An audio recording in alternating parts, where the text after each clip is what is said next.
And yeah, I appear to be live. Checking that not everything's on fire.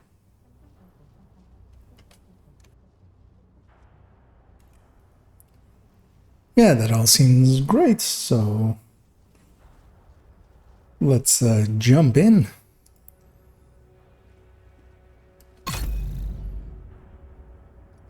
And yeah, for today I'm going to mess about a little bit with adding in a few of the changes that I've done during this week to loadouts, adding them into the build collection first, which is almost like homework. Just cleaning up a little bit there.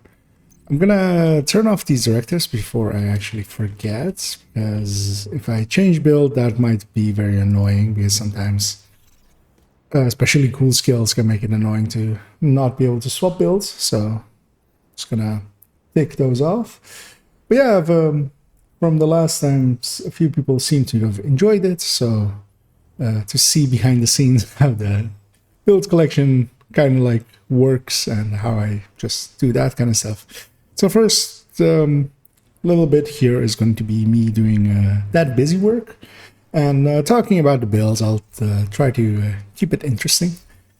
One of the builds that's going in is specifically this one, which is going to replace whatever I have in my build collection in the same slot, which was also a Hunter's Fury build. So it's going to be 413. And actually what I'm going to do as well is make sure that on this screen nothing is like doxing myself or anything there, which yeah, that all looks fine. And then I'm gonna bring it up on screen. So yeah, here's my build collection as it's on my end. Although I'm using a dark theme, which or a plugin that makes it dark, so normally it looks very white like this, and maybe I should actually keep it like this just so it seems familiar to people. Yeah, what I'm going to do is specifically which build was it? 413.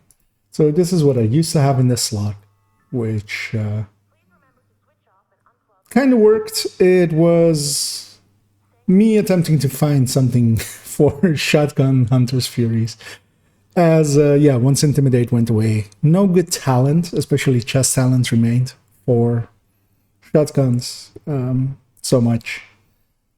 So I tried to work it around Flatline together with Perfect Spotter and the both named using Agetica parts, the closer chest and the setup backpack.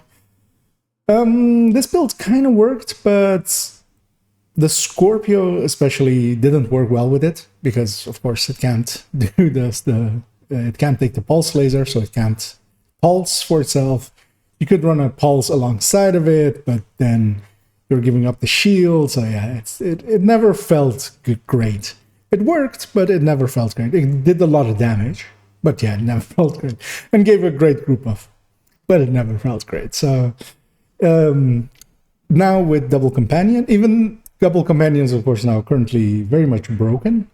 But even once they rebalance it, I feel that the build as it is in game, if I bring that on again with just this Double Companion with the Seska Companion backpack, that one should work.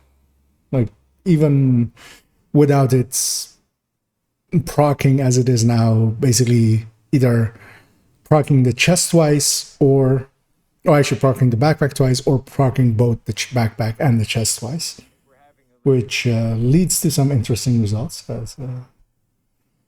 So I'm going to add that build in and give a little bit of a behind the scenes of how that works. So the way that I do that, for if it wasn't obvious, which to some people it's not, and I've been asked many times through the years how I do these, and the simple answer is that what I do is this is Google has Google Drawings, which are specific files. You can make them in your in your Google Drive, and then Google Drawings, I should say. And in those, you have the settings to basically do what I'm doing there. What I'm actually going to do with that build is I'm not going to basically overwrite it with the new pieces. What I'm going to make from this is an X build, which are these builds at the bottom, which are old builds that I no longer keep around. So I'm up to X15. This will be X16. And then I'll make basically one from Entity. And that's because while I'm not going to keep the build, it is still interesting enough to have around. So I'm going to put that back there and put this in between brackets as old. Actually, I should put it like that. And that's just to signify to myself like where it came from, and then this will become X.16. And away it goes. So now there's basically, there's no 413 anymore there, and I just take this, I basically have one with the settings already in there, because it starts by, as a 4x3 canvas, and with a white background, and I basically, the only thing that's in that file that I'm copying there is that it's set to 16:9, which is a more common ratio and fits screens a little bit better. And then I've also there's a black background. It's just a black wallpaper. Just pasted over it to make it have it be a black background so that it's not blinding. I'm going to call this an HF double companion.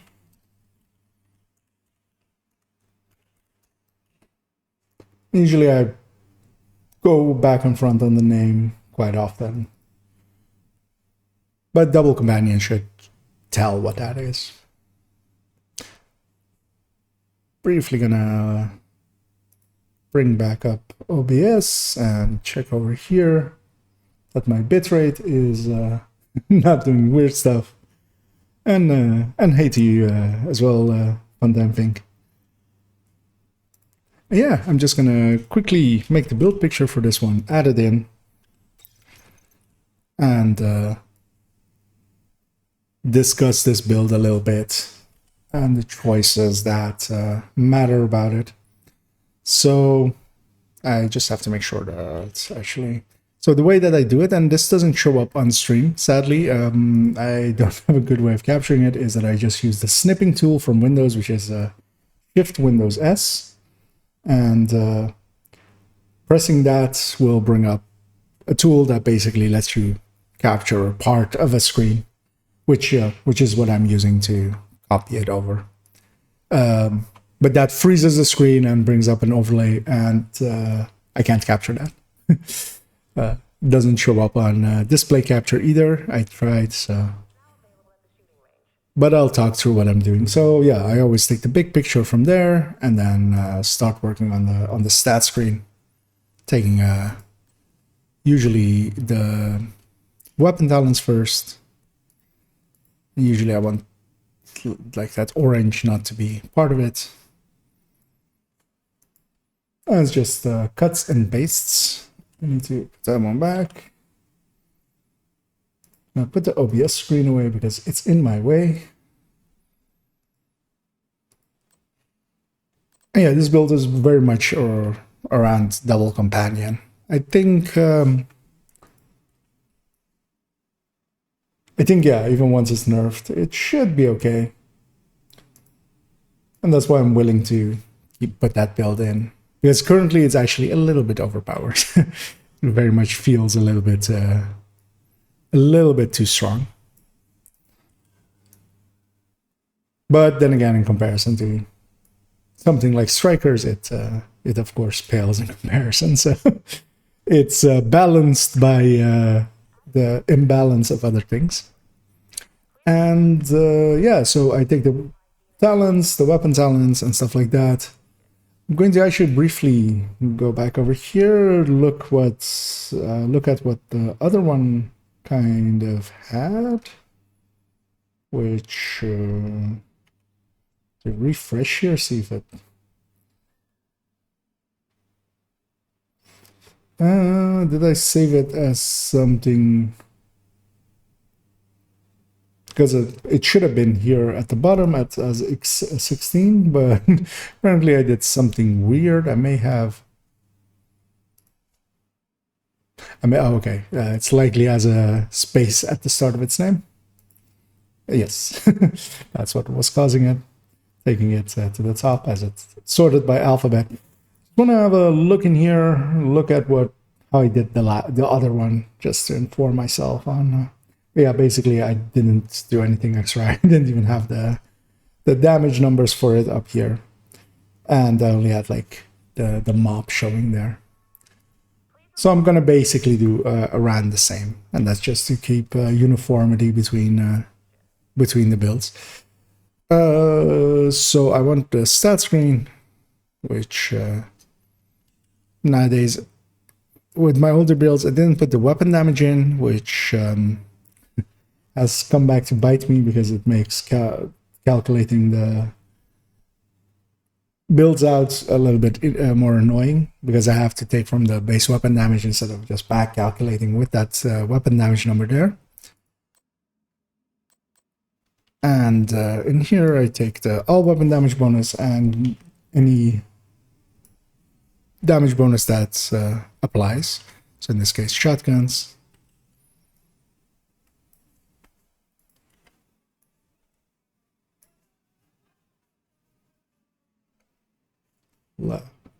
Briefly check over here. Okay, and then head into the stats, which usually is the part that takes the longest, as yeah, I have to take all of these stats and just copy them over. The annoying thing, of course, is they're very much skewed with how the UI in the game works. So what I usually try to do is line it up a little bit towards the middle of the screen where they're the straightest they're going to be. Even there, they're still somewhat skewed, but less so than when they're all the way at the bottom. And at a point, I have tried to make a script in user hotkey that kind of did this, but in the end, it was more. It didn't save any time. It fouled up as much as it did it correctly, so it ended up not being worthwhile continuing to try to make that better, and just I'll do it basically by hand.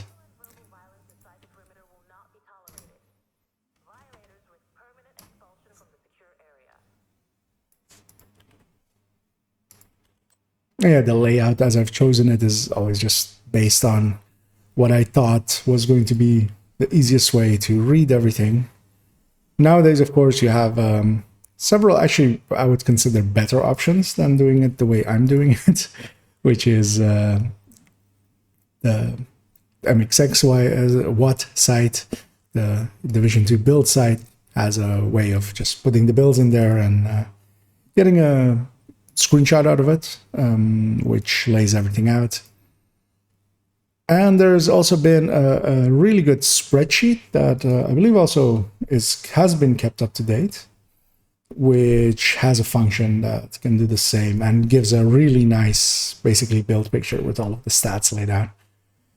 In my case, neither of those existed back when I started doing all this. And now at this point, to put them all over to those would be more work than it's worth it. And also in the long run, doing it the way I am is faster for the amount of builds that I usually work around with.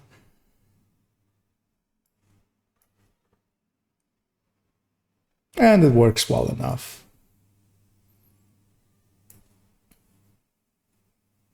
So I'm lining everything up. And then here I select everything and resize them all together so they basically shrink by the same amount. That way they look the nicest. And one thing I do need to do is actually hold shift while I'm doing that, because otherwise they will actually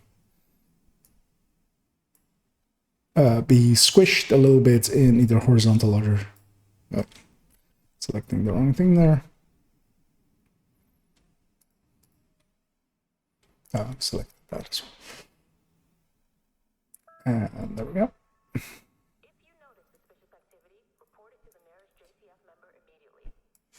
I'm just gonna place everything around.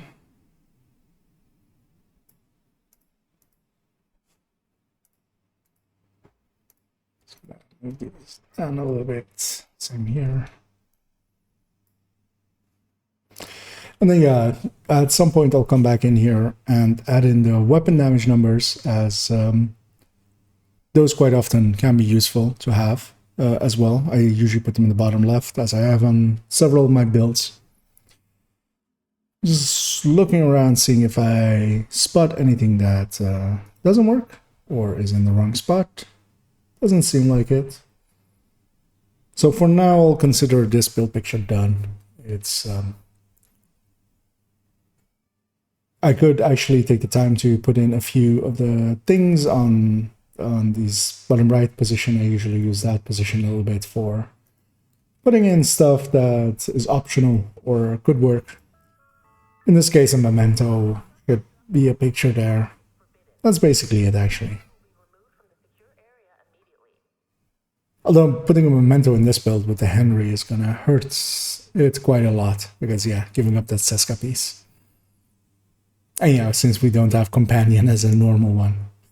So going back to the collection, I need to as well rework basically all of the builds that I have status effect pieces on, which are now all electric or golem pieces on.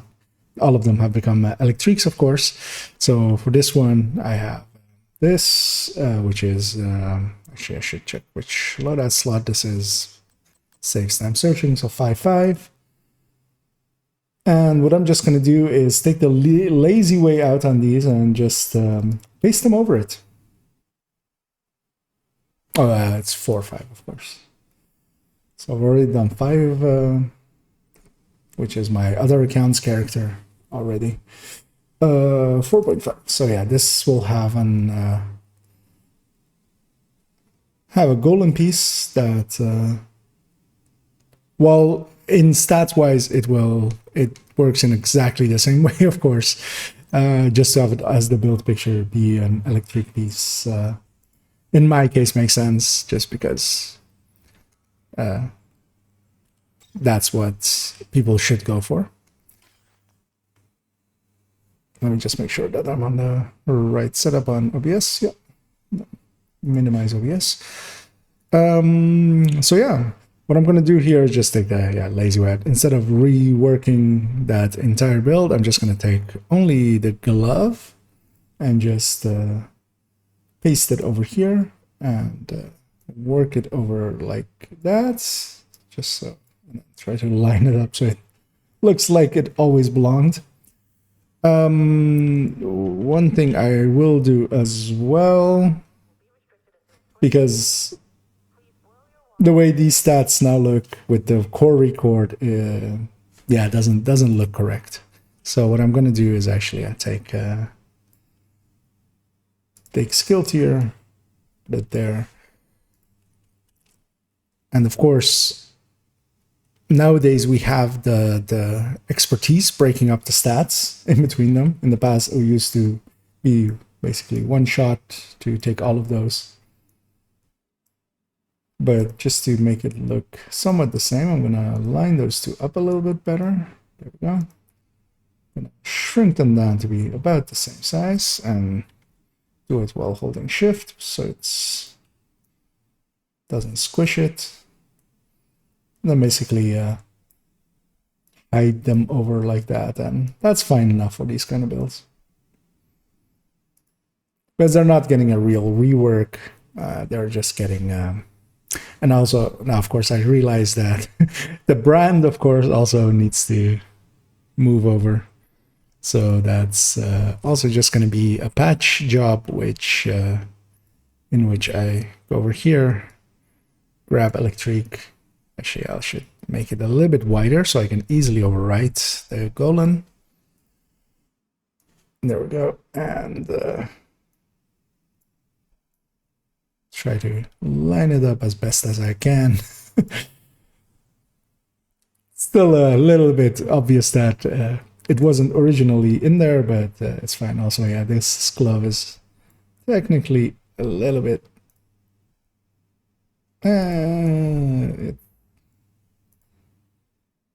close enough.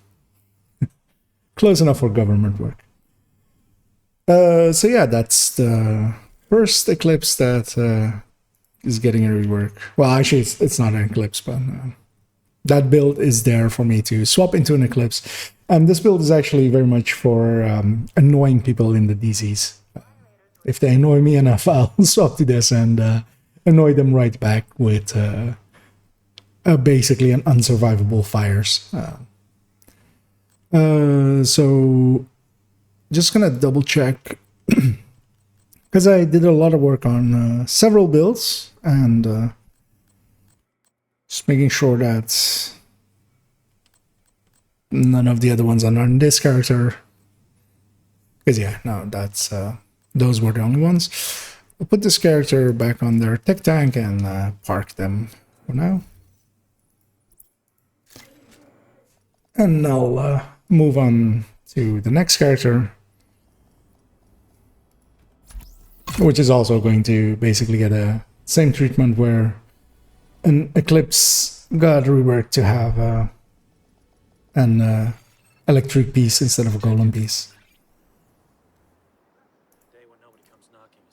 Just gonna check over here, see that if everything is still going fine. It is.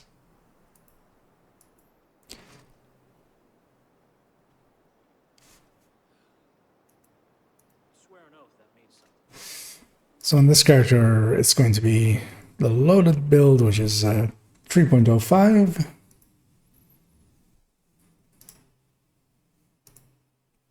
And that's going to be pure somewhere.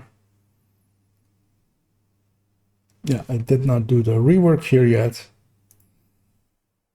So yeah, this one gets the same treatment. And usually, yeah, I overwrite parts like that. Meaning that I can still see the part underneath if I need to, or so I just only cut out the glove. Okay. Then do my best to make it look the same.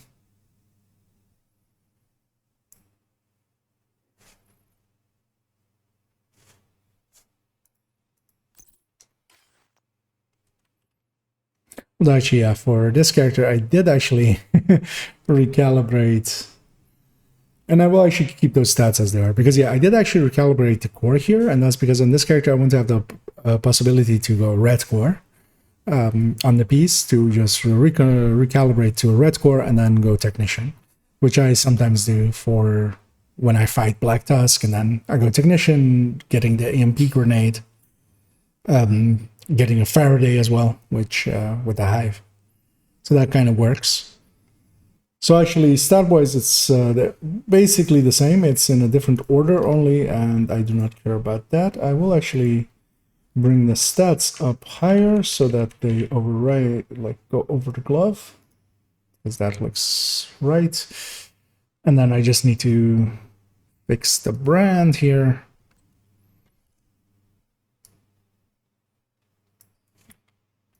So in the top left there, I do have the list of brands. I made it a little bit too big, but luckily, as simple as Google Drawings is, it does have like basically all the things I need, resizing stuff and cropping stuff.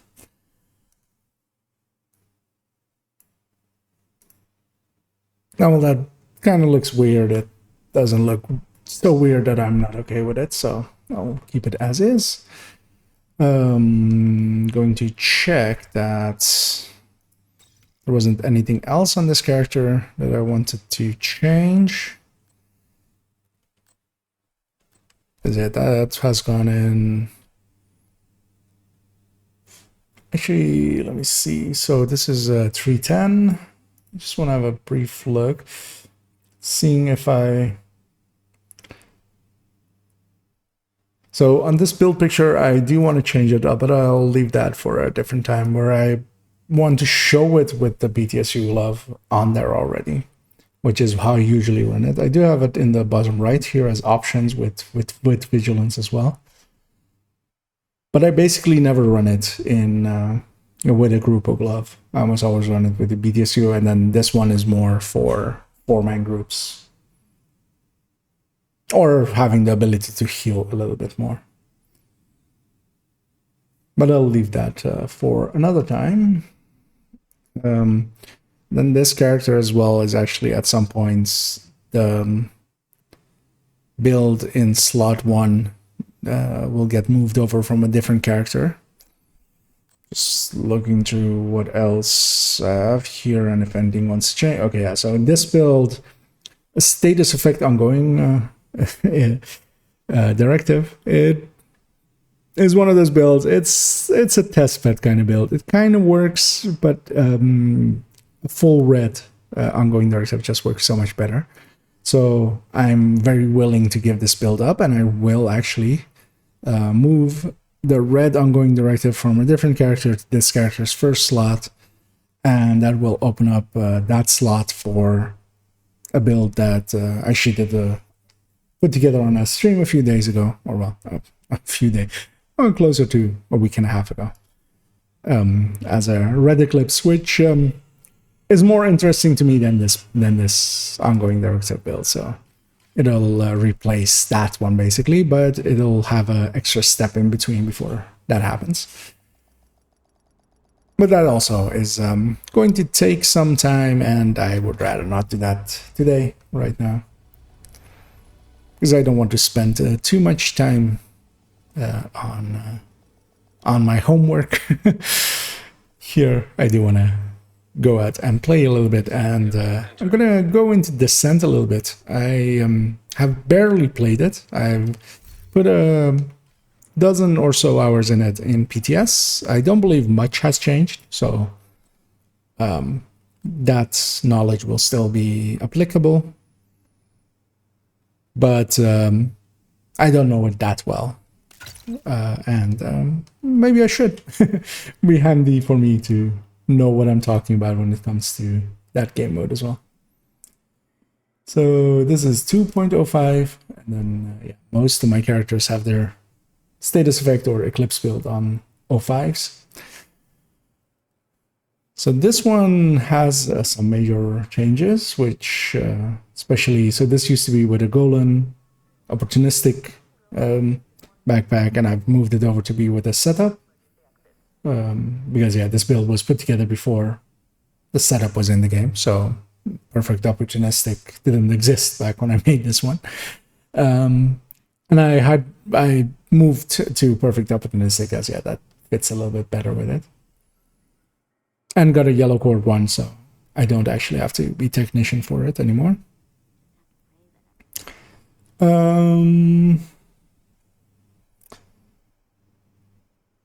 So yeah, for this one, I will actually change the main picture as well, change the brand picture as well. I'll put this Val down here for a second.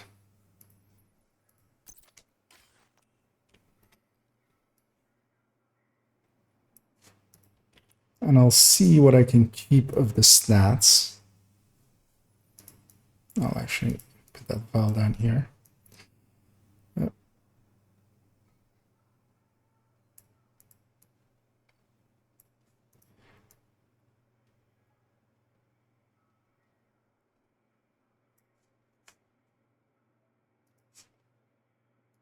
I'm resizing everything to fit. So stat-wise, nothing here should change. Just from the backpack, I will likely take some new stats picture. But especially from the skills, nothing really should change. I'm moving those up because yeah, there's a layering function in Google Drawings where you can use that to move stuff up and down layers, which is just control arrow keys. And I'm just moving those up to be above that picture.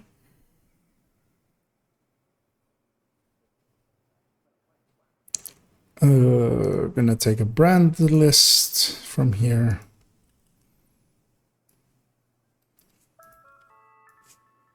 Consumption of drugs and alcohol on site is forbidden. Violators will be removed from the secure area immediately. Yeah, everything of exotics usually does not. I need to put that to the top layer. Everything with exotics usually doesn't have a brand or gear set, so just to show those, I just put the name of the exotic itself. So what has changed here especially is the backpack. I'm just going to delete those stats because the other piece isn't underneath it anymore. And I'm just going to take the skill tier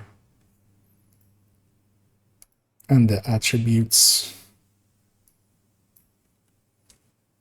Also, actually need to change the gear talents as well because those have changed as well, of course. So that one as well. Because yeah, we've gone to perfect opportunistic. Actually, perfectly opportunistic.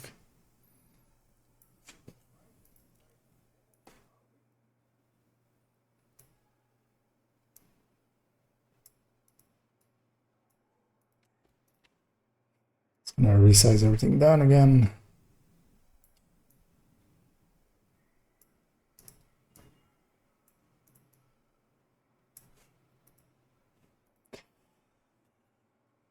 And just looking at it, so a lot of the stats will have actually been changed because now I'm taking a picture, of course, with especially the bleed hive and the foam cam at, or the fire cam at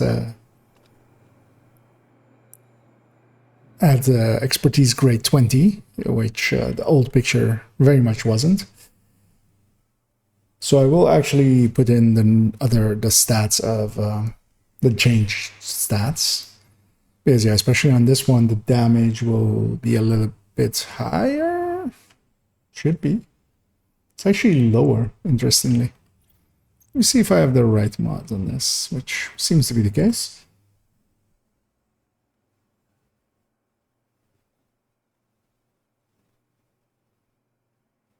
That is actually interesting. I'm curious to figure out why that is. Because yeah, the grade 21 should have especially higher the initial damage. But it actually has lost a K, it seems, versus stats there. That is interesting. You see with the fire cam as well. So, and here only the main damage should have gone up, which it actually has. That is actually curious. I don't know why the hive actually went down by a K. Because even if I had a full mod back then or something that I've moved to a different character, that 0.1% should not be a real difference. But for now, I'll just put the picture in, and so I just go to bleed duration. So from there to there, I'll leave the old stats underneath it just in case I want to ever have a look at those. I'll do the same for the fire cam.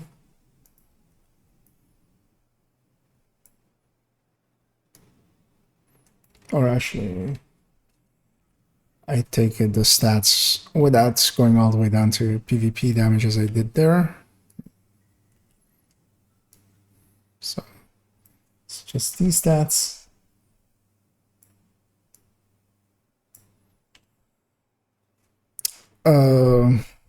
The rest of them should be the same. What I am going to do as well is put in just this expertise thing. Just very small. Just like there. And then both of these are damage, so that evens out between the two. Don't want to cover up the refill speed. And that looks about right. Now for my other, like, I don't think I actually have Jammer Pulse tiered. Oh, actually, no, that's the normal pulse. Do have it actually up to 10.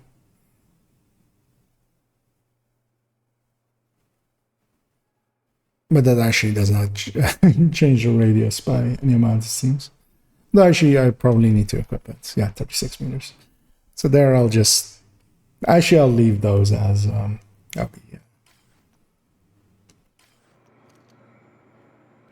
None of those stats are that important that I need to get them perfect.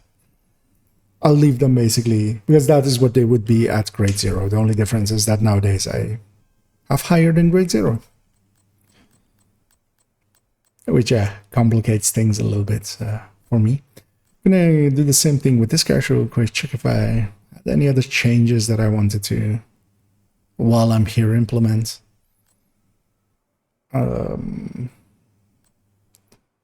Nothing jumps out at me. Yeah, that's all fine for the rest.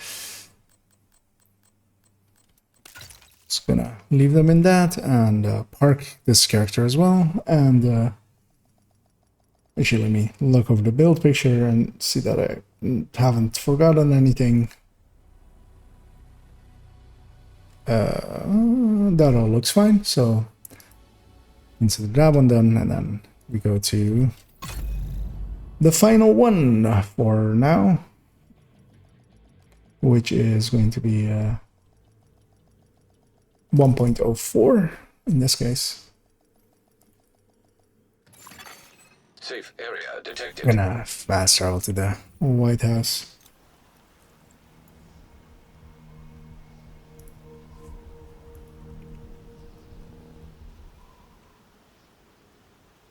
Yeah, this build is the glass Eclipse. It's a little bit obscured, of course, by the...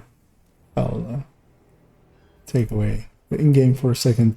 So it's the glass Eclipse, also part of my masterclass on them. And it's getting a refit to electric as well, as people should not go after Golan anymore for it, so I should not have it be Golan there. But this one will likely hurt a little bit once I have to destroy the chests that I've farmed for way too long. Golan chests were craftable, so that at least saved me a little bit of work, so I could actually farm and then try to craft it. And usually when you can try to craft it, it helps a lot, because you're just getting extra chances at it. And even more so than just targeted loot, those are even more targeted, basically. So I'll start with the brand again and get a shot of electric and cover up the... actually, I need to a little bit bigger, not as big as I did.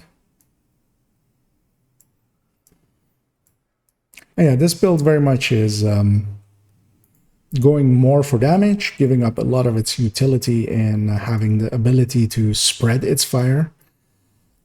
And in a lot of places that really works well. So for instance, especially running heroic Lincolns, there's very few places in Lincoln, for instance, that this build doesn't just feel all out better than the other one. Only really the first wave is that you can't spread the fire from the left side to the right side on the initial wave, because they're a little bit too spread out for this build.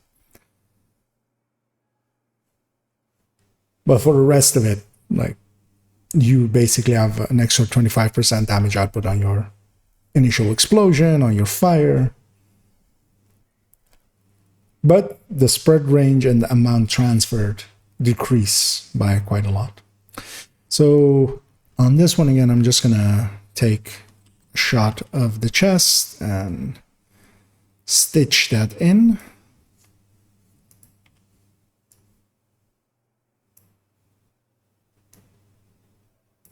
Because I don't want to redo the whole build. It's not necessary.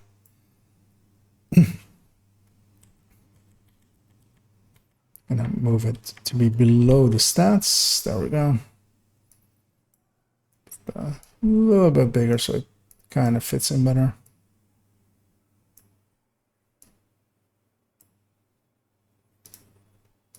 Actually, a few lower as well. So on this one, I specifically wanted to not show that the core has been recored. So that's the only part that I'm actually gonna re-screenshot and put in.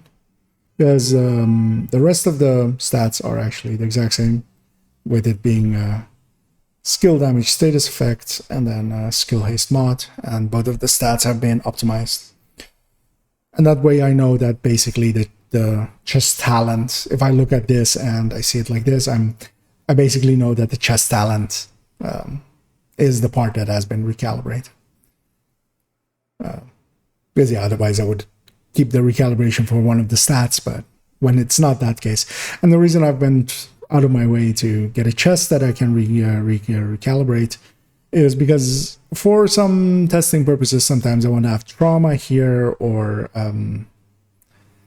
the one that makes deployed skills apply shock that I'm blanking on.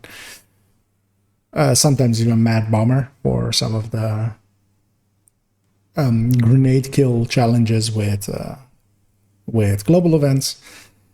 And then I can just reconfigure it. And you used to have several golem chests, because with the golems, of course, I need to save the recalibration for the chest, or for the core tile on the chest. So in this case, yeah, that solves that issue for me. I can just recalibrate this chest to configure it to what I want. Just looking it over. Hi, Selby. So electric there, none of the talents really changed. I'm not going to rework it to the point where I show the graded 20 skills, although actually I just now noticed that the grading here, so whenever I took this picture, which is a long time ago, comparing my in-game currently being 15.5k versus that under 12.5k, that the grading was already in the game, but it was in a different position on the skills. I actually didn't remember that. So that was a while back. And I think that's actually all of the changes that I wanted to apply to the builds collection. I'm going to give this character also a once over, see if there's anything minor that I want to change. So I actually do want to rework this PFE, but that's it's one of those things that I'll just have to go through and rework a little bit. I will also likely rework the high-end tech tank to be working around an Elmo. This headhunter as well needs a rework. So this character has a lot of builds that could use some loving. But I'll spread those out over time, because for now I am content with how the build collection is now. I'm just gonna also, let me see if, so actually I should change the name of that one that I have on the second character, because it used to be with Technician. It no longer is. It's with Survivalist. So Eclipse, I'm just going to call it Opportunistic instead, which I'm hoping you spell like that. Opportunistic, yes. It's copying from the gear talents over there. Because yeah, it's no longer a tech built around tech. Or, well, technician. But the other ones all stay as they were. And yeah, that's gonna be all my reworks on my eclipses done, which is a good thing. It means that I'm done with electric farming for the next while. And I'm gonna hop on over into some I was gonna say consent, but no, decent. It's very decent. I'm gonna grab a different character that I haven't actually done any of the descent stuff on yet at all, so they'll also get that initial mission done. I believe I actually haven't done it at all on this character as well. And I'm gonna bring us back to a full screen and for now close the build collection. Safe area entered. So yeah.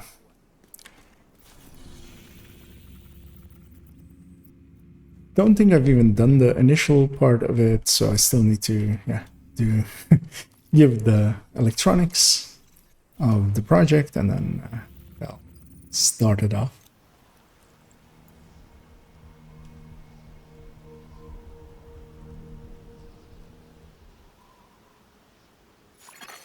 Hostile control point nearby.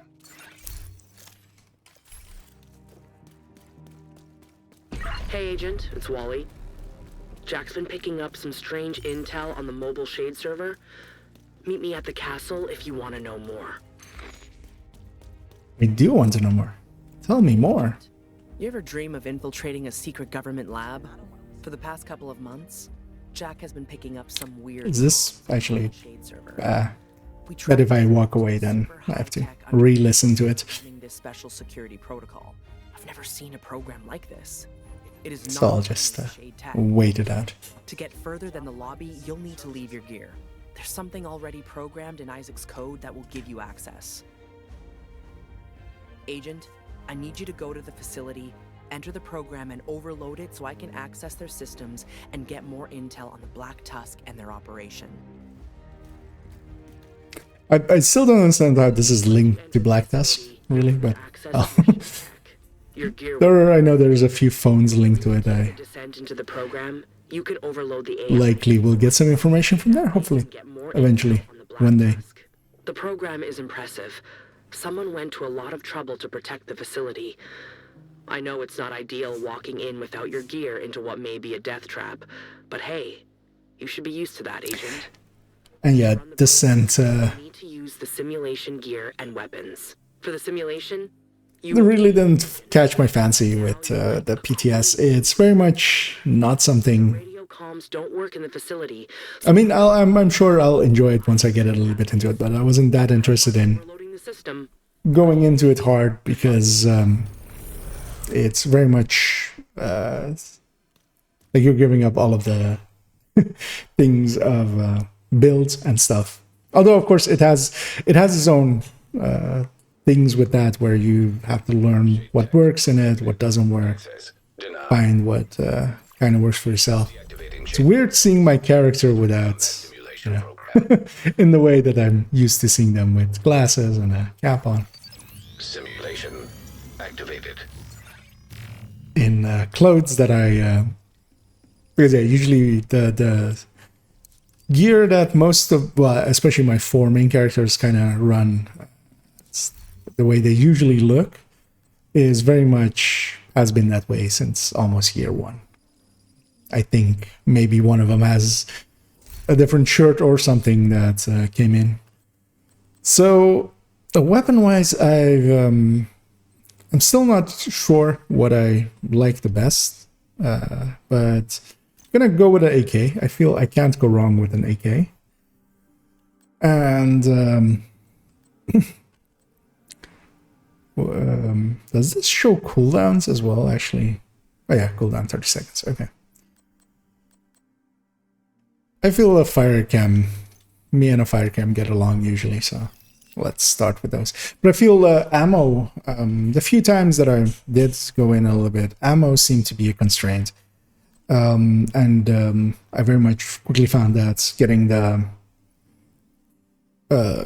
extra ammo capacities and stuff seemed very useful. Extra weapon choices and stuff seemed useful. I'll go for the medium one. Yeah, I'm very much not well versed in Descent yet, so. Constructing hostile combatant.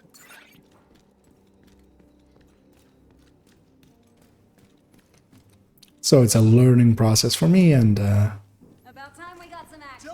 Let him run!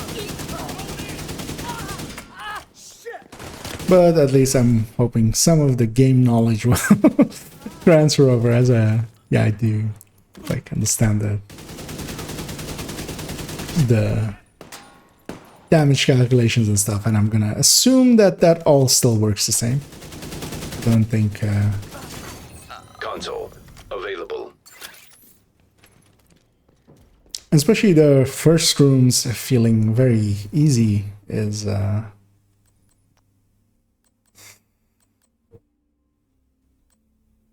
none of these three really speak to me, but I'll take precise as that's at least one that will apply at some points. I'll take that one. Shouldn't be too hard on the first loop.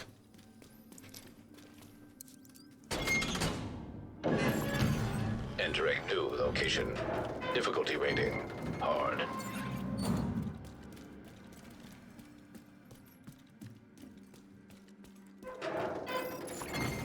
Hostile construction initiated. So what I'm also unsure of is all the doors that are marked will guaranteed be enemies coming out of them. But actually, that answers it. No.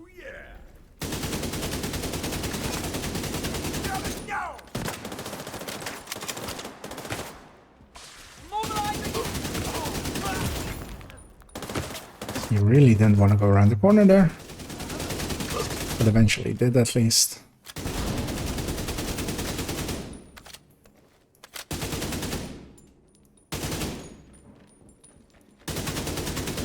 One of the things I am happy about is at least there are no directives tied to it. You don't have to deal with those as well. Console active.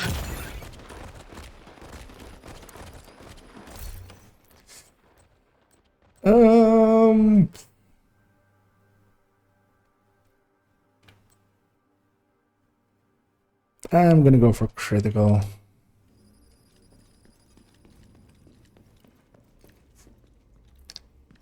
And I'll take this route. Entering new I'm also curious to see how much is balanced towards being between having to go for other cores.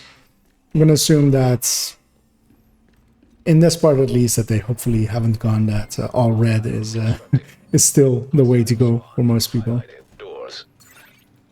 Now, see if I can catch someone.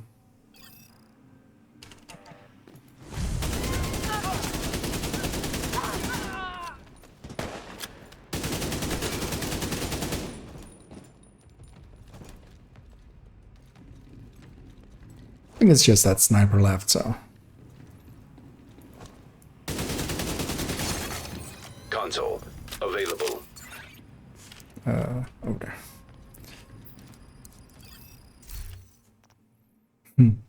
Vigilance. I'm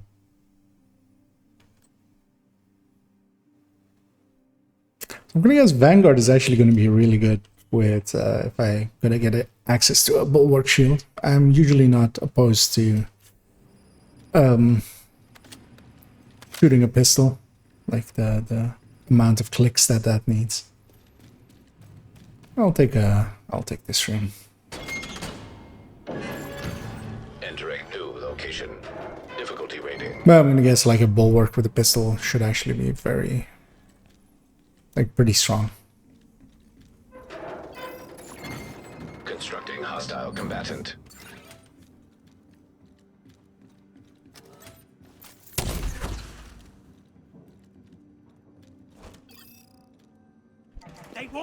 That worked out.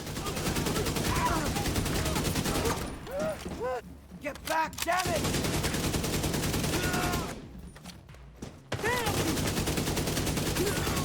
Console active. Yeah, just these starting floors seem to be a little slow. So surgical seems like a fine choice, but I'm out of red slots. Strained also, of course. I think surgical, and I'll swap out.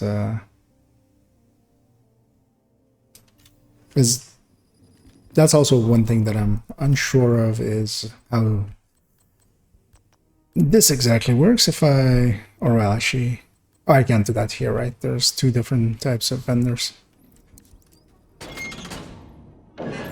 So yeah, I still have a lot of learning to do when it comes to High value target.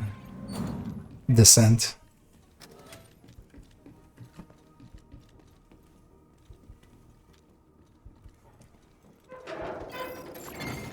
Hostile construction initiated.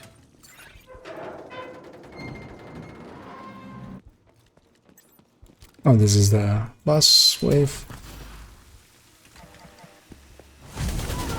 Or well, the boss room.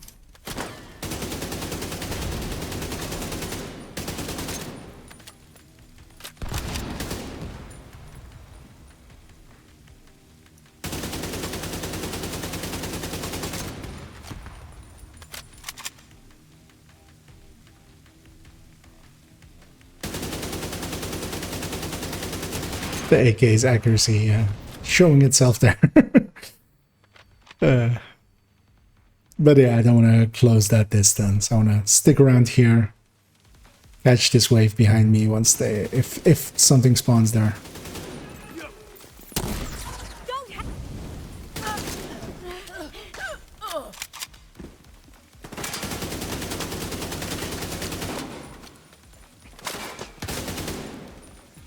This guy will run up to me anyway.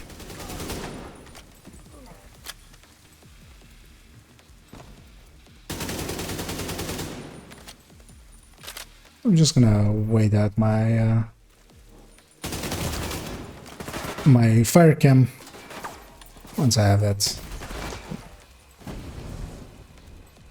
Of course, the cam has less of a radius than I'm used to. Usually when you direct impact an enemy, Vital signs critical. you can kind of easily get them downed. Push him out with a grenade, get some hits into him.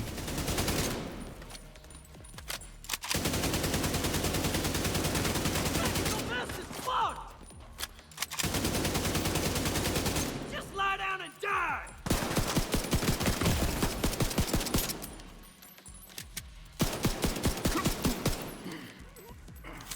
That's that, right? Yeah. Not super clean, but...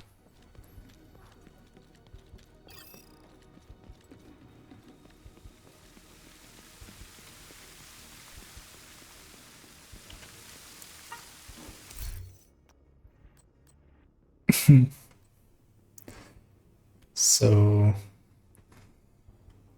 let's have a read through. So yeah, oh, this is basic. Oh, this is the chameleon ones. I think I'm gonna go for that. Because yeah, glass cannon really doesn't speak to me. Well, I love glass cannon. It's not the choice I'll make here. Bloodsucker is also not terrible, but yeah. The chameleon one, having it with any weapon makes it a little bit better.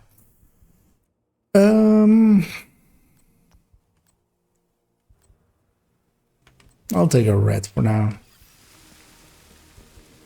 Hey, I'm curious to see what the play is there, what the meta becomes once it gets going on choosing course.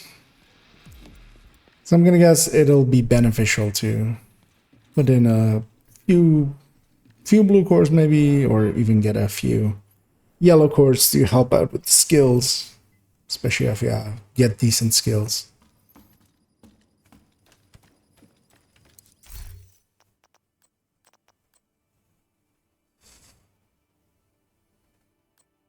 So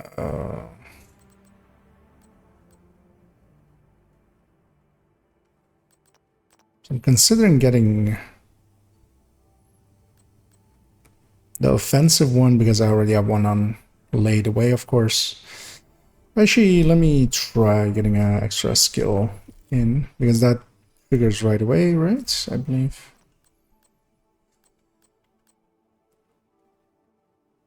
A shotgun sounds nice as a secondary.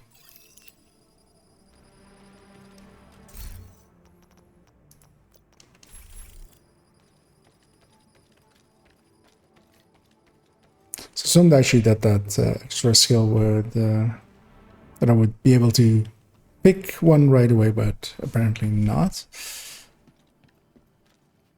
I don't remember skulls. What are skulls?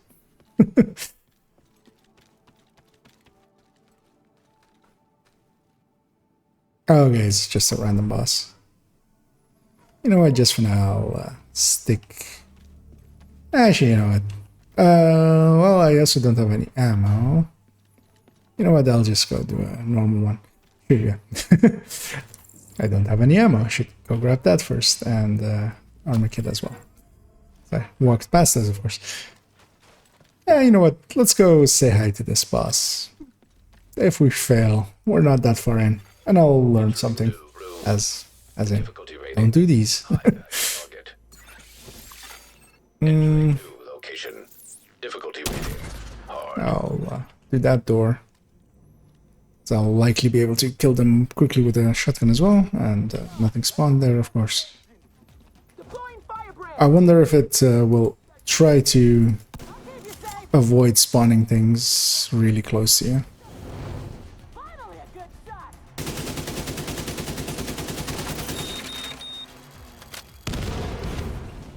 Fuck! I don't have a shot. At least this boss has a weak point, so it should be easy enough to kill.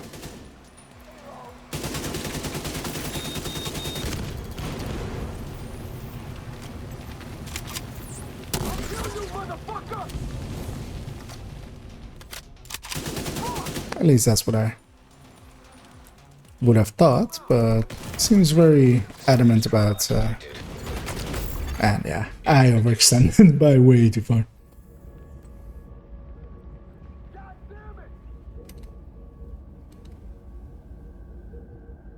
So yeah, lesson learned. Don't do bosses until you're prepared a little bit better than I was there. As I don't mind getting a different main weapon. While I love a case, I do at least want to have the 10 accuracy and stability from watch.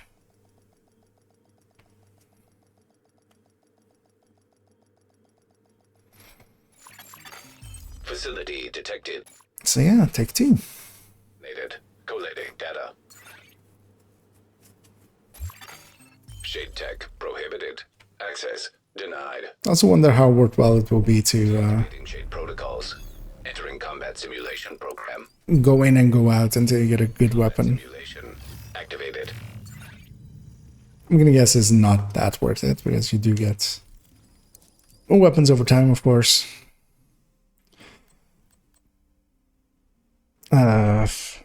All 3 of these are pretty bad choices, I would say.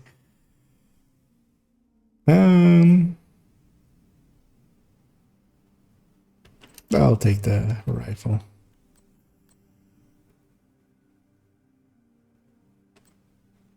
I mean, can I say no to a reviver hive? I shouldn't, so I'll take that at least. Oh, yeah, that one resets and the other one doesn't, right? Yeah.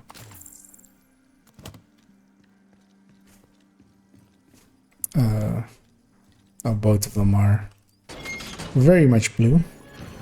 Entering new location. Difficulty rating easy. Hostile construction initiated.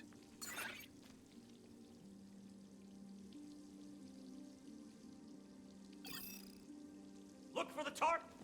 As funny to see these areas that are very much designed to look like areas that already exist. Like this is very much federal bunker kind of. But then it's also a little bit different with a few assets that normally would not be in there. Over there! Move it! Where is this? Oh. Don't think you can get out of here alive! She was well camouflaged.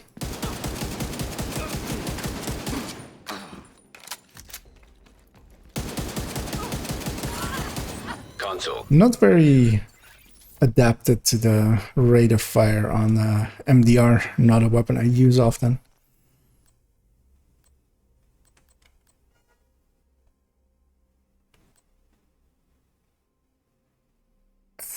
From cover only, right? Yeah, so all three are pretty bad. I'll take that one though. It's the least bad. I'll take that one just because it has a red. Room selected. Difficulty rating easy.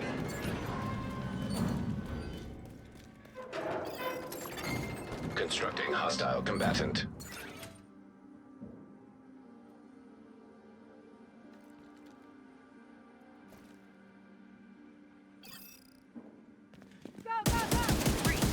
It's also weird to see weapons without any mods on them. Not something that often comes up still.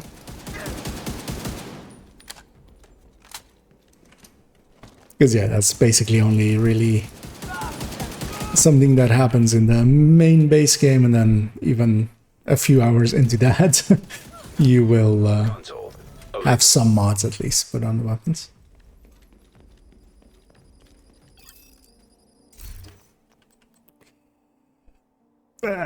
I mean, concussion is it's at least a damage tolerance. So I don't really feel a difference between easy and hard, at least on these low levels. I'm gonna guess it New room. gets a little bit worse higher up as the scaling goes up or something. Constructing So, hostile combatant. okay. They spawn everywhere.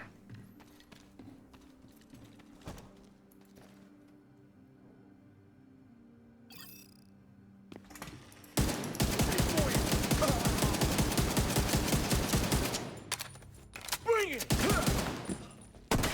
I'll try to go for the head more. Although that together with this rifle isn't that great of a choice.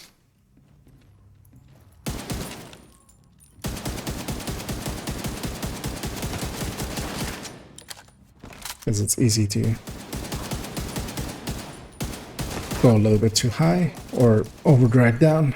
Console. Available. Yeah, Optimist.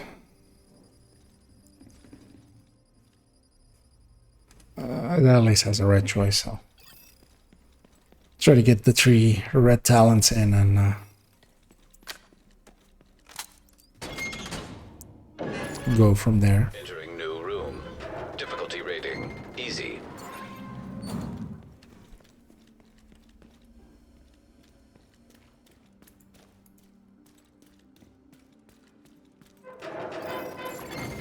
Hostile. And yeah, I'm starting to just memorize spawn positions and stuff to rooms. See if I can kind of remember. But also they get highlighted anyway, so it's also not that hard to keep a track of.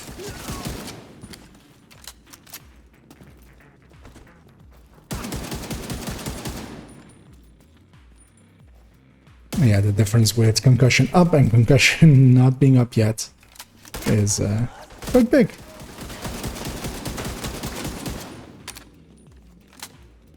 So I'm unsure if concussion goes up in length. I remember having it a few times during a few runs. Console. Active. Supply station available. So this is just to do that kind of stuff, right? Yeah. get ammo and special ammo. Companion.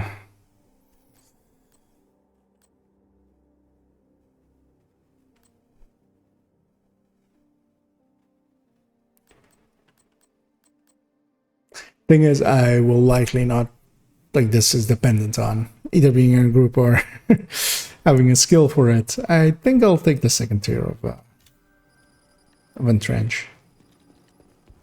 I actually think Entrench may be, like, going in deeper. It, of course, has its own opportunity cost, but might actually not be too bad. Difficulty rating. High value target. Although I just have to be aware to be in cover. Hostiles constructing. Hostiles spawn from highlighted doors. Nothing behind me, right? Yeah.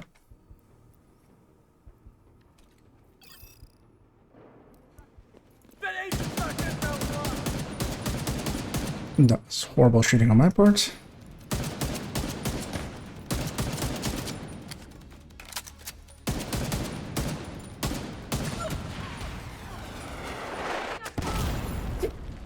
Really? That was so far away from me, and that still applied to me.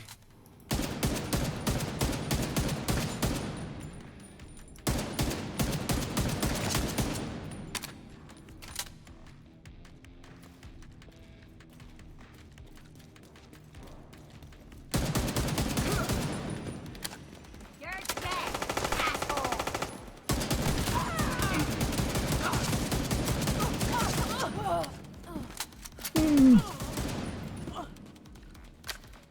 And French doesn't even, or it's maybe very low percentages, but that felt like a,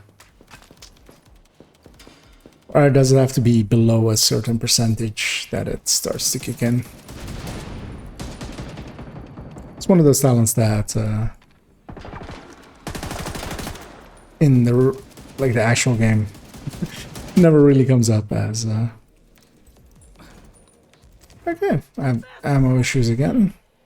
This time it did creep up on me. It didn't.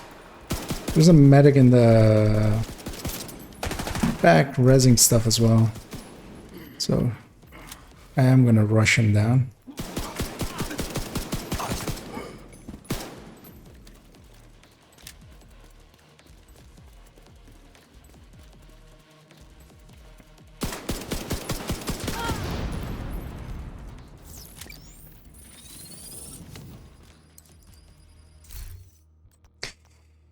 Adaptive instincts again.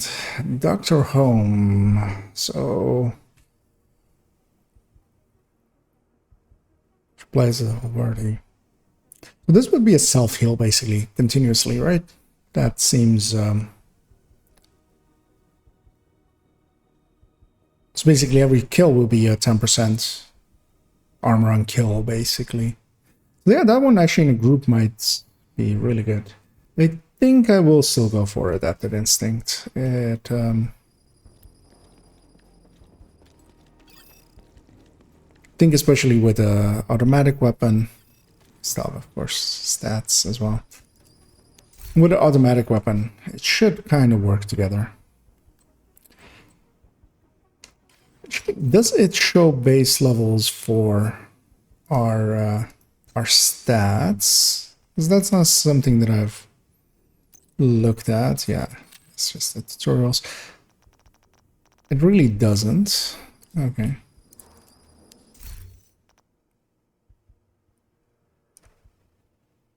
But yeah, I'm gonna assume that we're starting with 0 weapon damage. And then this is taking us to 10.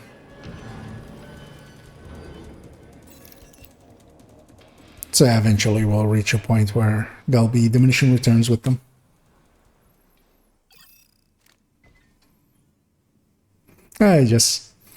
No, actually I haven't played much Descent at all. It didn't really appeal to me during PTS. It's mostly because I was just learning something new sometimes. You have to be in the mood for it, I feel. I do want something automatic. I have already some ammo issues. I'm gonna go with the slower RPM, harder hitting weapon, and hopefully have less ammo issues. Although as well now I'll have 2 weapons, so maybe that would. But between the AUG and that other one, it wouldn't really matter. I'll go into here. But yeah, I did put a few dozen. Well, I should like around 15 hours or so in PTS into it. And since it went live, I did like 2 hours of it. Doors. And I think also I did it poorly. Actually, I didn't pay attention to where we were spawning. I did poorly where I went in with randoms, and that wasn't very, very conducive to it, I feel. Or at least the randoms I was with.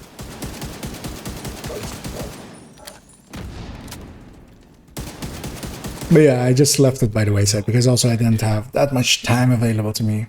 But it's very much something that I am kind of interested in. I want to get a little bit better at it, understand it a little bit. Because yeah, of course, all of the talents are in here, and a lot of them never made sense on their own. But here, of course, because you're mixing them together. So for instance, Vanguard is one thing that like in the base game you almost never use, but in here it kind of makes sense, especially if I would get a shield talent or a shield skill to go along with that talent. And I will take it because I'm not gonna swap, because yeah, I will be swapping between a rifle and a SMG, and neither of them really get a good bonus out of this. So I will take Vanguard just in case I do get a shield. And Vanguard there is just for that initial, the 5-second indestructibility. Because yeah, I don't have anybody to give bonuses to. Just for laziness, I'll go the medium route. New location. Difficulty rating. Medium. Hostiles constructing. Hostile spawn from highlighted doors. Yeah, and every run being quite an investment of time. If you want to go far in it.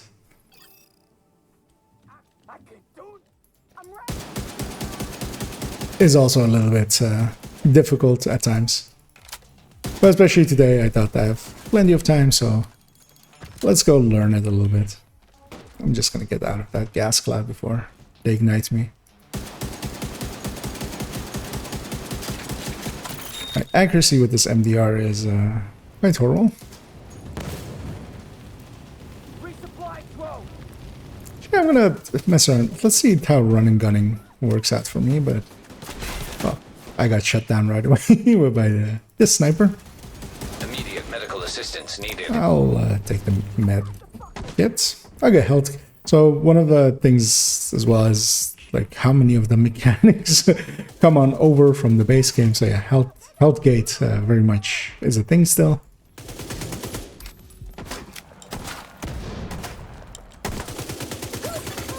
Console available. Yeah, it's learning all of the like that part I could do kind of enjoy, like trying to theory craft what the talents and stuff that work together well are going to be. So one thing I'm basically completely blind on is, do I have any crit chance at the moment if I don't have that crit chance talent, or... But I think... Also, this is shortened to 3 meters even, so that's... But actually steady-handed... I think I'll take steady-handed. Steady-handed should, in here as well, just go through reloads, carry over through reloads as well. And if it can give me an extra magazine, that might help with ammo issues. Well, it's mostly stick to normals and mediums, just Electrical hazard simulation out of laziness. activated. While I'm still learning this mode. Rating easy. Hostile construction. Oh, electrified floors again, yeah. She had forgotten that there were Let's go mess them up. environmental effects like that. I don't believe in PTS that I saw anything that I hadn't seen before. Like there were the killer jammers in there. There were the this was in there. Don't actually remember anything else. Supply station activated.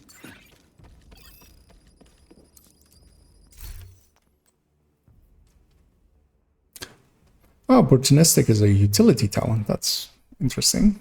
If I had group members, I would take that. Set the weapon damage by fit. This buff is...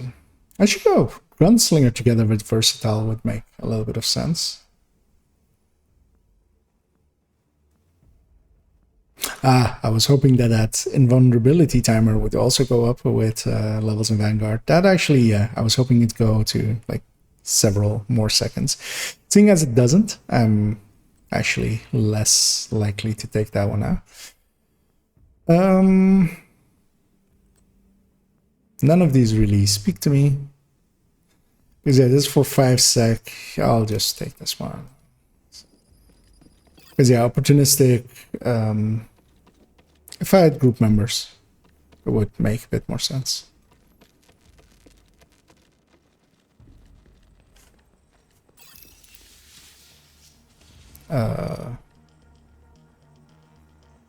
I'll take that one.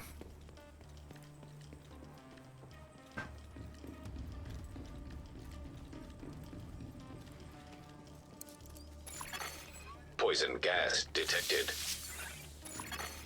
Entering new location. Difficulty rating easy. Hostile construction initiated. Yeah, I should. Yeah, poison. Is there actually anything I can do about the poison gas? I don't believe so, right? Let's just survive it long enough. Do this.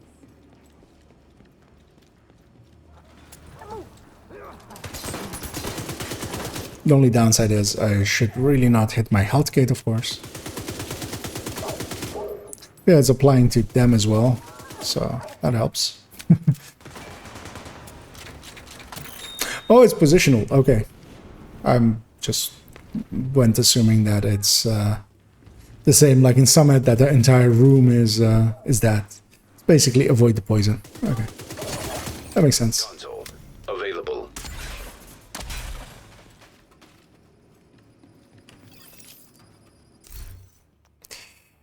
Unhinged. Okay. I mean... Yeah, no. But yeah, actually in here, like 18 weapon damage does sound good, but like the Unhinged isn't too terrible when you have 1k watch point, alleviating it a little bit, and it's on an LMG, especially on other gun types. I don't have any skills yet, so yeah, fast hands it becomes. So actually, do I have a... Okay. We have the...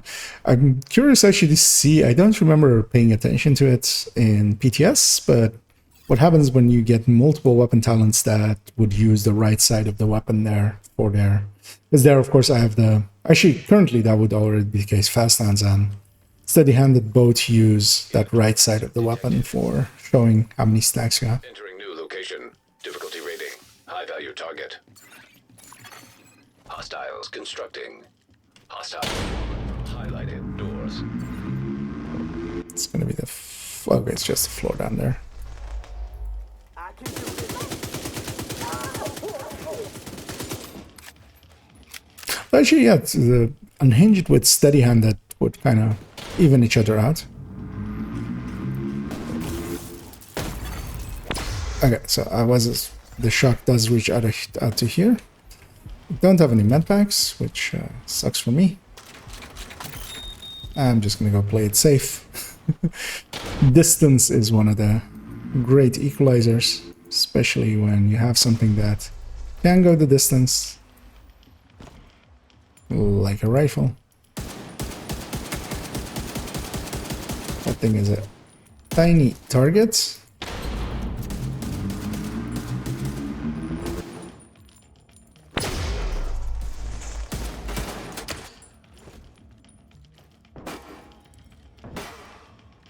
Oh, there they are. I was mostly worried about that sniper. That's why I was avoiding peeking. I got the refill from steady-handed there, and then suddenly the weapon went very much wild. Where are they? They are.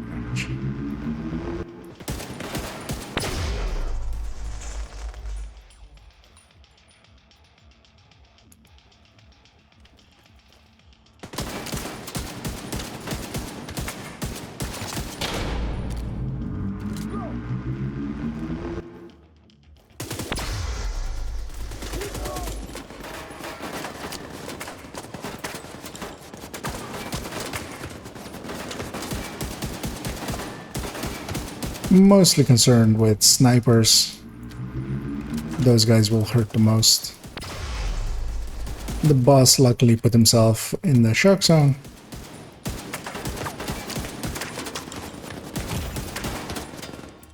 I also have a hive if I do go down.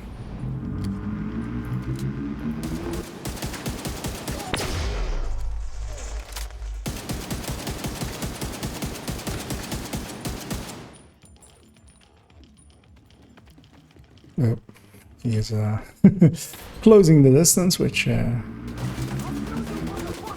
just gonna do that to him. He doesn't react. I don't want to push into him because I'm also afraid of whatever's on my lap. And I've already noticed that these guys' backpacks aren't that easy to destroy. As no. Agent incapacitated. So I'm curious to see how much armor I get back up with. Okay, so just a little bit.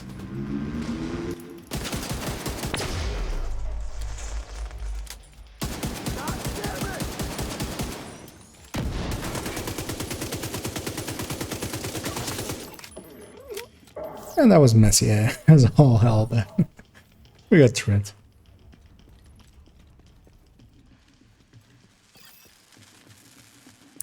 So yeah, I'm curious actually to see, do I actually have the anywhere where my current crit chance and stuff shows up? Because I have, of course, some talents that will be tied to crit chance. Actually, okay, so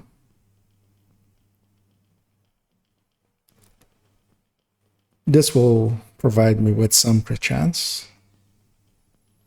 Because yeah, especially for fast hands, I would need critical hits, and I'm not seeing any, really. You know what? I'll take a blue. I'll take one of each, just going down the list. Go like that.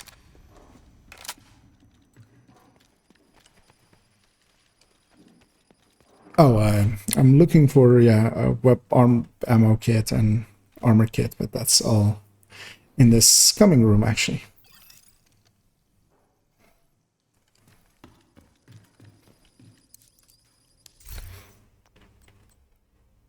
I'll take a classic M&A over...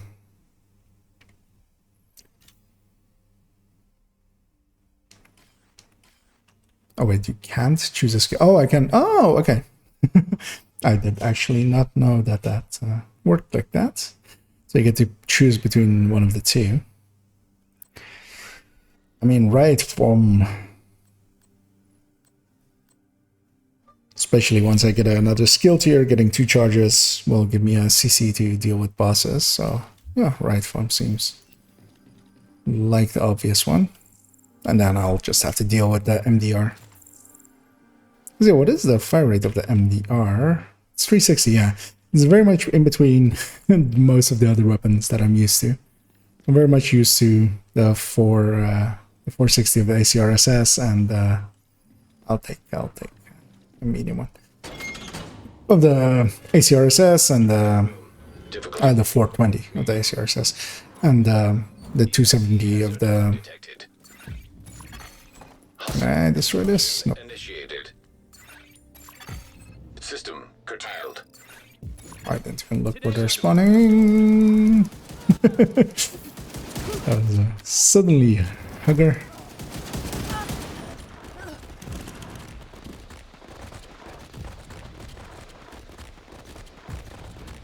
It is quite difficult to see through that disruption effect where the enemies are.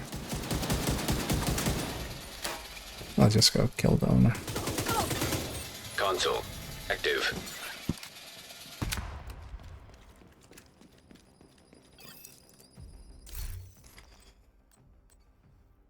Actually, preservation sounds like a good plan, actually. A self-heal.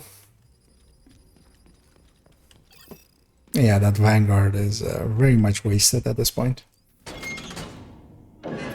Because yeah, I will. Even if I get the chance to grab a shield, I'll likely stay with the Reviver Hive and the foam. Hostiles constructing. Hostiles spawn from Blow that highlighted up. doors.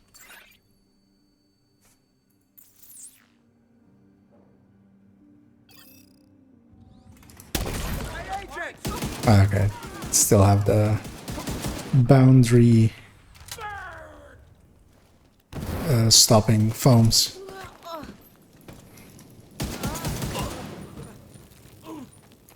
I'll say I should weapon swap more and make use of my versatile. Console active. Or not versatile. I had the other talent with swapping.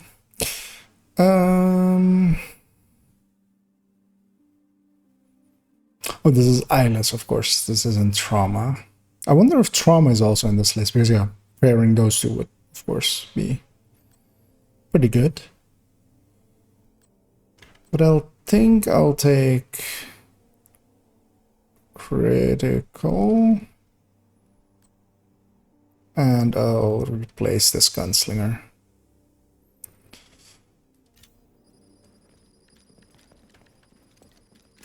Because yeah, weapon swapping isn't my forte.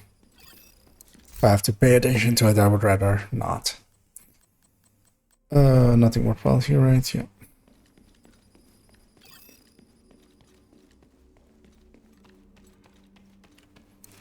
Yeah, I should actually spend my resources on Room selected. Difficulty on stuff, medium. on getting more slots. Which I should have done at the start here, but did not pay enough attention. Constructing hostile combatant.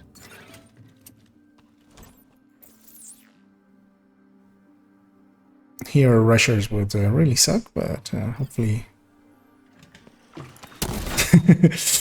hopefully I can catch them.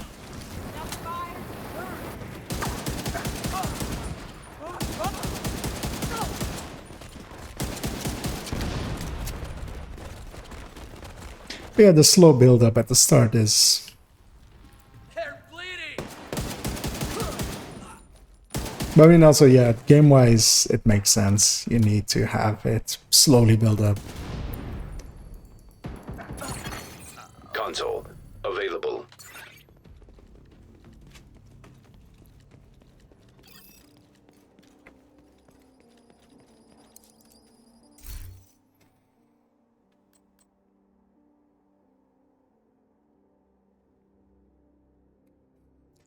Okay, actually, so the amount is going up and up. But actually, preservation seems like 1,000 times better than this. But also, if I take one of the reds, I'm replacing one of my reds. So I shouldn't do that. You know what? Let's go do this one.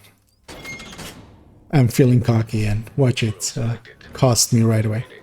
Hard. Because I believe actually, yeah, in the PTS I got to a Nemesis once. Activated. The PTS was also a little bit more crashy than I have it nowadays. Constructing hostile combatant. Where's the shock happening? Okay, up there.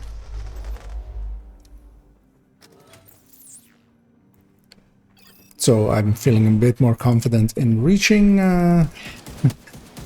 reaching that point without crashing. So hopefully that will be the case.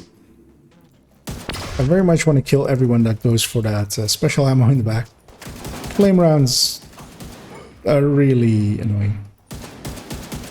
I can kill the owner as well right away.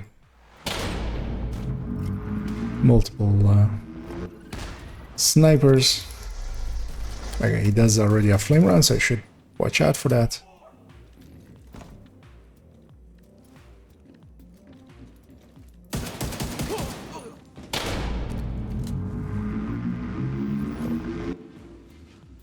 Okay, the effect is somewhat noticeable on the floor, so I just need to pay attention to that.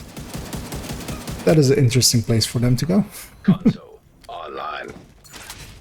Again, that's like that didn't feel any different than the other room. Like they took 2 shots more, but that wasn't that bad. So how much does this cost to reroll? So I will actually reroll, and that worked out because I'll take a second tier of Optimist.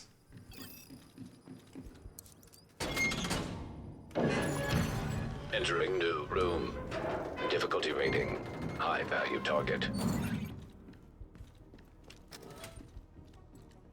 That area looks pretty well made, pretty cool. So... Hostile construction initiated. Okay, this is this one again. There's a spawn here as well. No, okay. I'll set up here. I'm coming.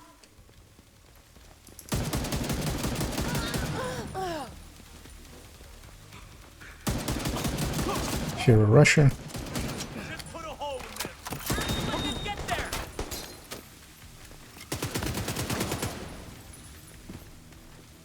Actually, yeah, it can be a little bit more run and gunny.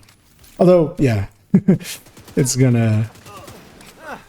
It's one of those things that it works out till it doesn't, suddenly. Because yeah, I'm curious to see how much of it can be done run and gunny. Because in the PDS I felt that it's better to just play it safe quite often. Oh, that's a large effect. Usually shrapnels aren't that big. Kill her real quick.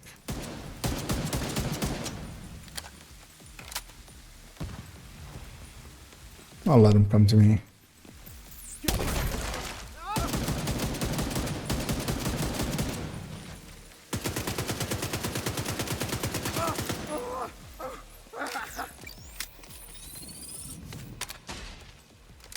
Yeah, having a foam, any CC will likely be the better choices here. Just having either... So I took a red, a blue, I'm taking a yellow now. Did that also decrease the foam cooldown? No.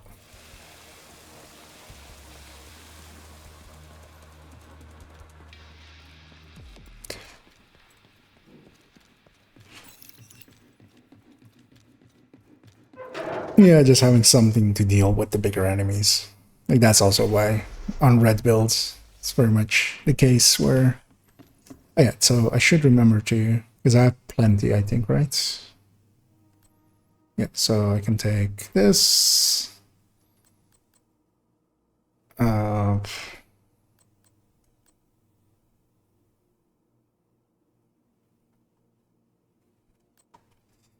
fine with my weapons for now. I'll take 2 of those actually. And start working on... I'll take extra armor kits. 2 of them actually, and that.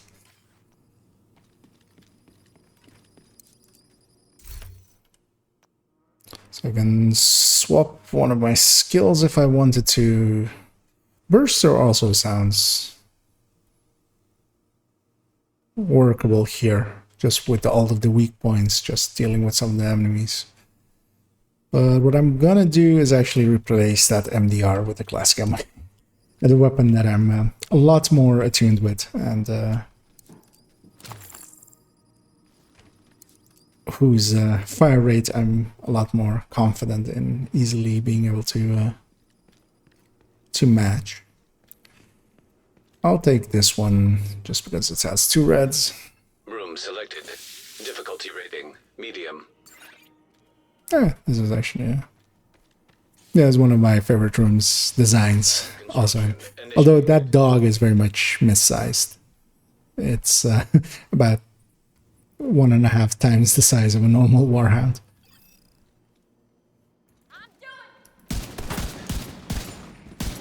But of course now I'm used to the MDR a little bit, and now this seems to be way too slow firing.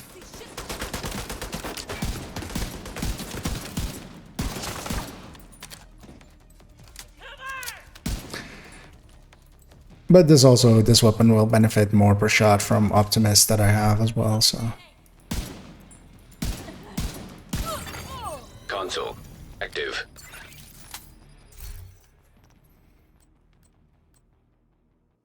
Vigilance kind of sounds like a good choice.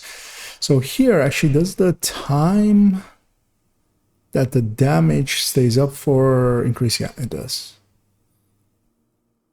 But the second one doesn't. Okay. Yeah, I'll take Vigilance. Because yeah, if I have a choice, then I'll take that critical chance as well. And that should actually be all of the choices that I need. I'm still used to looking around the rooms for oh, actually I hadn't seen that before. It's a bunch of mortar turrets. And white mini tanks. Actually, these, I mean, they're different models, especially the top part. Yeah, actually, because yeah, the ones we have in game basically have a autocannon on one side, and then the Marauder that gets resized to whatever size they need. Because yeah, it's in several different in Tidal Basin. There's also a missized one. Also, actually, so there's different amounts of credits and stuff, right? So that's plus 6% Nemesis, and how much is this? So it's double the credits. Just for my sake, I'm just gonna double check a little bit. Okay, so it's about double the credits plus half the Nemesis. Okay.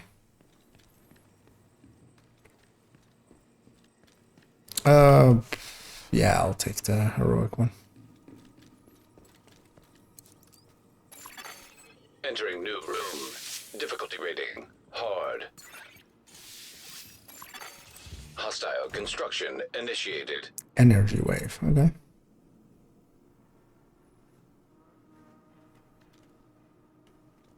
Oh, enemy wave. I read that one.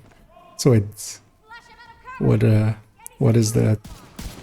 I don't think I've seen this room before.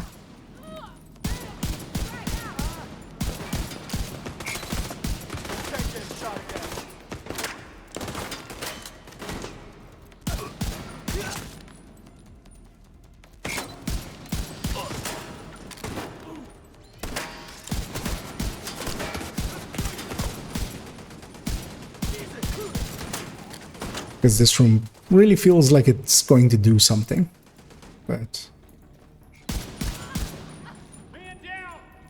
might not.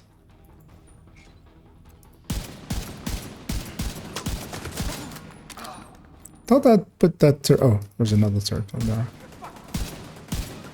I've killed that owner.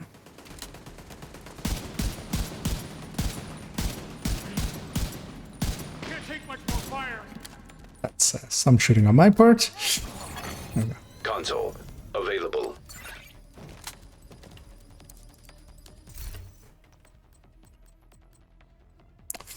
So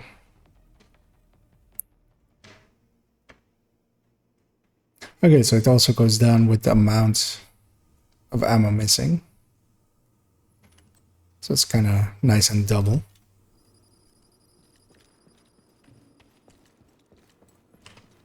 At least on the Optimist.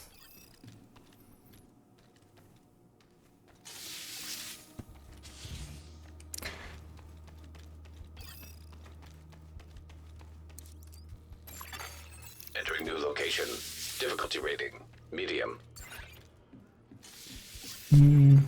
Constructing hostile combatant. So they spawn basically left side of me. Blow those up. That did nothing.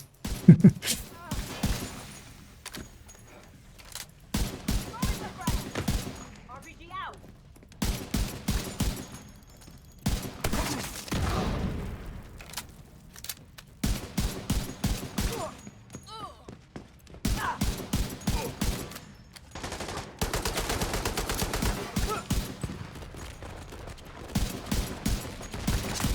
That was a sneaky place for an enemy to be. Lying on the ground with a going through a hole between three things. Console active. Supplies. Yeah, preservation is doing a lot of carrying here, helping me.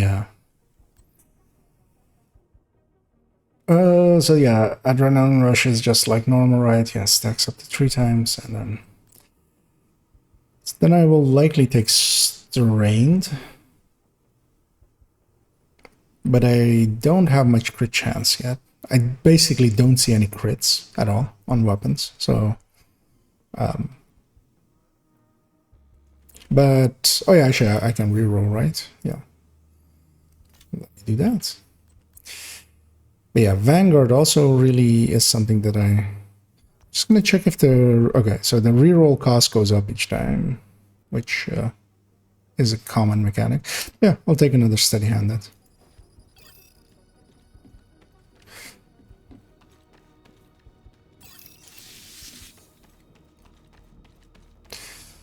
Going to avoid the boss. Actually, how much does the boss room give for? Okay, so that's 502, but that's more of those Nemesis coin thingies than this, right?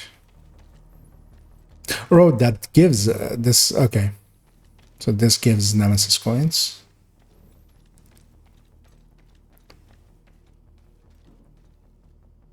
Or NSA tech, I should say.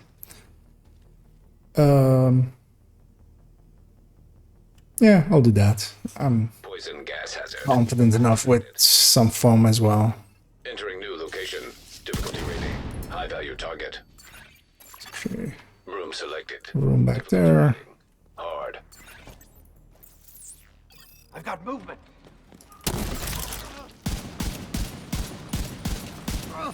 And kill the boss really quick. That would be useful.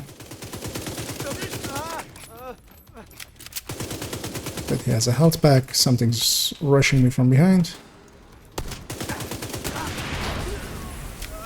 Wait, what? Did that kill the guy across from me? Oh.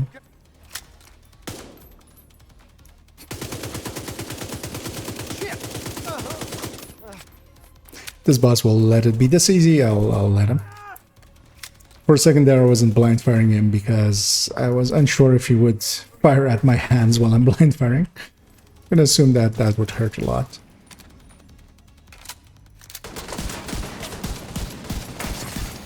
Console active.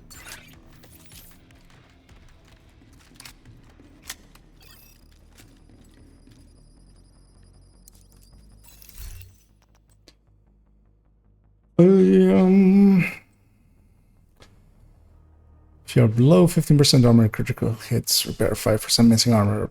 I don't like any of these.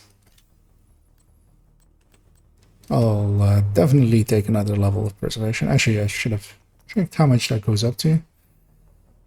So 14% now, and 24 on headshot. Yeah, preservation just in the in the normal game is actually, it's pretty good. It's a decent choice to go for.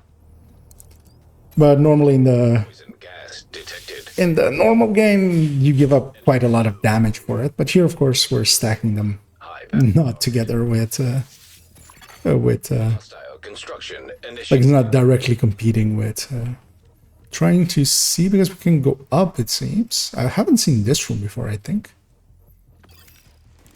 Oh, actually, well. We have that issue, and I put myself in a bad position here. Gonna kill the sniper. If I even get foamed, the guy foaming usually takes a while to catch up and shoot me. Okay.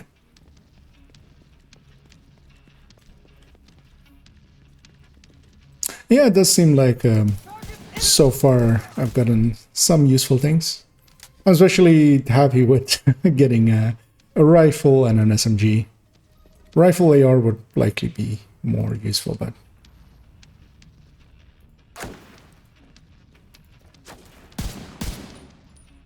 But yeah, talent-wise, worked out so far. But I've already kind of noticed that it's very much the exotic talents that you get. And those you seem to... You have less choices, so less chances of getting the ones that really matter.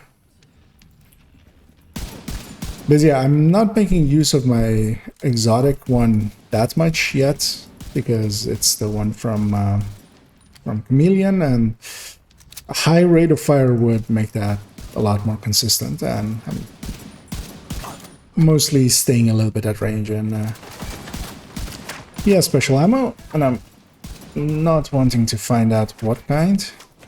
Sniper seems to be killing itself. Oh yeah, shock rounds. That can be that can hurt. Now what I should do here is Serious trouble. direct impact him, but he also returned a favor. Agent down. Something else is also down there. I thought we were down to the boss, but I have a hive, and that's what it's for. And the boss is basically dead anyway. Gonna flush him out. Steady-handed there went from full to empty, and that was very noticeable there. Okay, that was that sniper. Whenever it's almost full, the M1A is very on target, and then suddenly it isn't. Also, my understanding is that there is no like loot or collectibles inside of these things, so, or just like, that I shouldn't be running around searching for anything, so I'm hoping that that is correct. Not that I'm like skipping a lot of stuff. Although, yeah, if there's no fog of war, so it would show up on the minimap. And seeing as it doesn't, I'm gonna assume it doesn't.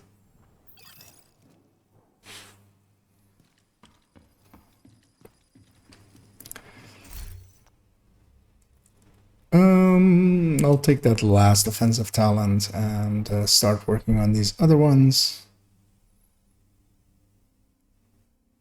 I have enough for one of these. I'll actually check what I'm full on blue ones, so I'll take a blue one. And I'll save the rest. So knowing that it doesn't show you your UI here, it's a safe zone.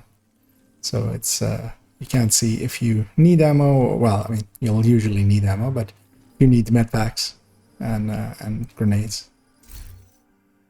Mark 16, that would be very much my choice. Yeah, I'm happy with Foeman and Reviver Hive. I mean, yeah, Mark 16. It's one of my favorite ARs anyway, so I'm not going to say no to that. And I'll take this medium just because it has a red as well. Hostile construction initiated.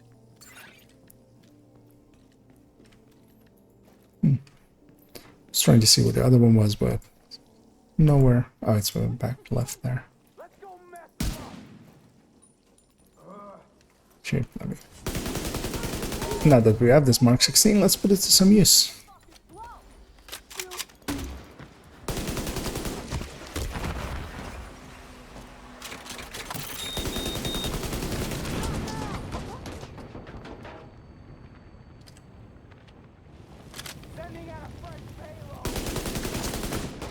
Especially that sniper needs to go.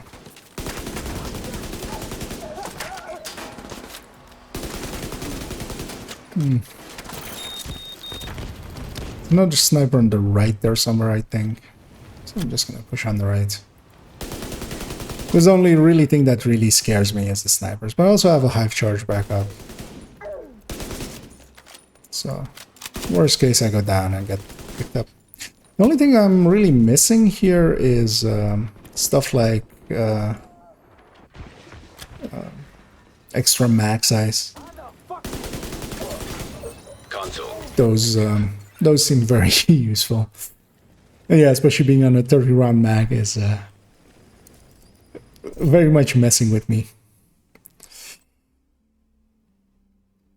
That seems like the obvious choice. I've had several talents as well that are reliant on... oh, well, I have fast hands. It's reliant on crit chance, so you really should get that crit chance one, so... let's go for that one. Both of them are blue and double yellow. Okay, let me see what the... So, that's 399. And how much is that one in descent credits? Just for me to get a feel of... and that's 6% Nemesis. And how much is this? 4%. Okay. So you gain more credits, but you get less Nemesis heat. Okay. Room selected. Difficulty rating. That's actually interesting. So if you go all of the easy ones, you get to your Nemesis faster than... Question mark? Guess I'll... Hostile construction initiated.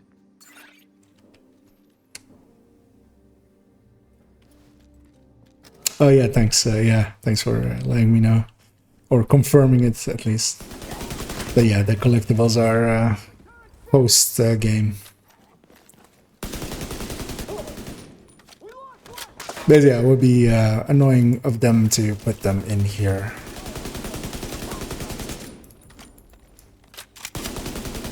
Because that would also randomize how you get them. Although I'm gonna guess it's still somewhat, like, mostly randomized. But it's by random chance which ones you get.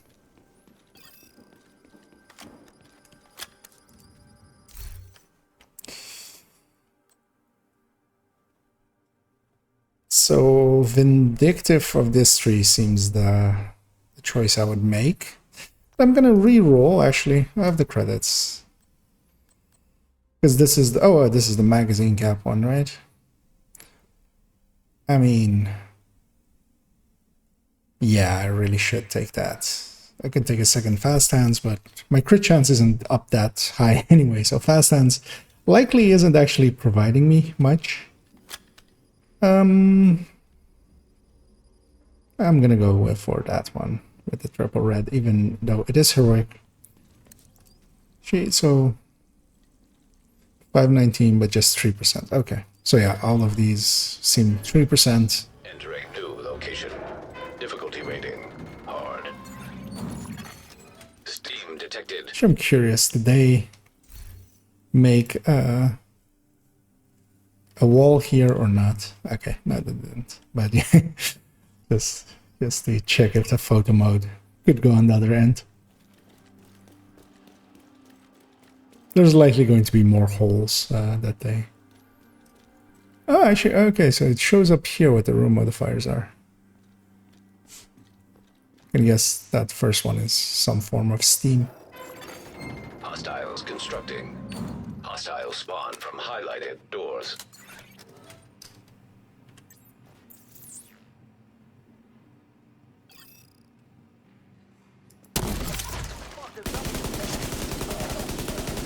Surprised that didn't foam that guy in the front.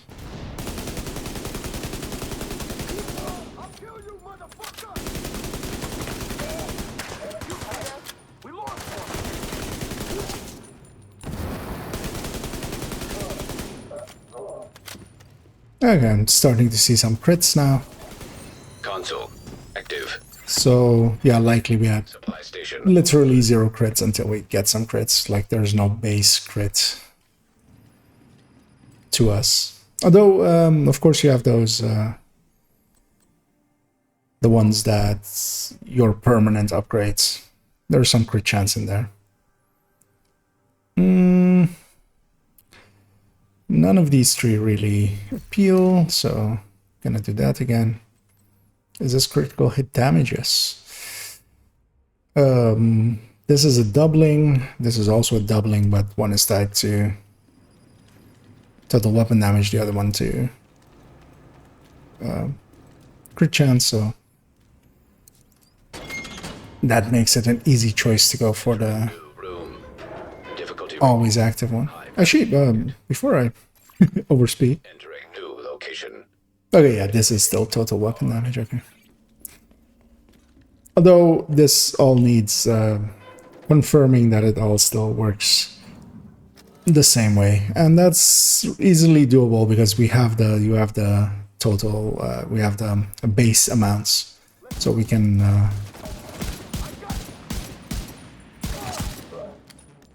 somewhat easily double check the values.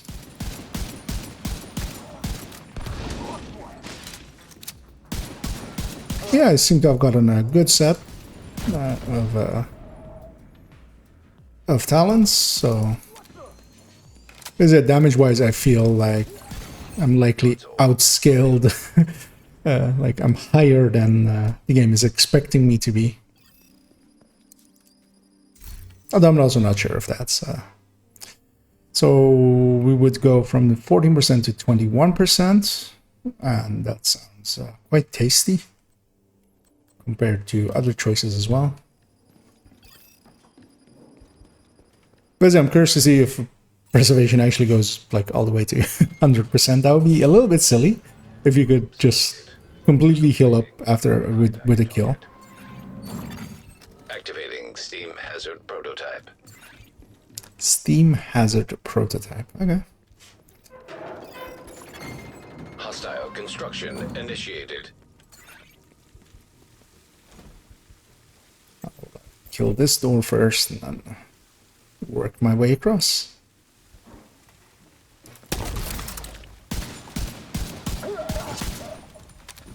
Something's still in there.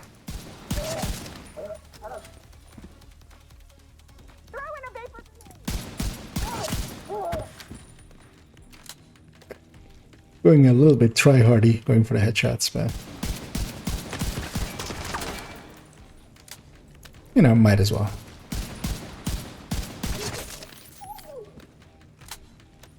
Let me be smart about this, not sit in that.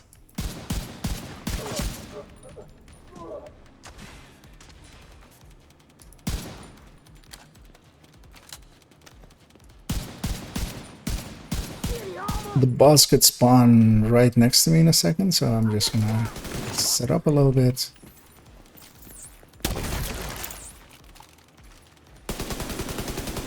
I like the phone cam with one charge actually better, because then it auto swaps off the second you are done with it. Here I might be in a little bit of trouble. Immediate medical assistance needed. If the boss chooses to kill me now, he can. Same for these guys. But he chose to give me a few seconds.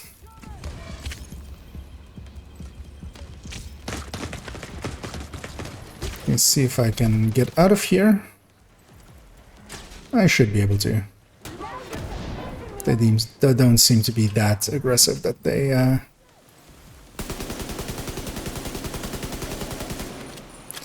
And yeah, as always, cleaners are very much against... they have a lot of force multipliers, making it annoying to sit into one cover.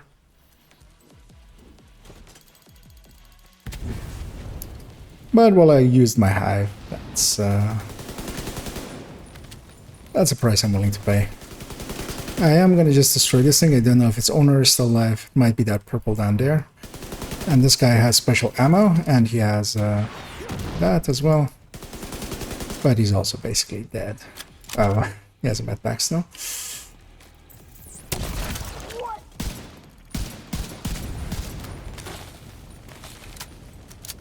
So I don't believe I've the ability to change what weapon is on which slot, which at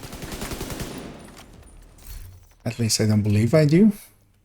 That might be something they should add in. Because I'm very much used to my AR being on on the one button.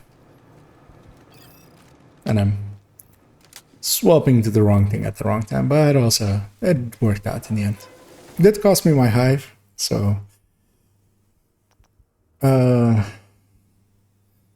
this weapon never needs to be reloaded. So what does that mean? Both of my weapons?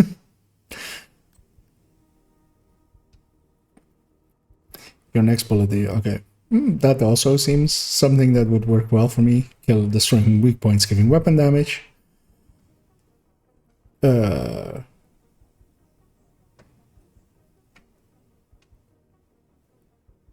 the switching weapons removes the buff, okay, and then blood. So I'm curious to think why they would think that Bloodsucker would compare with any of the other weapons.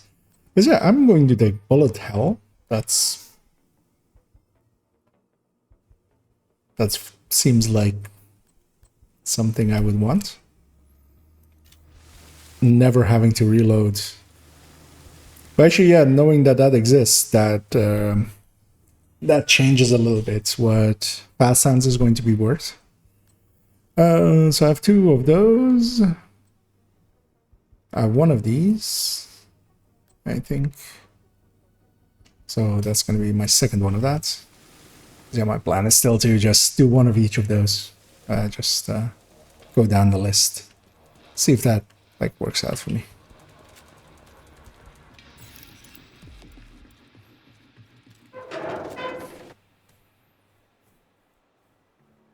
Okay, yeah, thanks for confirming on the bullet hell thingy. Let's see. So I have 1 available already for blue anyway. And I can get rid of Vanguard. I really am not going to ever use that eventually. Fast Sense as well, can kind of go.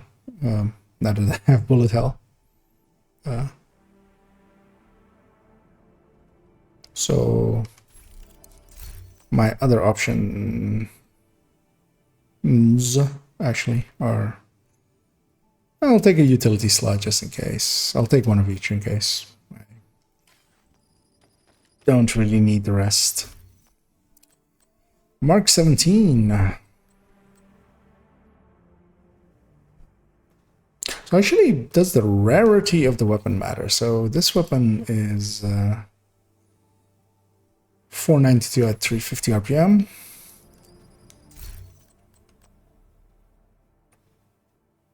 Doesn't seem to. This seems about the same DPS range as the other one. Oh, but we do get a secondary stat, but that's also a very minor there in comparison to just there. But actually, knowing now that I have infinite ammo, basically, I'll take the Mark 17 over the classic M1A.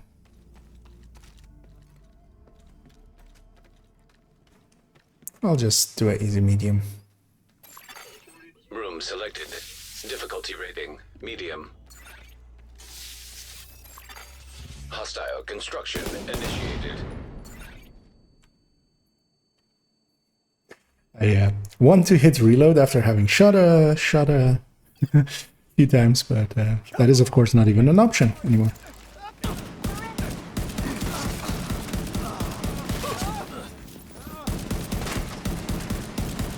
Okay, that is a lot more people than before.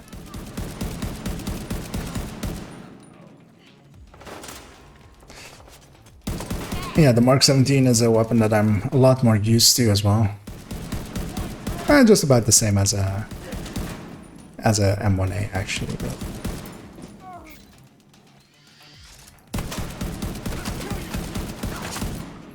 But actually, I should have kept the M1A. I now consider, because that's actually one of the Serious trauma. oof, they did really spawn on top of me. I'm gonna run that way, and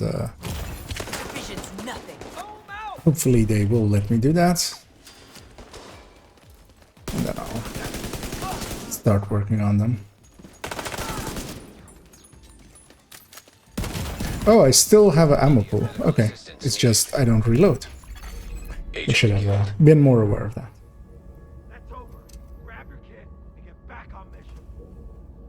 Because, yeah, that would have saved me there. But, okay. So, yeah, there were many more waves there. It doesn't show me actually how far I got on the Nemesis, it seems, right? No. Also, does it show me anywhere where what I get rewarded with at all? Not really, I believe, right?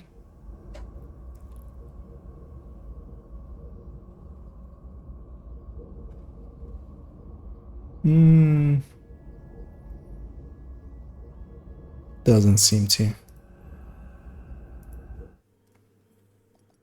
Okay, yeah, 84%. Oh, it was closer.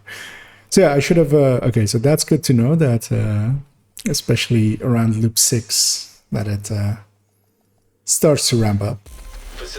And then actually, yeah, makes sense kind of that if you were to go easy, then you would likely actually just at that point have reached, Oh, cool.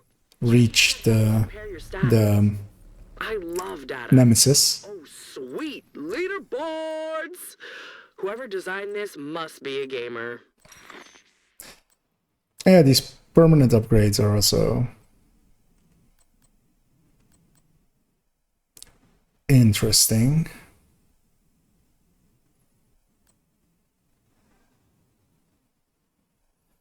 But yeah, so this is one extra talent starting out. Currency gain seems like also a really good one. Yeah, especially just having 10 crit chance like from this one would be handy as well from the start.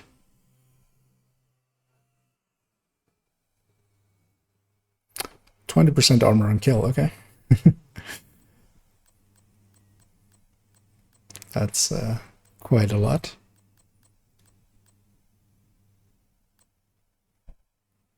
So, wait, this is... Okay, even the devs did this wrong. So they've called this skill repair. That is not what it's normally called, because skill repair is specifically the thing on the Technician Hive. The stat is called repair skill. Literally, the devs did it the other way around. That's quite funny. That's increases base skill repair. Okay.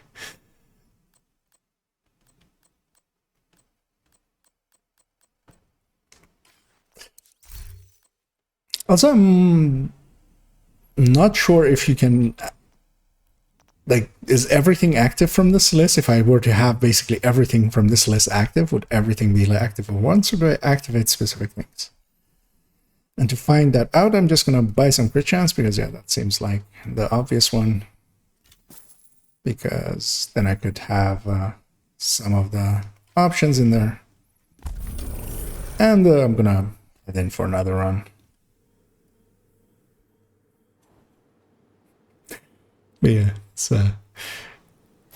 skill repair and repair skill is one of those things that they very much the whole community gets wrong from time to time. I have to actually press the button. No. Combat simulation program activated. So it's weird that you don't have a stat screen, really.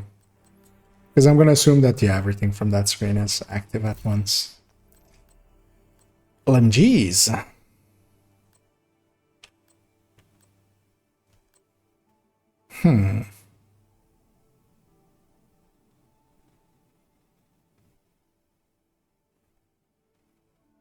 Yeah, I'll take an M60, I think, then.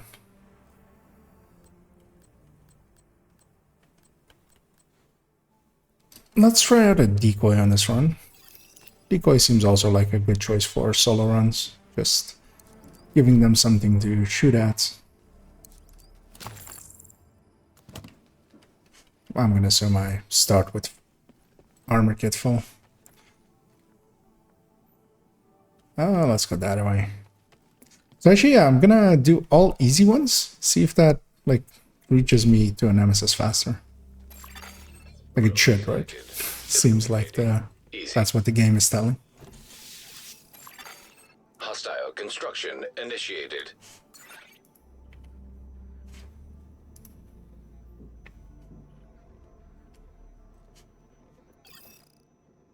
Let's move it! Grenade! That covers. Ammo might be a concern though with with usage like this.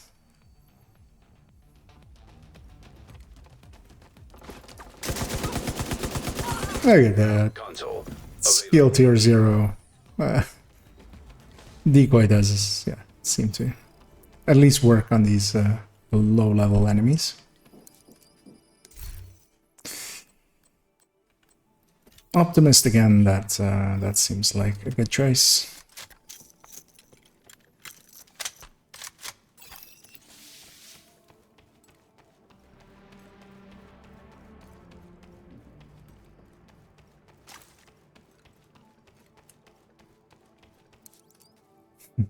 Oh yeah, actually, yeah. The technician hive will, Easy. the artificer hive will be tied to technician, of course. Yeah, so it's not even in here. Hostile spawn from highlighted doors. I'm curious how effective that's going to be. Just want to see it. Hey, agent. Oh, that actually seems. The one I wasn't shooting at, the two that spawned that I wasn't shooting at, seemed very interested in the decoy. So Console online.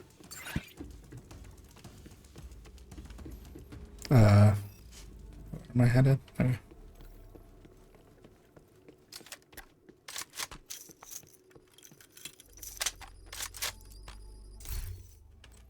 Preservation. I mean, yeah, preservation really seems like my playstyle, so I'll take it again.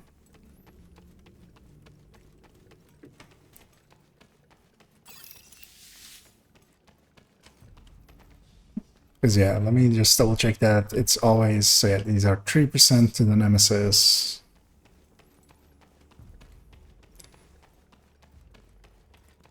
And this one's 4, okay. And don't have an easy option, so Location. Difficulty rating. I'll take this one. Medium. Hostile construction initiated. So back there and back there, okay. Weapons free!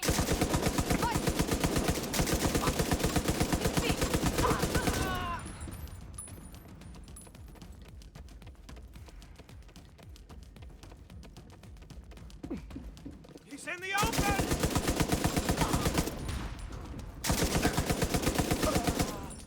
Because yeah, the gameplay loop of figuring out like what's the best choice at the moment, that can be that is actually kind of fun. I'm kind of enjoying that part, which is also kind of the thing while leveling and such.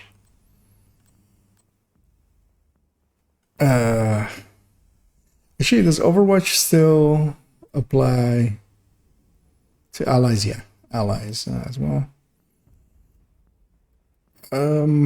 Neither really. I don't want to be tying myself to cover. I can re-roll. Oh, I'll spend that. And it got me vigilance, which with the decoy together should have a decent uptime.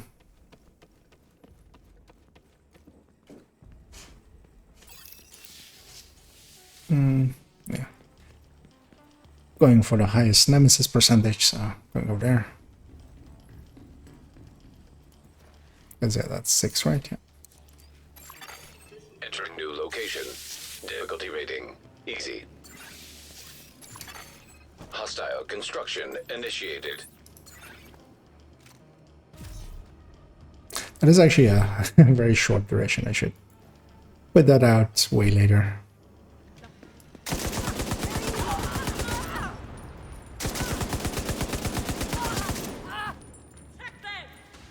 Again!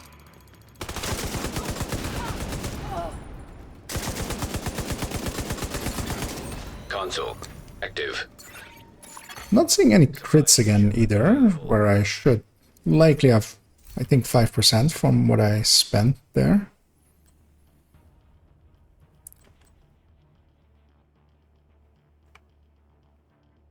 So hazard protection.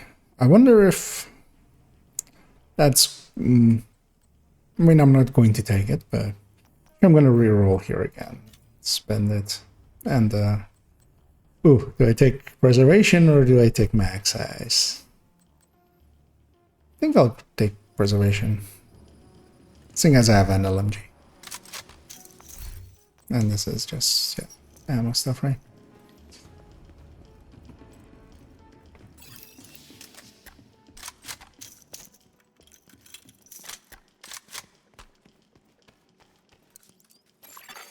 Room selected. Difficulty rating. High value target.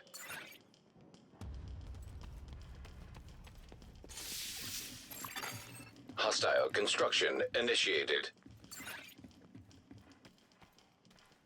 Yeah, I'll just hang out here. I'm ready to go.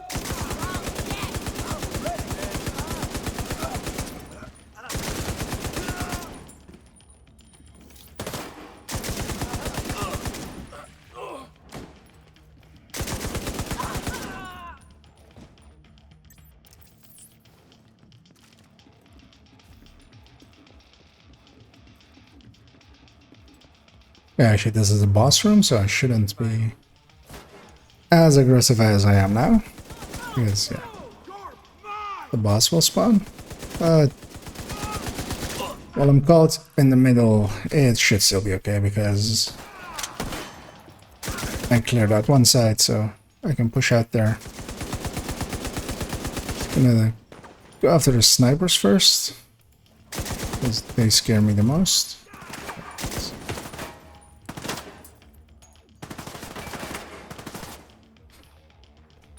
I lost sight of the other one. No, they're still back there.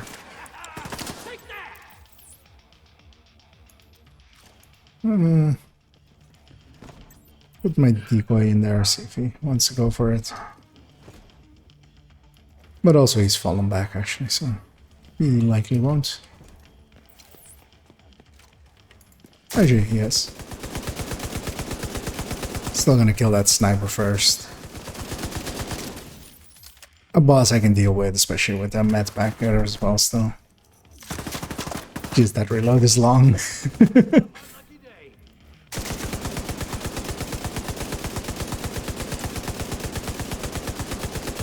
Oh yeah, sometimes the suppressing mechanics actually work in your favor.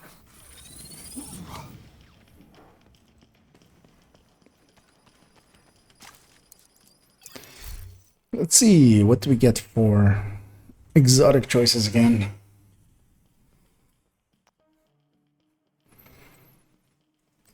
So yeah, this is pestilence, of course. Over 10 seconds.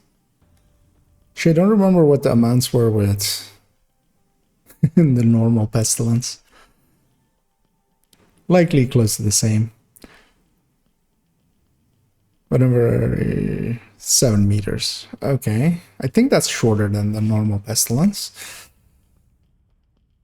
This one was that one, and this one was a self-heal. So this self-heal would be decent, I think, in groups.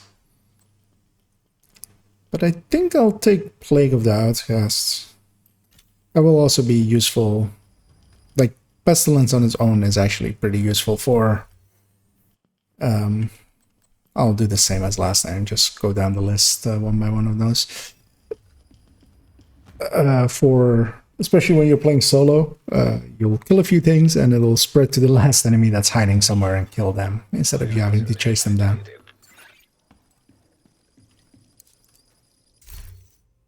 Okay, so I have a choice between these two.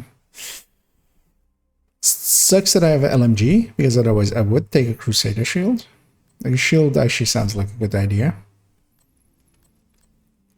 Stinger or shrapnel doesn't really appeal. Sharpener actually could kill likely a wave spawning, but I'd rather save that other slot for a revive hive. I don't get to reroll here, right? No, I only get to skip. But then what I would want is a secondary weapon just for ammo diversity.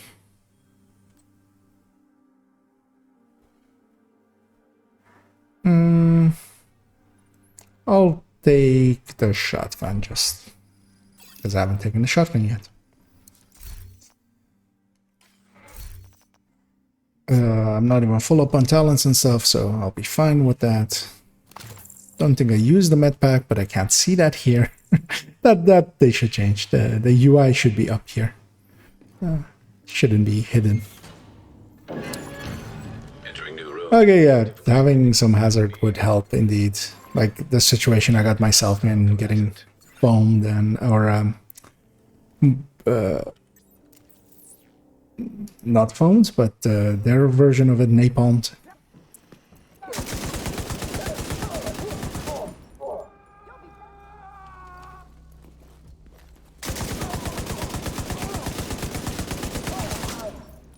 You now! Wait!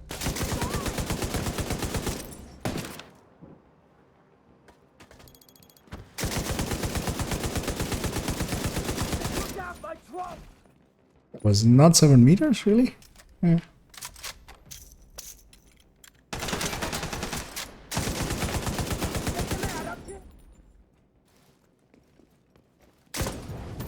Let's not get in the in the thing that will easily kill me. I'll put you down for that!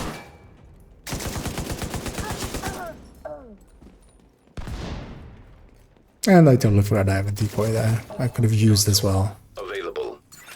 But that's the downside of not being used to having different... Wait, so this one they've also... So they haven't just copy-pasted from the normal game, because there it does say repair skill. But here they have actually, yeah, as well gone. Skill repair by 40%. So actually, I'd be curious to see if actually, I mean, you would need to get several talents together to get a healing build together for your allies. So that's not going to be worth it. I think I'll take steady-handed again. It doesn't seem like a bad choice.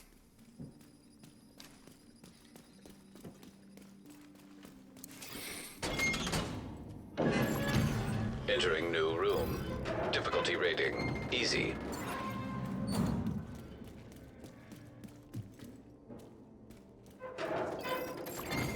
Hostile construction initiated. Decoy there.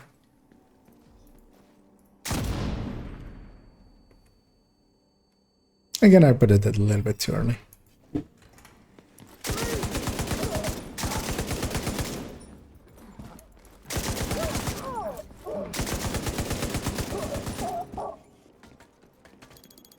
Actually, those plague ticks seem pretty strong. This especially as well because we're also like, it's not comparing to a weapon that is usually like on normal builds in the game. You have a ton of crit chance, crit damage and stuff, amping up damage output. Here it's basically competing against a plain weapon without any crit chance. Concussion seems like the obvious choice. Yeah, weapon swapping and stuff is... which also puts me pretty close to what I had in the last run. Entering new location. Difficulty rating. Easy.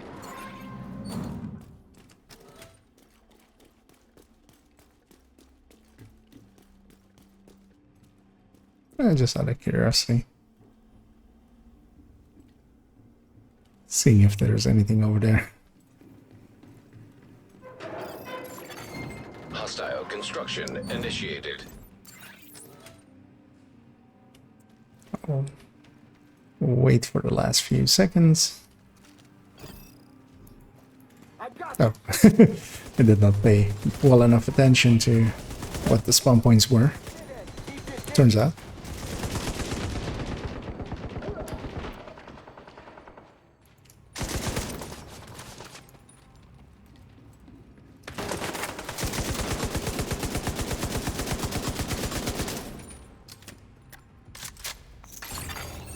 Was it that guy had 2 stacks or something on him of the pestilence, and that finished him off. Headshot damage, not really what I'm after. Yeah, bread baskets. You know what? I will take insulated. Being shocked a little shorter and being on fire a little shorter. Doesn't seem like the worst choice.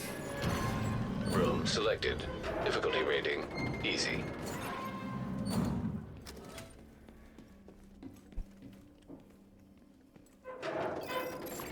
Door there, door there. Construction initiated.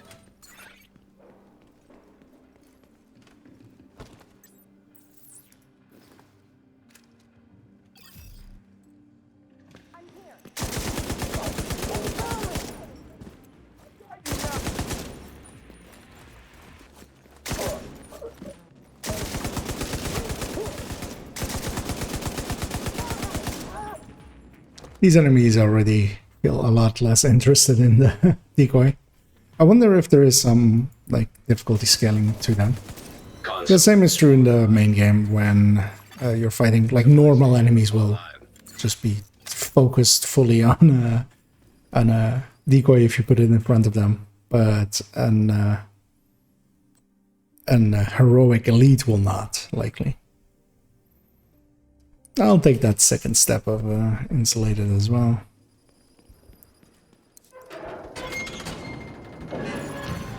Room selected. Difficulty rating high value target. Activating poison gas simulation. Yeah, so poison gas.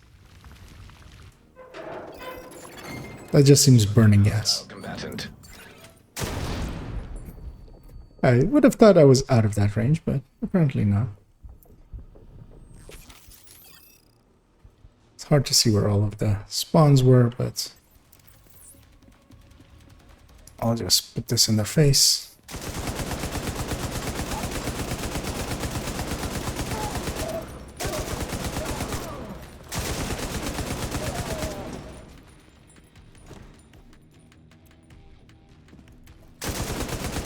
Nice of them to set themselves on fire.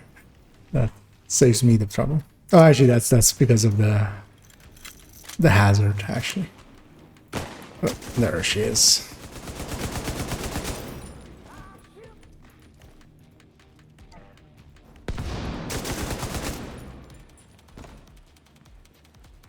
I'm waiting for that rusher to come in. They're from the other side, actually, than I expected. See if the boss kind of reacts to how he reacts to that. Okay, he seems very focused on it, so that works out. I'm just gonna kill this thing. I want to be on fire. Let's see. The sniper all the way in the distance. Just gonna put a few.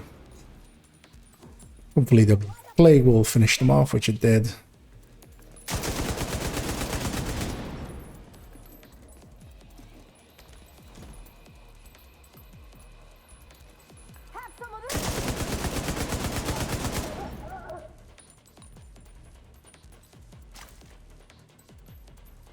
Don't see where the last person is. There they are.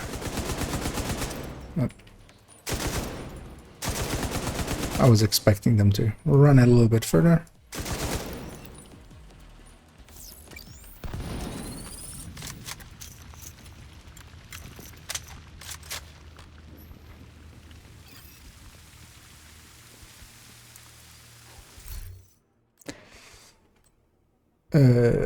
So I already have a red. I'm going to take a blue, a yellow next.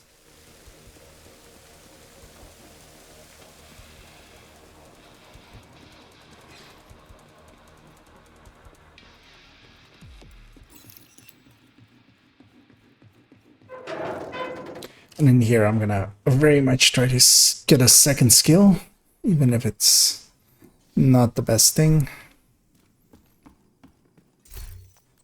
I have some credits. Take armor kit and an offensive slot because I think I've, yeah, filled up my 3 current ones. I might actually take... I actually don't have enough for another one, so I'll save it up. Give myself a few rerolls when available.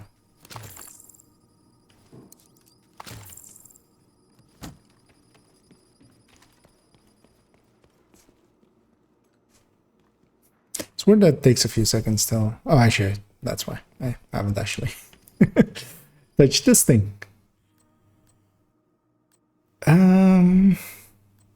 None of these really appeal to me. Reviver Hive does very much appeal to me, so gonna pick that. Gonna stick to the strategy of the lowest difficulty room and going for Nemesis Heat over everything. Location. Difficulty rating. Medium. Hostiles constructing. Hostiles spawn from highlighted doors. Gonna put my decoy over there. Work on the lower door first.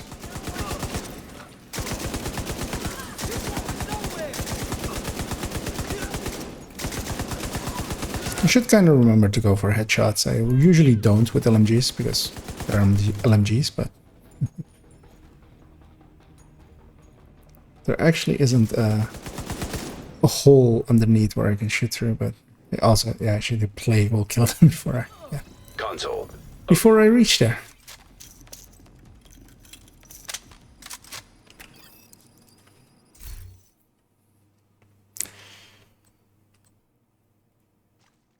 Oh, actually, it goes up by 5% each time. That makes it a little more costly than what I would want.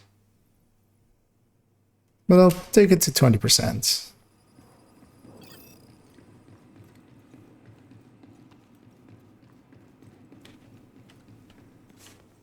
See if I can, how it feels to have that benefit.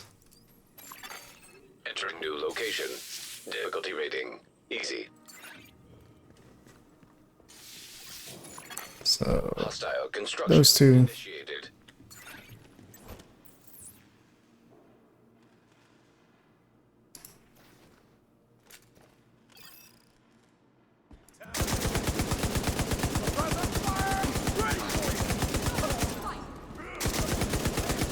So that 7-meter range, very, like, I actually, after this run, I really want to have a look what the normal plague has as this range.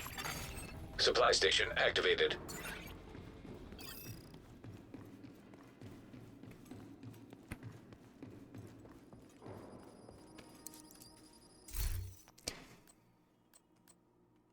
Second tier of concussion seems the obvious choice. Because yeah, concussion isn't all bad, especially as long as I do get some, like, spray weapons. I can get a headshot in between. Even if I don't get headshot kills, it's still a decent benefit. Yeah, even though this is all blue, I'll still go do this one. New room. Difficulty rating. Easy. So Hostile construction initiated. there and there.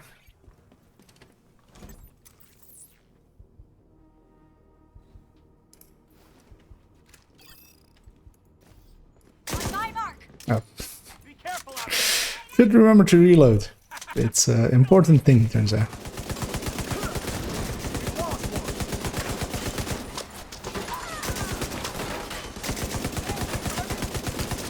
Yeah, actually, that plague is quite handy for just stopping 1 or 2 shots short and letting the plague just kill them.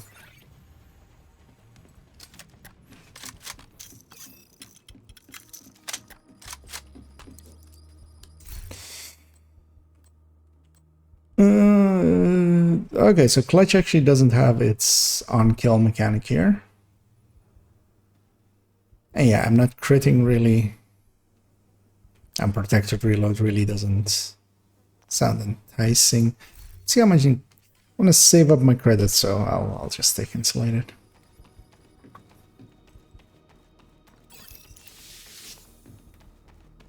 And I'll take this one. Entering new room. Difficulty rating. Easy. Hostile Other construction wave initiated. somewhere.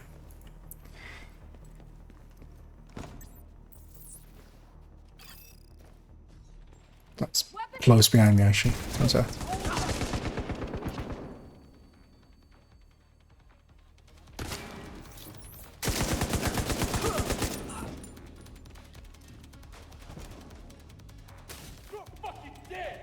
I can't see it from here.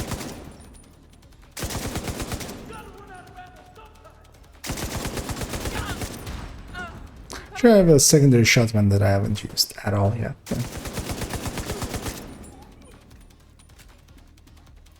let's give it a little bit of use. Console available.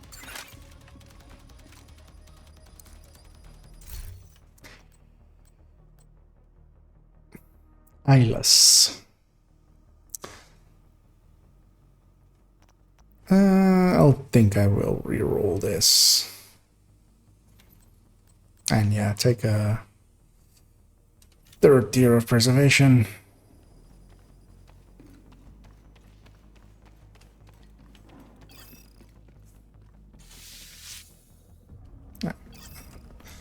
Okay, remember to reload before I go in. Because that almost got me killed the last time. Entering new room. Difficulty rating. High value target. I wonder if I can get up here somehow. From highlighted doors. I can. Yeah, high ground is always beneficial. Go!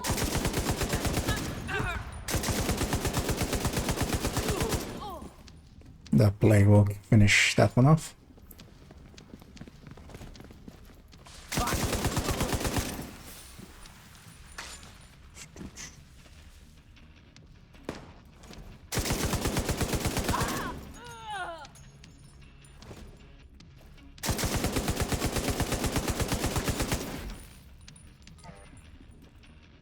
Don't have my decoy up yet, but I'll just try to put some stacks on the boss.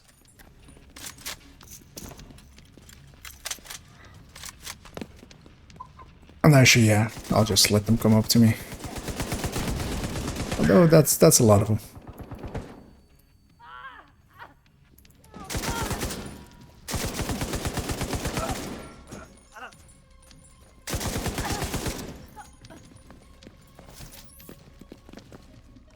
Still trying to see what's... okay, that's that one, and that should leave me and the boss, and I have enough rounds left to kill it. I hope.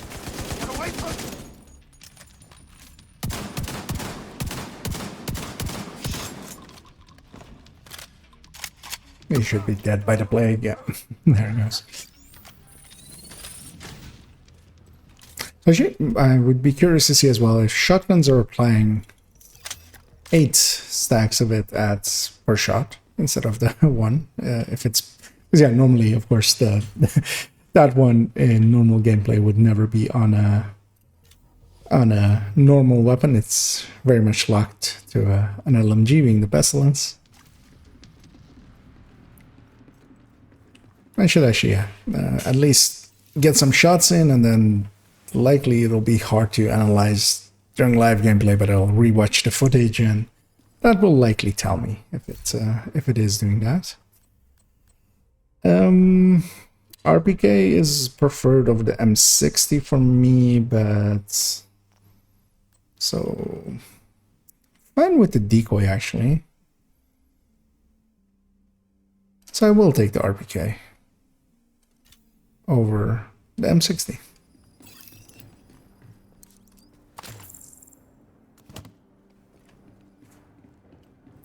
And I'll stick to my strategy, see if that works out. Selected. Difficulty rating. Easy. Hostiles constructing. Hostiles spawn from highlighted doors.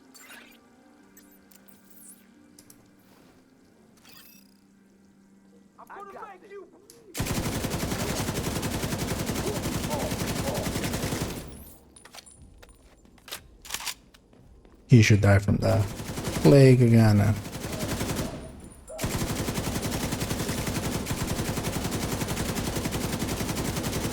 I'll actually kill those things just to transfer the plague off of them. Console available. So, I mean, fast hand would be my like obvious choice normally, but yeah, I will actually take it. But I'm not seeing many crits. I'm seeing about 5% crits, which kind of makes sense because I have 5% crits, I think, from just that initial like the point, like the NSA tech that I spent. Easy. Activating steam. So that door. Constructing hostile combatant. Oh, that's a hazard. I'll try to kill this door quick and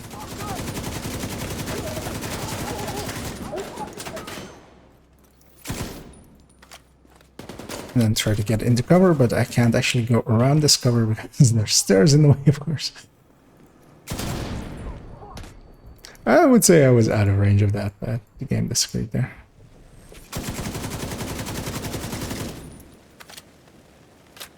Yeah, I wanted to check if the plague applies 8 stacks. Oh, it definitely does. Okay. That makes shotguns and the plague kind of a play. Console available.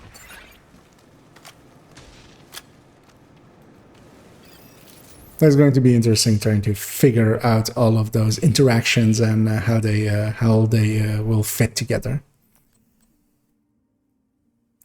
Because I'm here, for instance, also considering going vindictive because yeah, I can get some stuff on fire and such with weak points and then get a little bit more crit chance, but this is also just 3 crit chance in this, and I would have to get it multiple times to get it up higher. And I'd much rather just have like the getting close to 50% armor heal would sounds more tasty.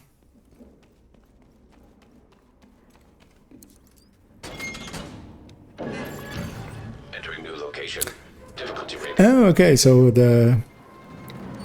Yeah, because, yeah, the ticks normally are tied just to the damage of your pestilence, and hostile construction initiated. They're very much locked to it. But yeah, here, of course, because you can swap weapons, and it's technically... the talent is active on the other one. It, yeah, could indeed be that it will scale up to... Because it's scaling off of weapon damage. Weapon hit damage. I feel like moments like that, where I can put it on a lot of people, everything's a little bit weakened. Like, that sure works out. Of course, the thing is, with the exotic talents, I feel, is all of them, I mean, that's also true with the weapons themselves, is basically all of them are overpowered, if you just look at them. But it's mostly, you can only have one, and it's in competition with each other. But that's usually what kills the pestilence a little bit. It's instead of killing them in the roundabout way, you could very much kill them, just kill them. Trauma seems very much like something that I would want.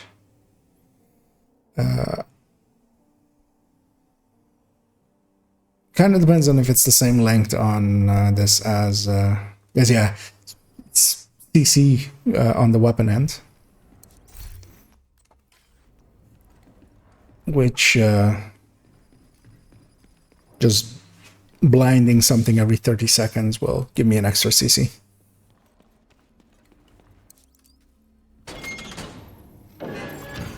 Entering new room.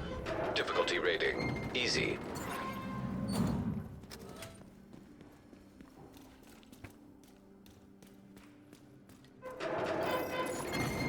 Hostile construction initiated. Wave there, wave there. We'll kill this way first.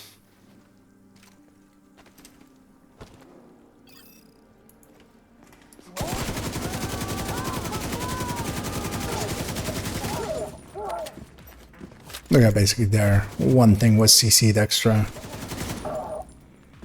And if the cooldown can go down a little bit, so why is there a marker there? gonna just assume that's just the center point of the room, but Online. it almost feels like it wants me to do something there, but nothing was shootable there. So.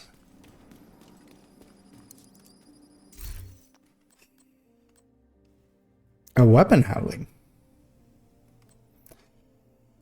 Yeah. Headshot actually, I'm going a little, but weapon handling sounds.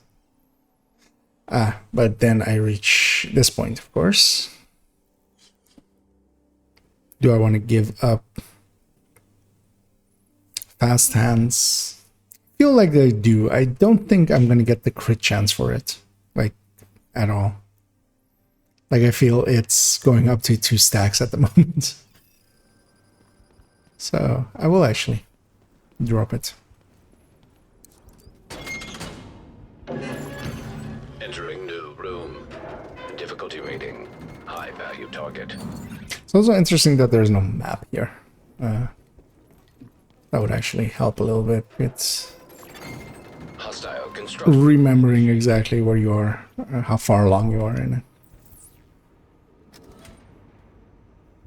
I'm just gonna keep distance here. Just gonna let him come to me a little bit, put my decoy out.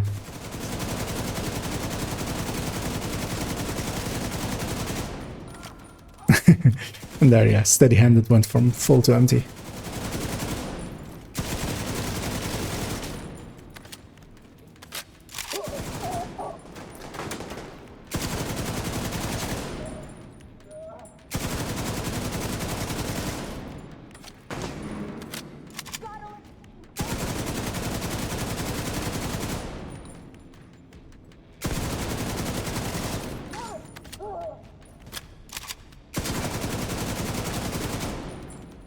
Sniping LMGs.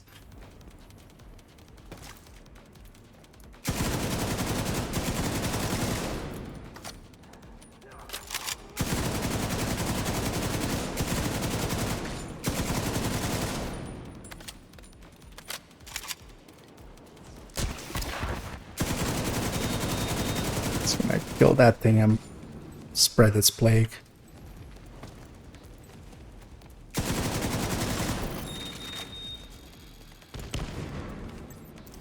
See if this works on him.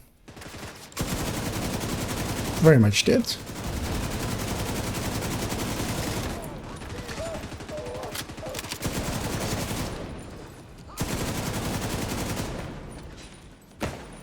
Nope, that sniper. Serious trauma detected.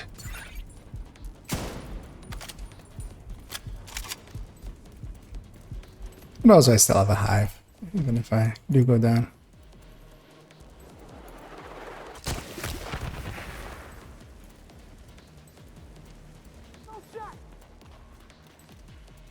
Kind of moving slow. I'll have a decoy in 5 seconds, and 'cause I think there's multiple snipers back here.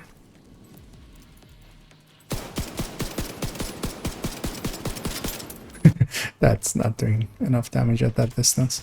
I'm gonna put my decoy out there, Vital signs critical. and the second he looks away, Agent 1 second too long. But yeah, the plague still got him. I just need to not die to one sniper that's still alive. When I say that, and instantly take one to the face. And put the decoy there. Okay, there's 2 of them. That kind of explains better why I took as much damage as I did. Is there 2 of them? Yeah, there's.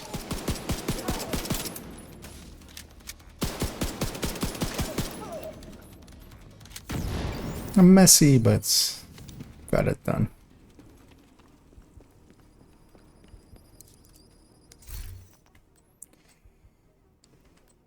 So I've gotten all 3 already, so I'll start back at the top.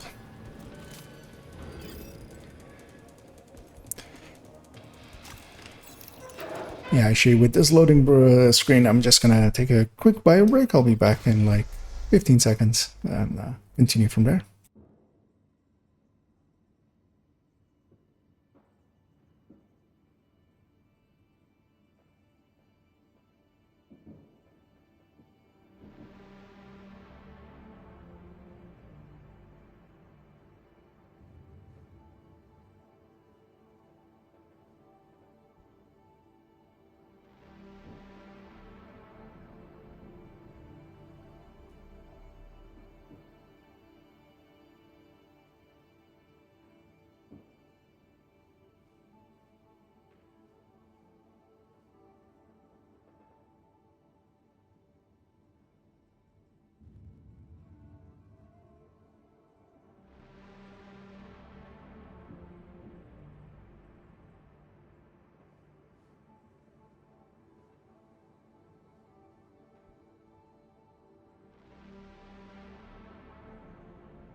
Let's make sure that I did unmute myself. Yeah, I did.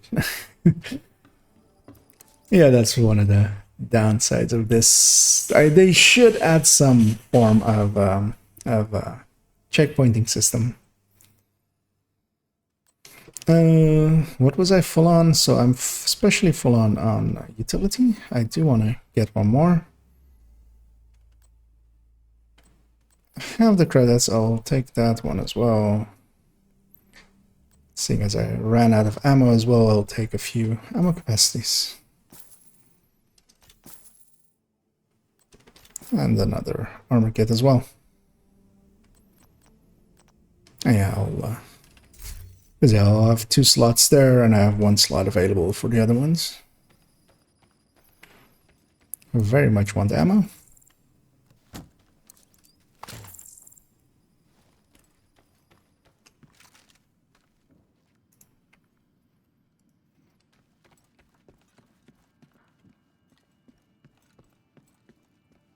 Oh, I forgot the thing again that it wants me to actually do. None of these weapons really I care about. None of those skills are really worth it at all. Because my current pistol is a... It's annoying that it does not show the optimal range line here anymore. Because yeah, the X45 is actually, I believe, one of the pistols with a very long optimal range. So it decays very slowly up to 100 meters. So that's why I'll take that. Because I'm pretty fine with my other 2 choices. Hazard activated. Entering new room. Difficulty rating easy. Hostile construction initiated. Oh. I should pay attention to what locations that happens to. Oh, hi.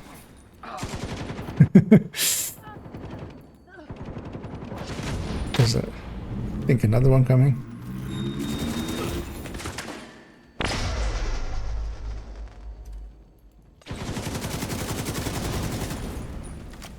Yeah, I think I am on base to... Console online. Yeah, it just seems additive to each other, right? So it's just going up straight, yeah. So next loop to have Nemesis. Obliterate, of course.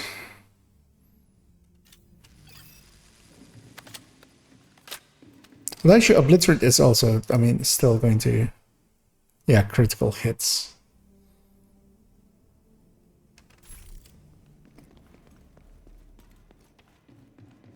But yeah, I feel all of the critical hit talents are very reliant on actually getting that crit chance talent. Room selected. Difficulty rating easy. Hostiles constructing. Hostiles spawn from highlighted doors. Gonna kill the wave behind me. Shoot, where is the other one? So in front of me. That'll work out well enough. Especially with these guys providing their own CC. Nope. That guy was very nice to not hug me. To not give me the bad touch. Console online. Okay, and Nemesis reached.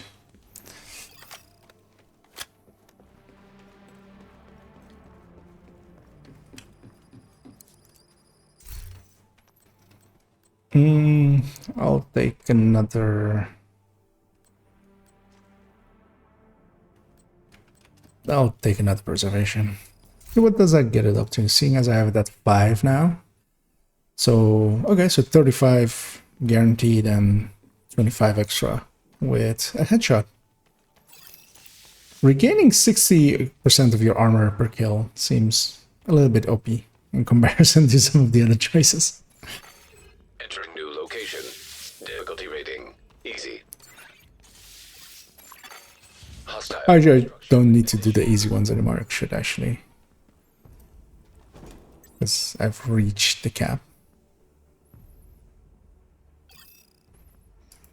But then yeah, that's good to know that it like takes about an hour to get to loop 6 as well, and if you do all the easy rooms just to get to the Nemesis, because there's of course that weekly Nemesis project. Just gonna kill that thing.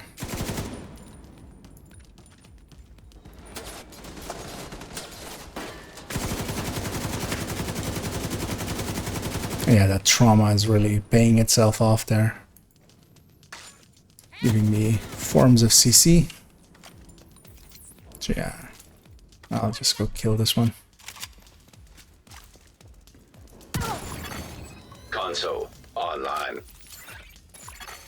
Supply station activated. Yeah, another stack of concussion.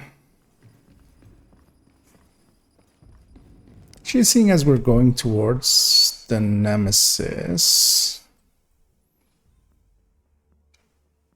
because like special ammo seems like a good choice for them. My question is like how it actually. I haven't even bought these in BTS at all. So I'm just gonna buy and see what happens. Okay, they went into the currently equipped weapon, so that's good to know. So I can get them on my secondary, which is yeah, where I would want them. In this case, my shotgun is now loaded up with flame rounds, and that seems like a thing that could be useful against the Nemesis fight. Room selected. Difficulty Although shock rounds would be even better. constructing hostile combatant.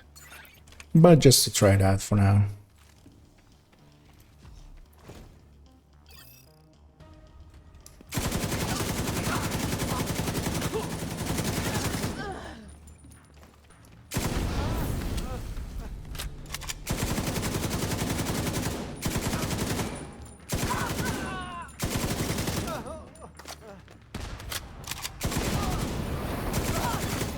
Console online.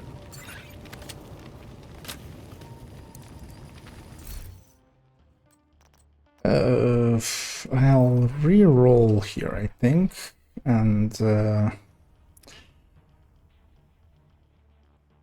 yeah, I'll take Obliterate, even though I don't feel it's doing anything for me, because I'm not critting enough for it. But I didn't want to re-roll again, and the other two choices also didn't really Chemical hazard. work out. Room selected. Also, the thing is, of course, that after the Nemesis, I can actually just keep going if I wanted to. But I will likely actually stop this run after I get the Nemesis here. And move on to restarting a run, because I'm mostly interested in just getting a feel for the runs, and then I also can do it on a second character as well, get the whatever you get from from these or from the weekly so special ammo going down. I'm also unsure if like special ammo will, because I don't think so, because there's also, of course, no ammo drops. But in normal gameplay, of course, if you leave that box alive, then you get some special ammo once the fight is over.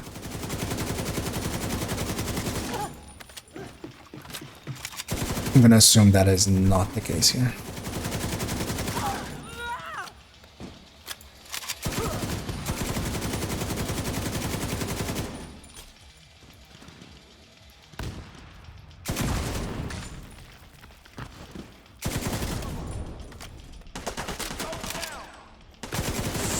He has flame rounds, which are gonna hurt quite badly. But I only have the boss still, and I have a decoy available again, so I'm just gonna rush him down. Put the decoy behind him, hopefully it will apply. He seems to have a lot more armor than I was guessing. He's falling back though, so.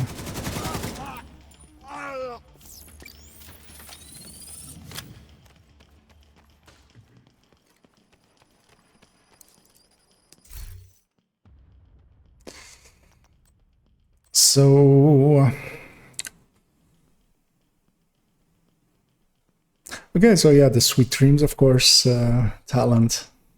Should actually, thing is, I don't want to be that close range. Adaptive Instincts or Bullet Hell is basically the choice. So never having to reload, again, seems really good. Although I still have a limited ammo pool, so that's the downside of it. And actually having some replenishment. Or having, once in a while, much increased crit chance and, and weapon damage, and I'll go for the chameleon stats.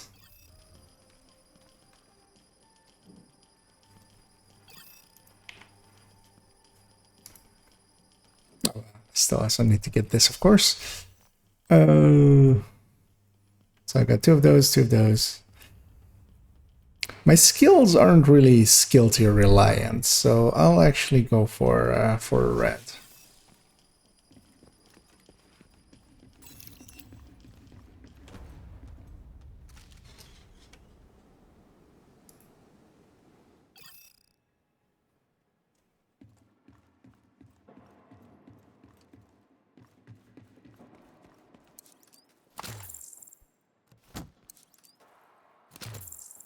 Yeah, the randomization makes it a little interesting. Let's see what kind of ammo types. Wait. Hollow point and explode? Like, these usually are both bleed rounds.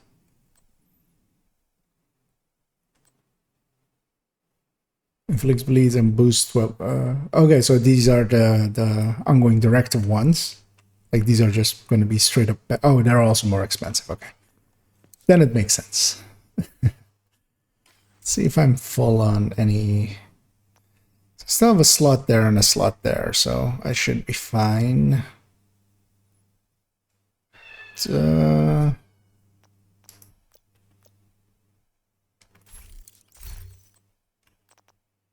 We'll take ammo capacity.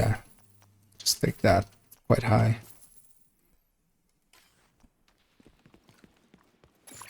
Actually, do I need to get ammo again? Difficulty rating. Yeah, I do. Nemesis. Oh, actually, that's a lot of ammo.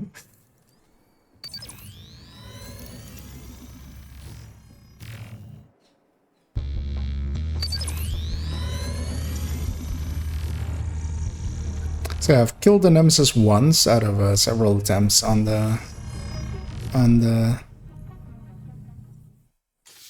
PTS, but from memory, it's very dependent on. I haven't seen this one, I think. But yeah, it's very much dependent on like how it goes. System disrupted. Rogue defender drone detected. Like who you get almost seems very important. Rogue restore hive detected. 'Cause, yeah, they hit hard. Hive detected. System reactivated. Serious trauma detected. Push in a little bit, try to get my decoy somewhere. Hopefully they'll take some aggro. And if I can get a blind. So they have a healing hive somewhere over there. So it's over there. Hopefully that grenade will just outright kill it. I'm just gonna go the other way. Immediate medical assistance needed.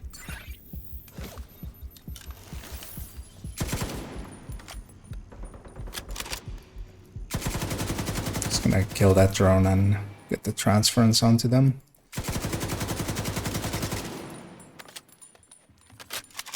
Should have trauma available to me again. Because yeah, blinding them for a little bit can let me do some damage onto them. my decoy available as well. I'm gonna put it over there. Gonna kill the hive. Uh-oh. They're going aggressive. But the plague will actually kill them. That's nice. Simulation terminated. Collating data. So that is actually one of the better fights I had against the Nemesis is this. And yeah, especially trauma and the plague really helped there. Also, the plague should actually jump up by quite a lot when the bonus weapon damage from the chameleon one kind of triggers. Also, I don't understand why, like, on the Nemesis part, why there are marked doors, because from all of the times I've seen that the Nemesis just spawns in the middle. It's never waves with them, at least so far that I've seen.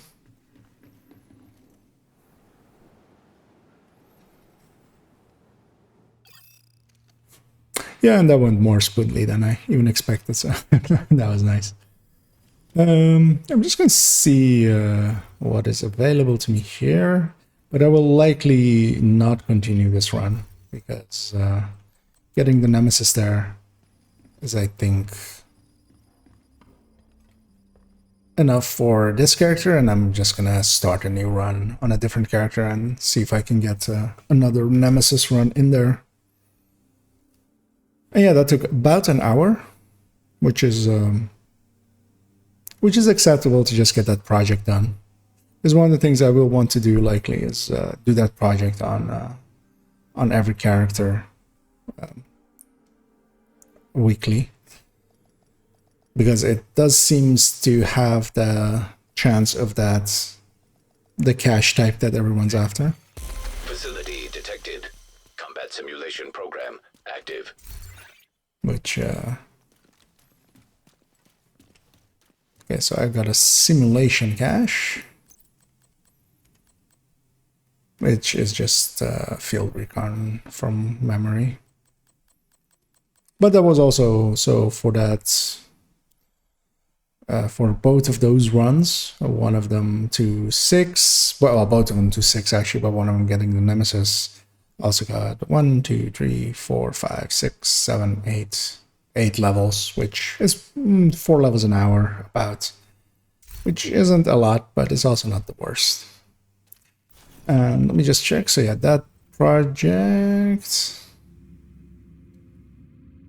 So yeah, that project did not complete. But yeah, this reconstructed caches are the one everyone's after, from my understanding.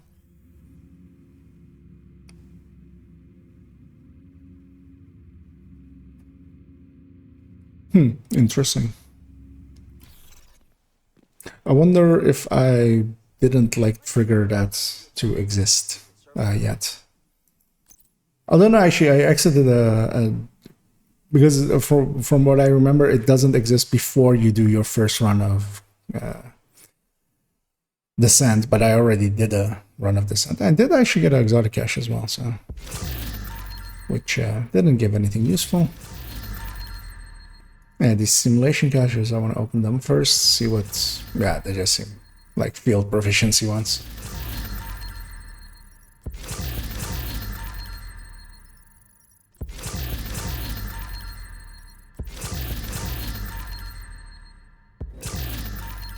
Because I'm going to guess, like, the point that I got to, because I got past the Nemesis fight, that I tricked down as a defeated Nemesis.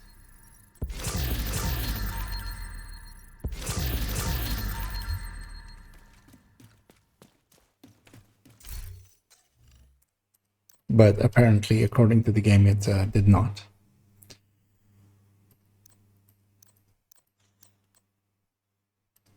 That stays as trash.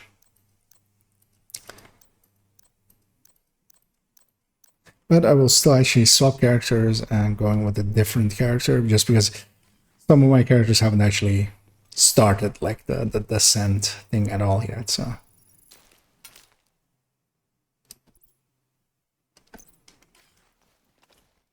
Also, actually, I want to see if... I'm going to assume that these credits are account-wide, so I have 107 here.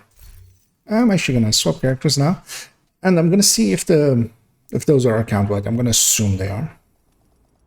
But it would not make sense for them to not be.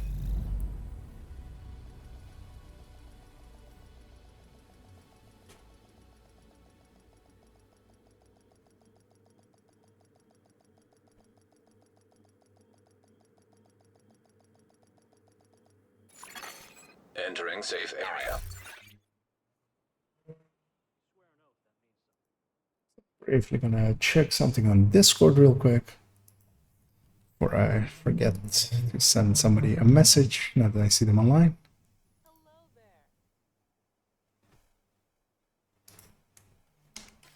Okay. Yeah, so I'm gonna send that start off the descent one. So yeah, I'm gonna pay attention on this one if the project is available right away after I talk to Wally here.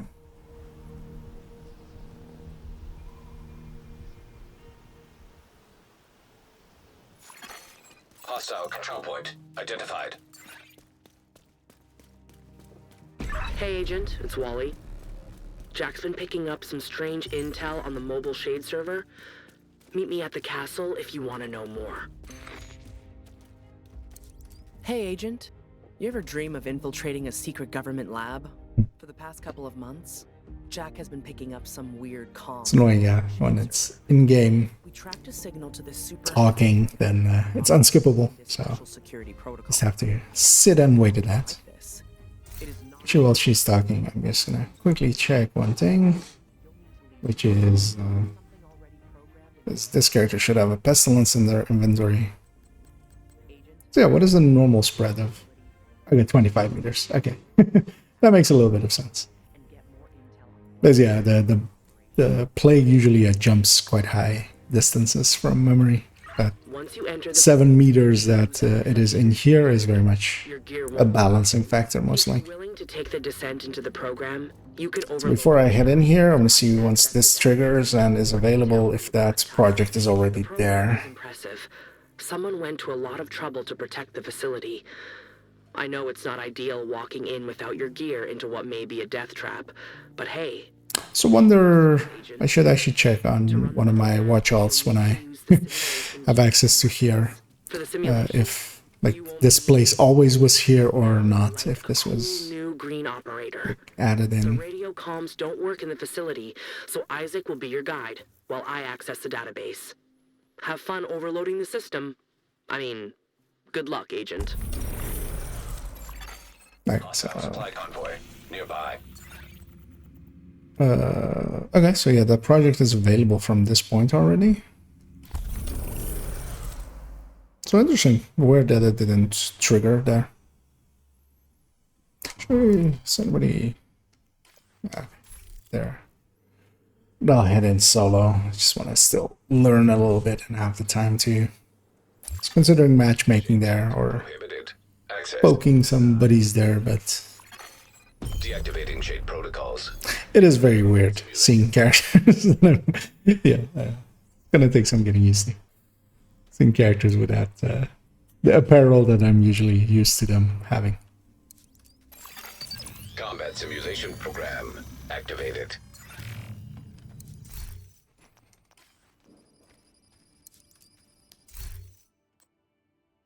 A FAMAS like sounds tasty, but it also feels like a complete trap with the ammo in this thing. So I had good luck with the M60 there. I do not like the sticky burn, but do I like the airburst better? That is quite the question. I think I like the airburst better, especially for area denial. You can put that. It shouldn't be too hard to target it onto a door. gonna make sure that yeah, okay. So yeah, we do start with thinking of doing the same tactic of just going all normals. That seems to, because yeah, I want to see if that, like, if that's the reason it breaks or something. Like, did I Difficulty rating. get to the Nemesis too earlier than the game wanted? But it shouldn't. Like, that seems like an obvious strategy. The airburst is actually useful because it does have it stays for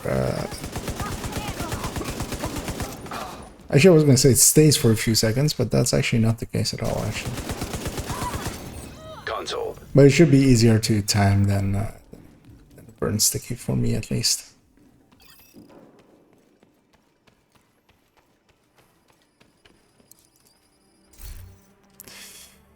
So, preservation again.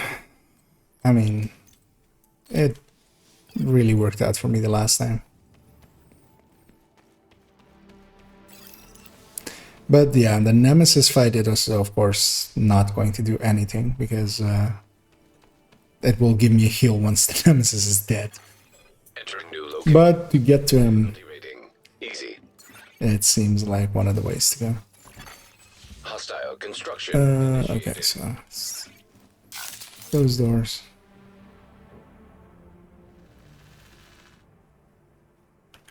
Let's see if I can time it a little.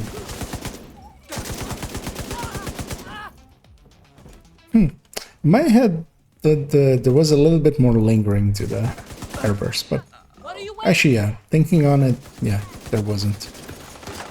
It was one of those skills that I barely ever use.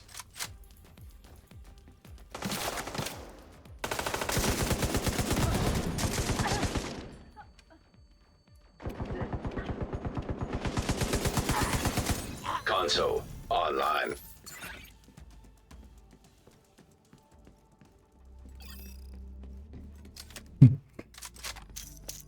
Yeah, that FAMA seems...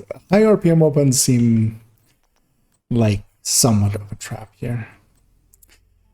So Eyeless seems like a decent choice if I get trauma again. But it's contingent on that. Do I want to take that chance? Sure. Sure, why not?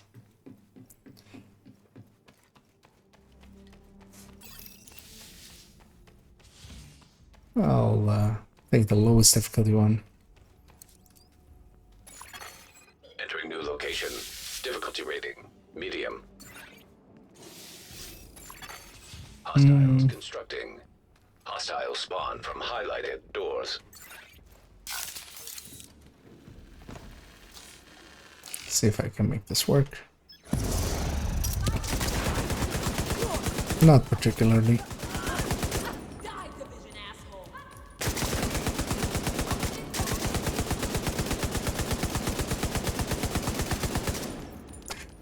So actually, yeah, the steady-handed was very much making a big difference, I notice now. Supply station available. Skill duration. What? Okay. Like, what would be the points compared to other options?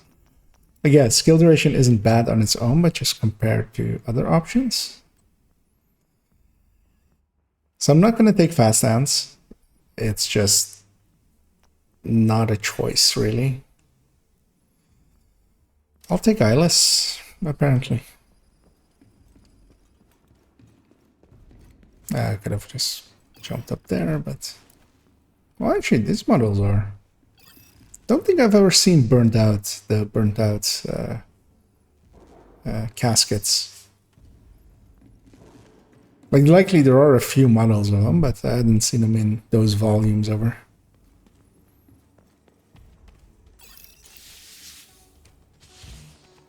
And yeah, sticking to the strategy. Even though I wouldn't mind another red talent, but...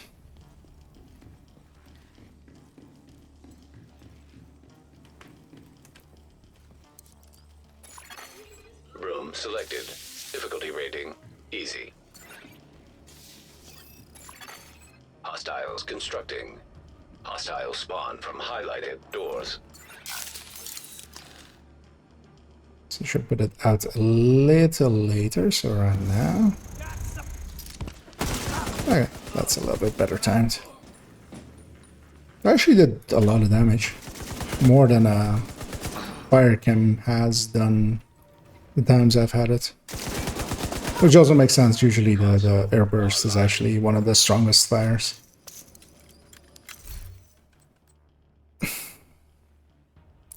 Opportunistic. It's also 5% starting out, which really makes me not want to take it. I'll take one reroll. Yeah, then insulated at this. Then want to take a second reroll, and I might as well take something. Because I don't think skip choice there will benefit me. I don't think I get more credits or something for that.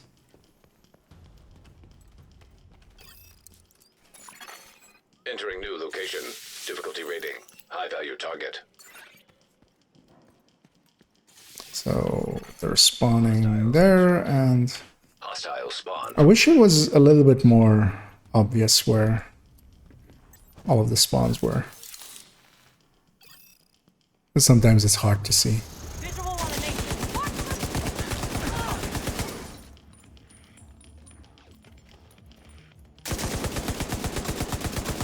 And I missed the plague already. And steady-handed.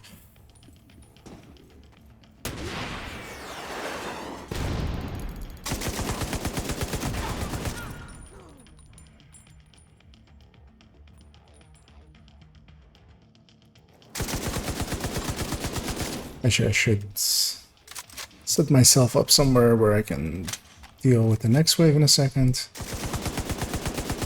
So I'm gonna put this out already.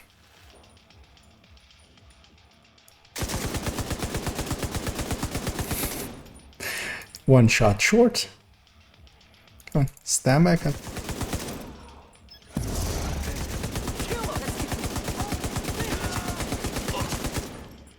Alright, the airburst does do a lot of damage.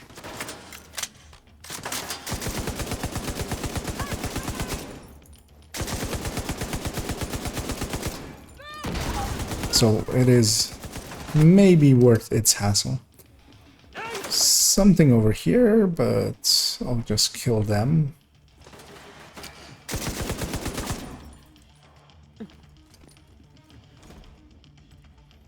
Want to get that sniper out of here, and then just deal with the boss. Because also this should work, except that he runs away, of course.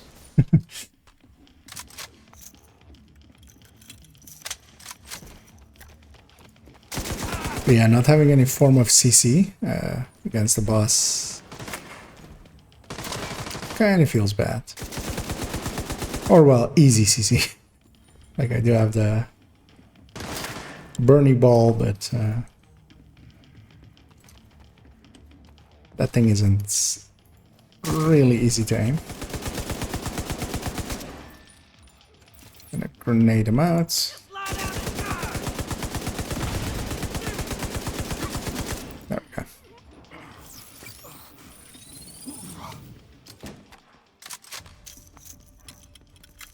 Oh, I forgot to check if the credits shared. Oh, actually, it's in the top right. Okay, they do share between characters, which, yeah, seems the way they should.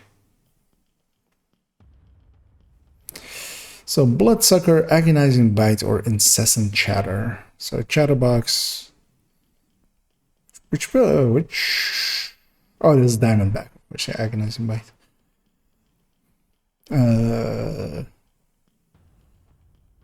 So wait, randomly hitting consumes the mark, guarantees crit hits with crit damage amplified by with damage amplified by 20%. Okay, so that is, I mean, that seems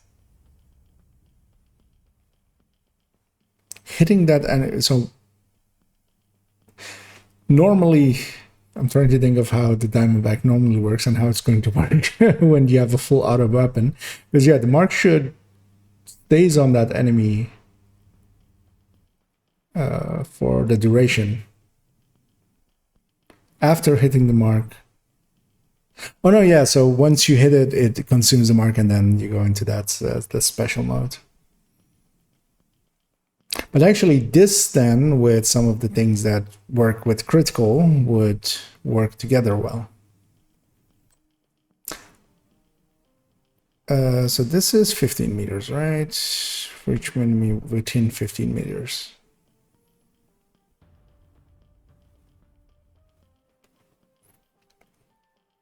This together with a high LMG, as I have, also seems like this with a GR9 would be quite strong.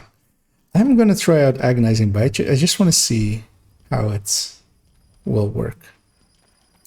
Also, I need to get a stat. We're at the start again, right? Yeah, so yeah, I'll take a red.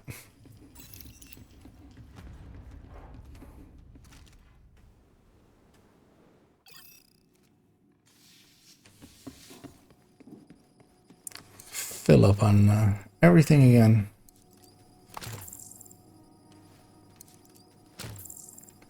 Let me see. I have 2 red slots available still.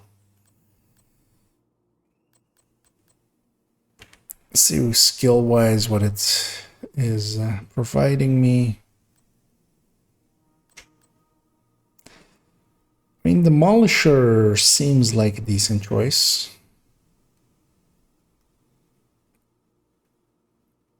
I would much rather have the Demolisher than the Airburst that I have. I can't... what I would love actually is to, yeah, to put it to then have the Airburst in the Q slot, but I don't think I can do that. But also, I don't have a second weapon yet, right? So, yeah, I think I'd take the rifle. Just to have split ammo.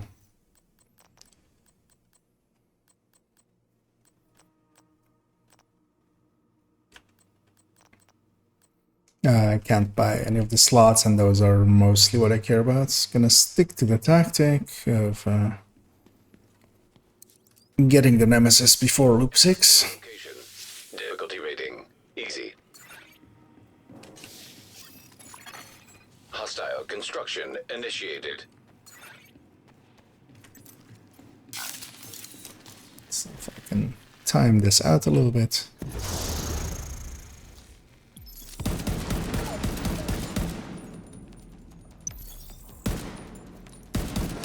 Actually, just the mark of it is actually also useful. Just once there's only one enemy available, then it shows me exactly where they are. Which sometimes is oh, it marks proxies as well. Does the I haven't used Diamondback in such a long time. I've played around with it for a while, but it's not one that I use often. Because yeah, that seems powerful. I mean, so did Plague.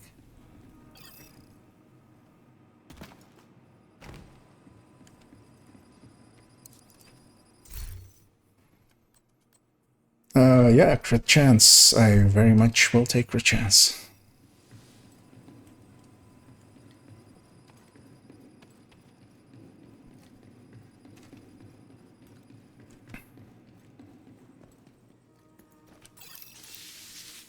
It's not a model I've seen before, I think.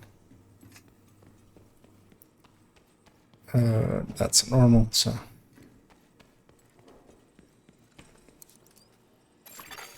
Entering new room. Difficulty rating. Easy. Hostile construction initiated. Are both of them up here? Yes, there. Try to catch this wave with this.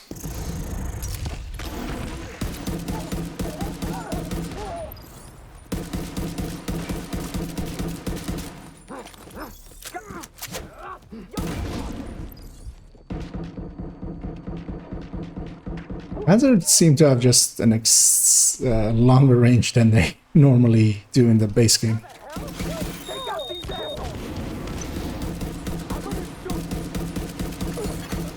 Console active.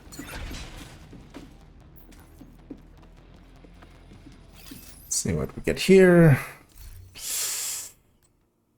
I mean, I got the surgical. I might as well take good damage as well. And actually, I just realized, of course, that I shouldn't take surgical. Well, I'm not always shooting the marked target. I'm not even really paying attention to it. I'm just, if I get it, I get it. It's more of the setup for it. Selected. Difficulty rating easy. Because trying to Constructing. min-max for going after that enemy is likely going to get me killed at some point.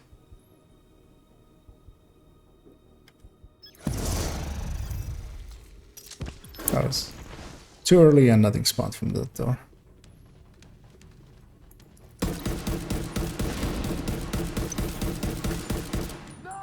But yeah, on the moments that it does go for the right target, it's quite strong.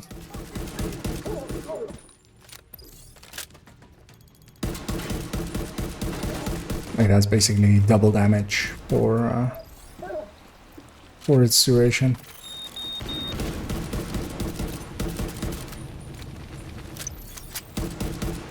I feel I'm I feel I'm on target there, game. Console online. It's in here. Just area.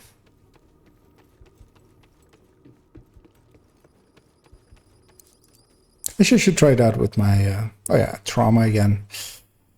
Very much trauma. Like that seems like the play against the Nemesis, especially. Though I should just also remember that I put flame rounds in my shotgun and I didn't use it at all in that fight, and I could have at some points when he rushed me down. Poison. But yeah, that's Activated. it's one of those things that Entering new location. you don't think about during the fight until you get more used to the amoid. Hostile spawn from highlighted doors. About that.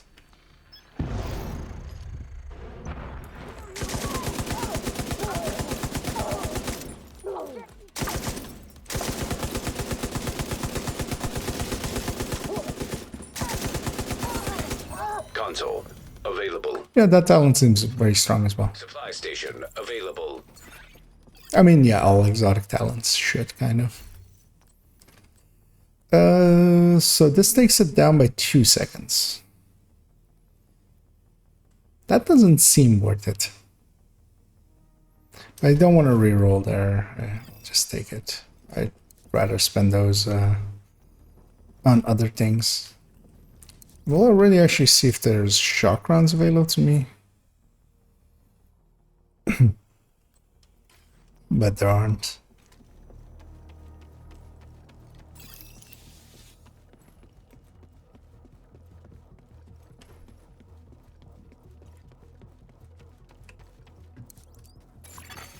Extreme heat signature detected. Entering new location. Difficulty rating. High value target. I'm gonna go back up here because yeah, it did seem Constructing. like a good spot. Hostile spawn from highlighted doors. It's not that door this time. No, somewhere over here. Might still catch someone.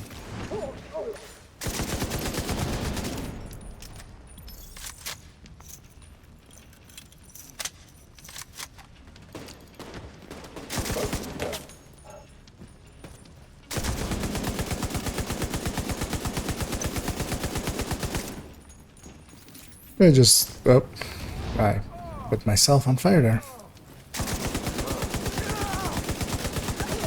Just from a utility standpoint, the play was a lot more easily usable. This will actually help on the way that I deal with especially bosses. Actually, on the Nemesis as well. Actually, like this should be much more useful. But yeah, the basically double damage when I have it active, and especially on the Nemesis, it's just them and their proxies. So it's not set myself on fire twice in one fight.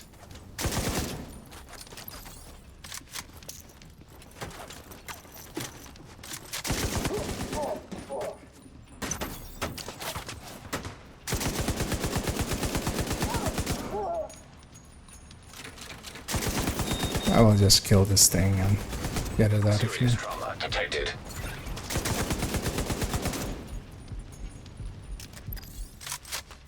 And I should catch where those shots were coming from, which you would think would be easier to see.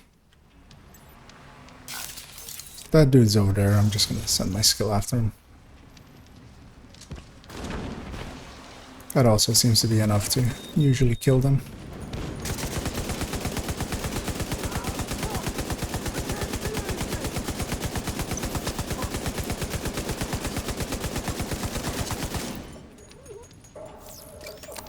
That's felt a little less weak, or a little less strong than I would want it to, I kind of feel. But I'm also, yeah, I'm a lot more red or other talents than red currently. So this was loop 2, right? So yeah, I'll take a blue.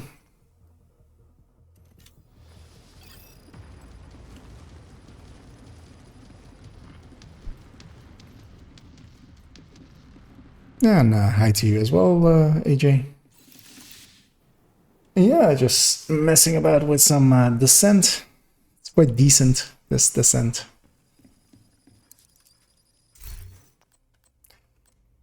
Did I already have a secondary? I did. I didn't have a secondary skill yet. So decoy seems like something I would want.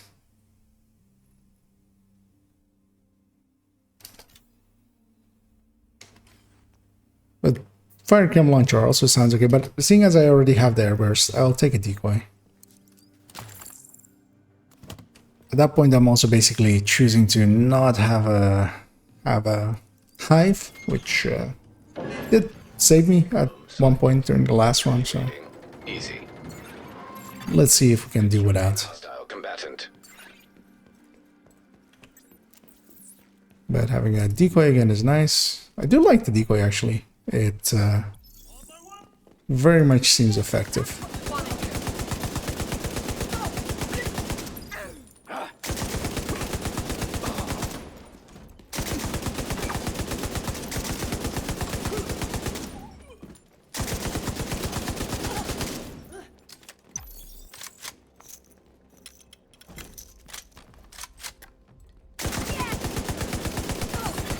There we go.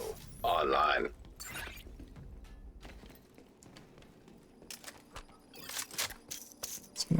Wait out the reload or actually open this thing.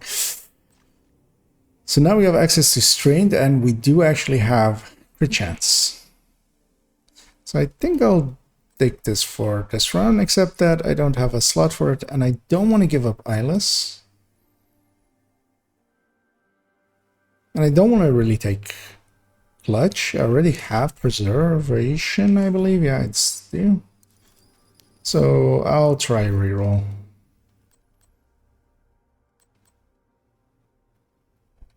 I'll try a second reroll. Ooh, Allegro. So Allegro is seems really useful. Getting more rounds. I mean, it's basically a 7%. I mean, most of these stats are solo that. But I'm thinking of this is a weird choice of giving up surgical, because I do have, of course, the other talent providing me the crit chance. And that is, I think, what I'm going to do. And then I'm going to try and play it more towards that talent. I have a bunch of reds already. I don't have many yellows, or lose. But I actually want to stick to this tactic, right? Of going for max Nemesis heat. Room selected. Difficulty rating easy.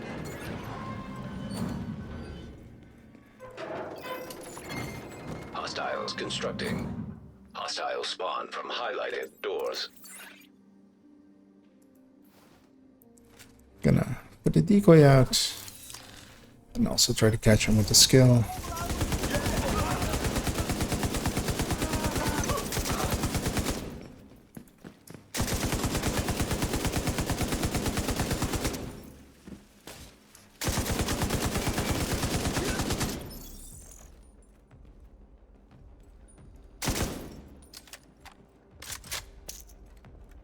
Yeah, and solo suppress doesn't really matter, because I'm not messing up Available. other people's aim anyway. And I can just relocate and kill them.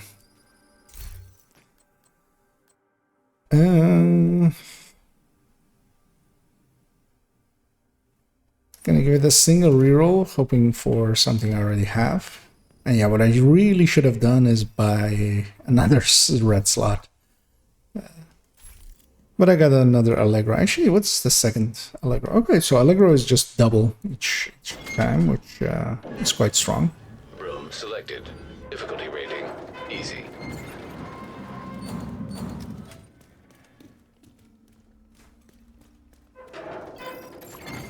Hostiles constructing. Hostiles spawn from highlighted. But yeah, it's not gonna increase my damage potential per mag. That's the only downside of Allegro, really.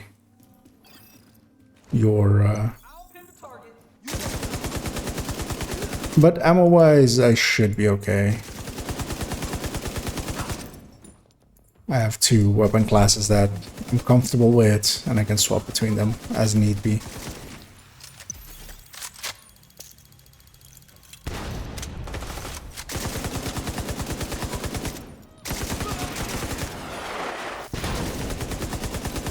Almost got me. Console active. So that's weapon handling, or well, I'll take some. Oh, do I already have trauma as well? Okay.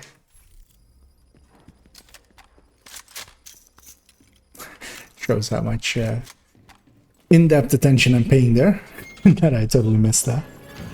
Entering new room. So yeah, I have trauma together with Eyeless, which also should be quite strong. At least I would think. Constructing hostile combatant. Like that's at least a combo. Gonna put a decoy there. I'm gonna try to catch this spawn here and not kill myself accident. I'm charging right in there.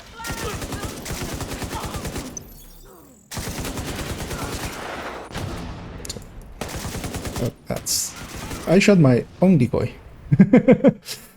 That's it even works on me.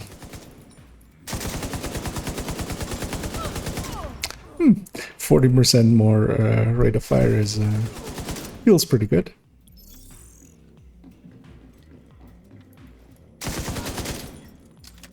I've been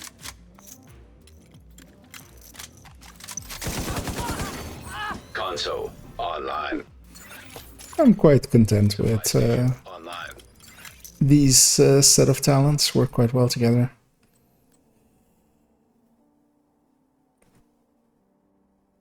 So yeah, getting status effect kills though.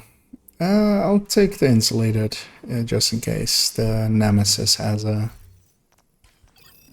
something to status me with. Room selected. Difficulty rating high value target.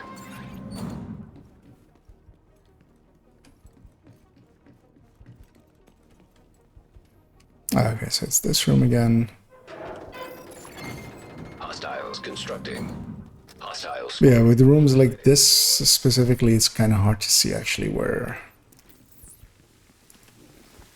all of them are in a glance. All of the spawn points at least. got a target on you.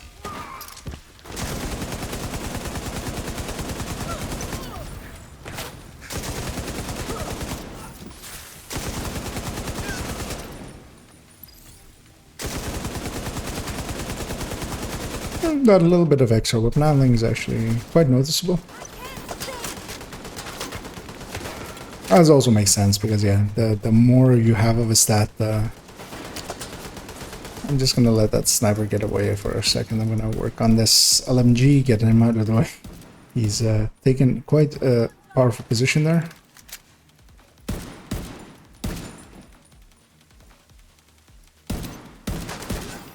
And now it's the boss time.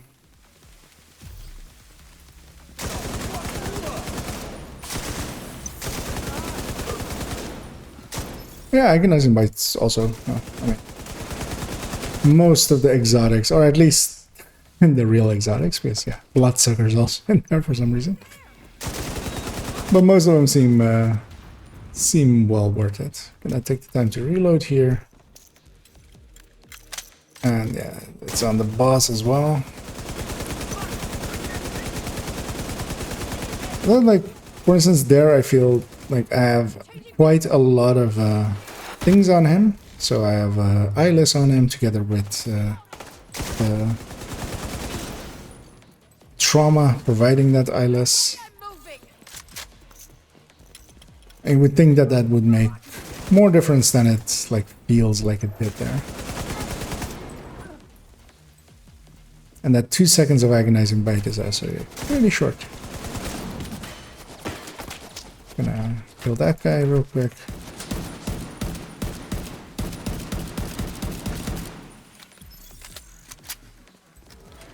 This medic really is making himself a primary target. Gonna put a decoy there. Hopefully he'll go for him and let me punch him in the back. Yeah, once there's one enemy left, actually, the Diamondback talent is actually pretty good. My aim isn't there.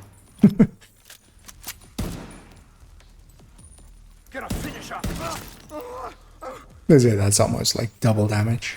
Close to double damage per shot. So I'm hoping that will work out on the Nemesis as well.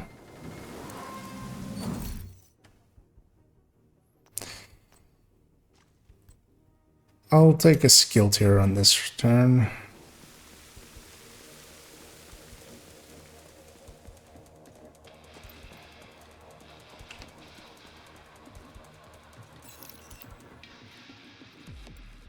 So I'm kind of okay with the weapon choices. I'm kind of okay with my 2 skills.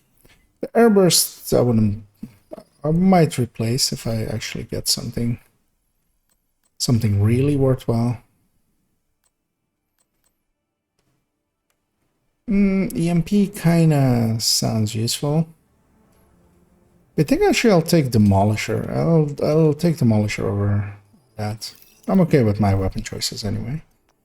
Yeah, what I really want to do is get some offensive slots. Actually, let me see which one is maybe also in need. Neither really, but I'll take... I'll take some ammo capacity, or armor capacity. 2 more kits can be useful.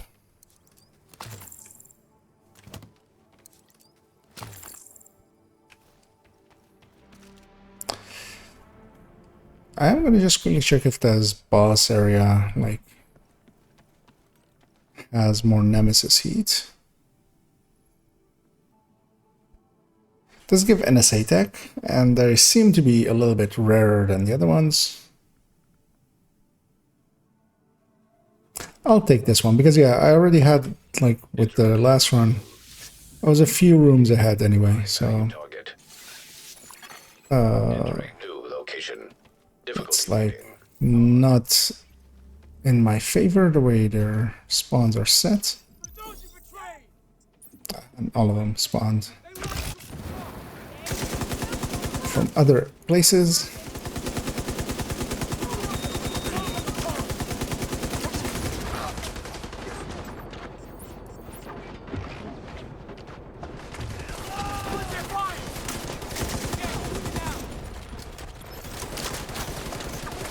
take a moment to take the reload here.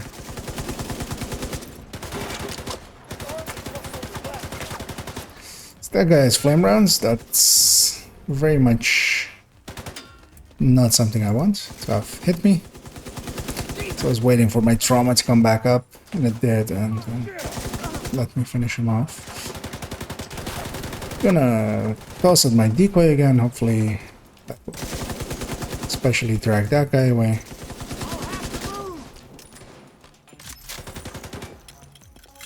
That is one hell of a long reload. Can get the backpack on this LMG with the Demolisher guaranteed. Keeping an eye on the minimap for the bosses, but he wasn't coming my way, so... And especially while he's blinded, I can really deal damage to him. Gonna grenade him out. I'll take the reload here. Decoy's up again. That should make him want to stand up.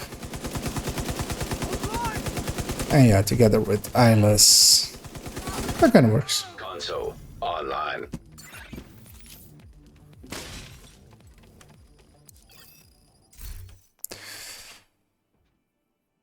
So none of this really feels useful. So I am gonna take the reroll. I think I will take steady-handed. Kinda feels like a pretty good talent just to make up for not having the watch points and everything being a little bit worse on the accuracy and the stability. Although I'd be curious to see if that actually, like, because yeah, normally you don't have it on both weapons, so like how that interacts with both weapons. Hostile spawn from highlighted doors. Like if I weapon swap, does it remain? Do both weapons share it? So a lot of testing can be done towards here this game mode. Though we still have to find out if anybody's willing to do that.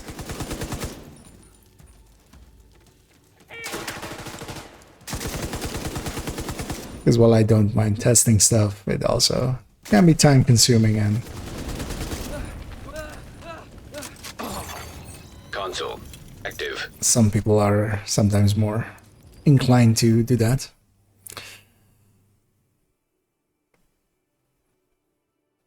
So yeah, here again, skill repair. That's just... I actually want some screenshots of this, so I'll take a few screenshots there.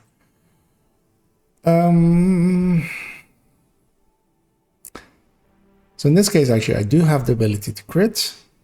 So I could take clutch. We already have preservation.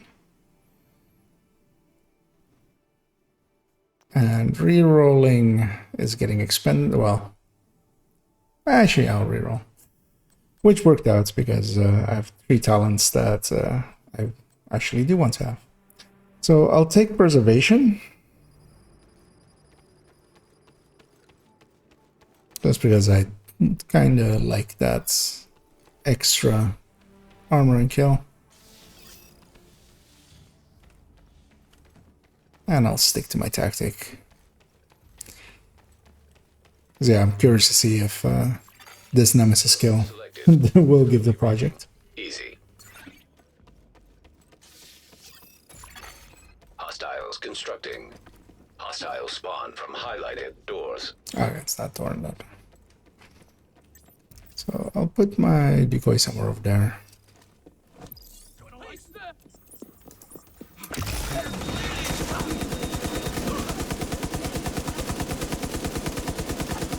Yeah, I'm liking the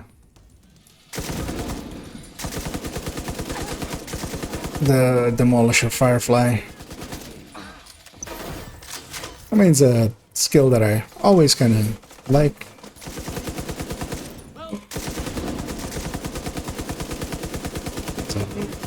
very loud bike goes by. I'm gonna guess did get picked up on the mic as well. Console active. But yeah, on the 0 skill, it's one of those skills that even on 0 skill works really well. How many yellows do I have? I don't have a yellow slot available because actually I wouldn't mind braced compared to the other two.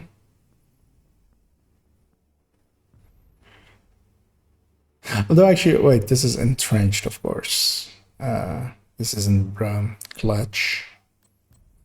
But I will actually reroll. I have a few talents that could use more. And I'll take optimized.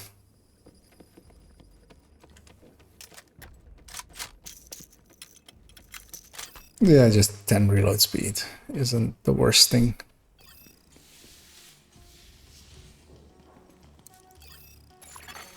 Entering new location. Difficulty rating easy. So over there and over there. Initiated.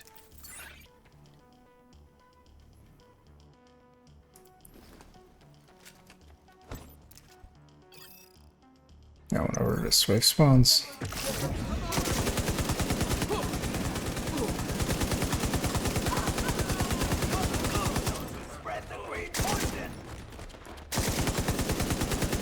It's too bad that the agonizing bite was not on one of those people over on that side. Immediate medical assistance needed. Bleed out. Oh, that is Disease. a silly way to die. But yeah.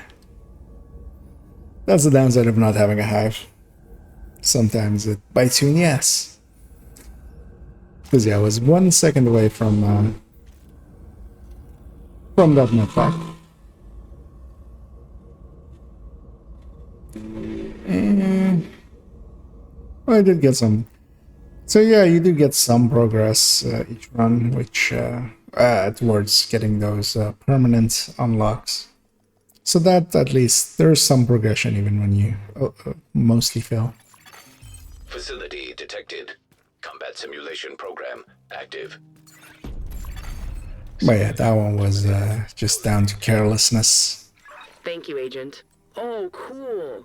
You should check out and compare your stats. I love data. Oh, But so that one was only 2 proficiency caches, so 2 levels. this must be a gamer. Simulation cache.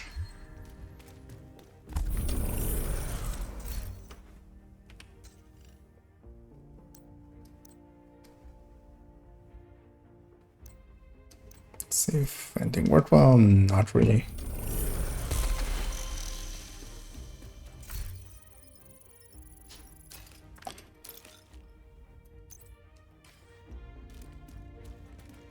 Yeah, I'm considering if I want to hop on in there one more run or if I just want to bang out a few missions just to end up the evening.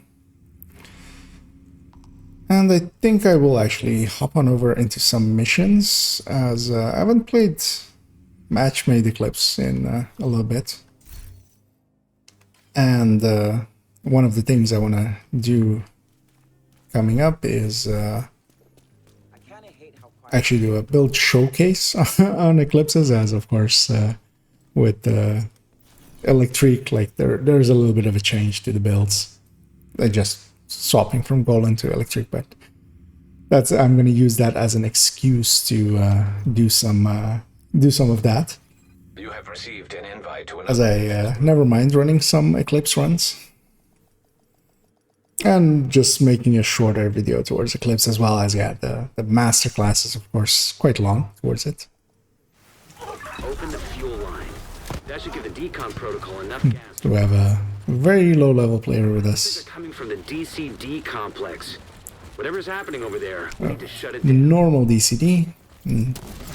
Oh, Serious. that's a start.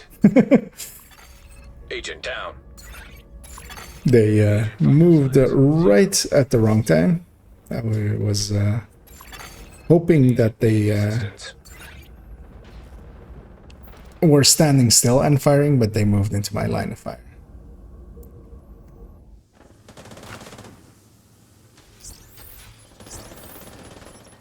But yeah, once they have me up, we'll catch back in. But yeah, that one's insult to injury with I died on the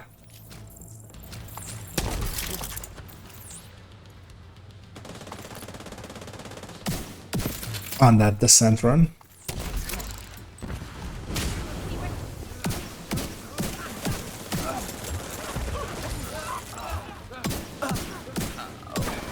Yeah, I do enjoy Descent. It's interesting to like.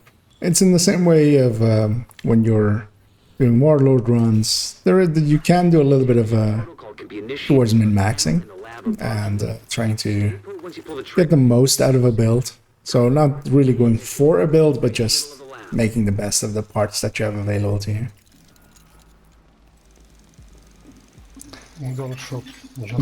But especially, I need to always remember to, with my playstyle, to have a high. It's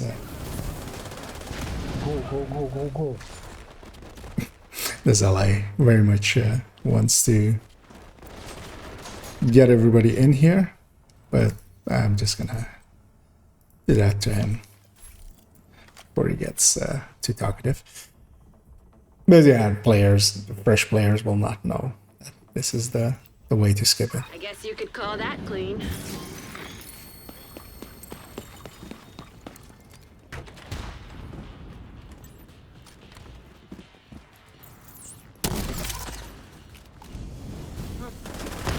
That should spread to everyone and kill everything, so I'm just gonna run for the door. The far end of the West Wing construction site. If they haven't been disposing of the corpses properly, we could have another outbreak on our hands. Go for the chest back here, because likely they won't know, but once they see the loot, they will likely come and grab it. Especially for fresher players, getting all the loot is always worth it. I'm not sure even what the targeted here is. It's Foundry, so not very useful.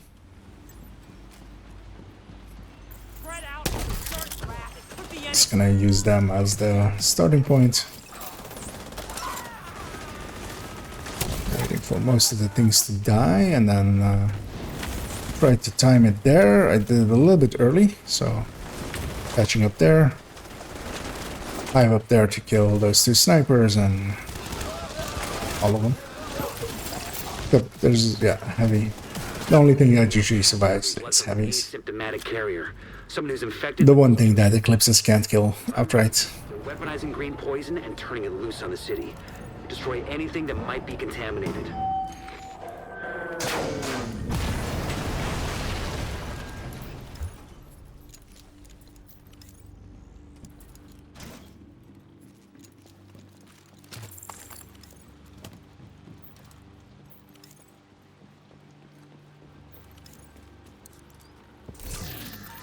Grab the chest.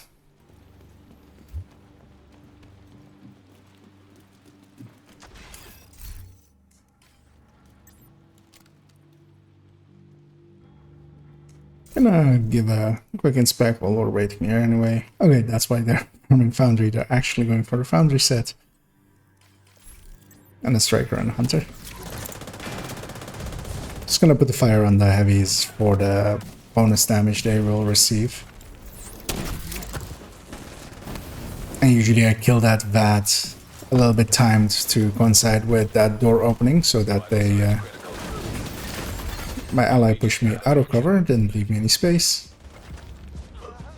I should have fallen back for this cover back there probably, which I should have gone for. This is messier than it needs to be. With a Striker here, that heavy should not have survived as long.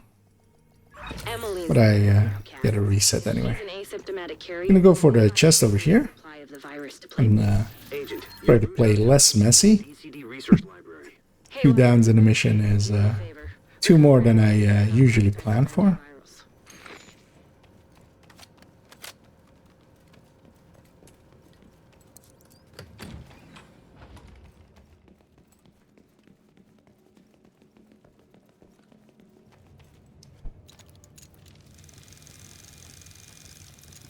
Gonna move slow, see if allies catch on of waiting, but that guy doesn't seem to want to.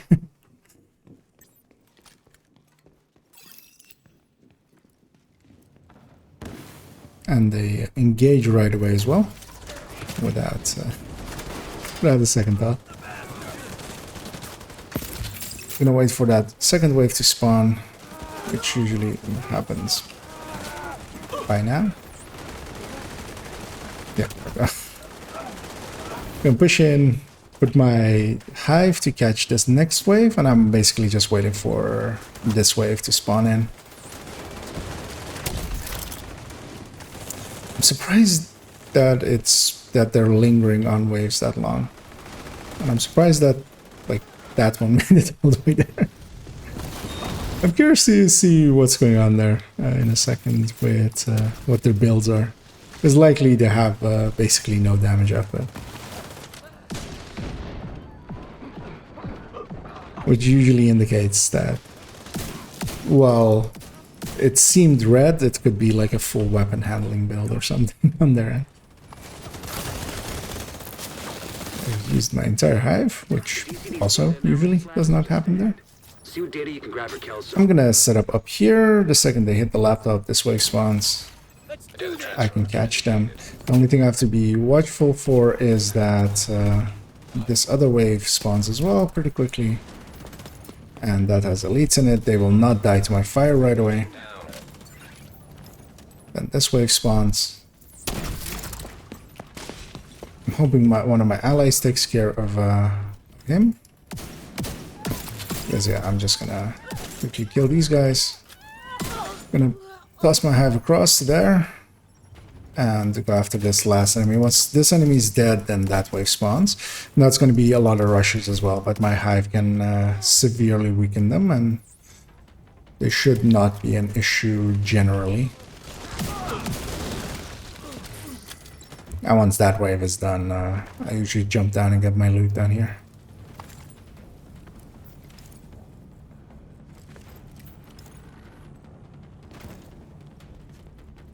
Because yeah, well, the devs kind of intend for us to like fight them in this corridor. Like, that's not really a requirement here. It's much easier to spawn camp them, as is usually the case. Data transfer completed. You clear to get out of there. With the lab and samples destroyed, I don't think the outcasts are going to be able to do much else from here. Thanks for getting me that data to play with. Hostiles are moving to your position. Suggest an egress through the courtyard to avoid getting boxed in. Here they come. Yeah, with this boss fight, it's mostly about getting as far forward as we can.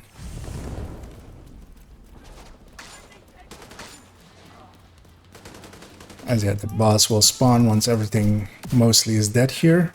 Gonna try to catch that wave when they spawn in. Is likely around now. Got someone, which is good. Grabbing the flame rounds there, and then putting my hive there and trying to get a fire going on the boss. I'm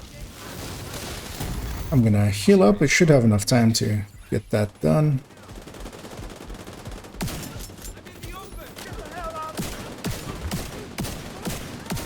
Gonna try and get the damage bonus on the boss because we apparently need it. Gonna put a flame grenade over there for the next wave.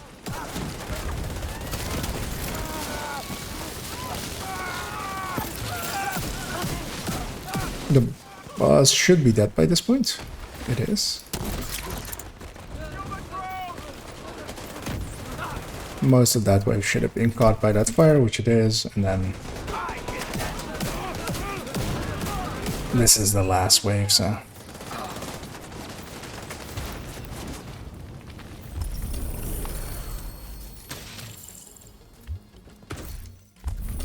yeah, that very much felt a little bit like a struggle.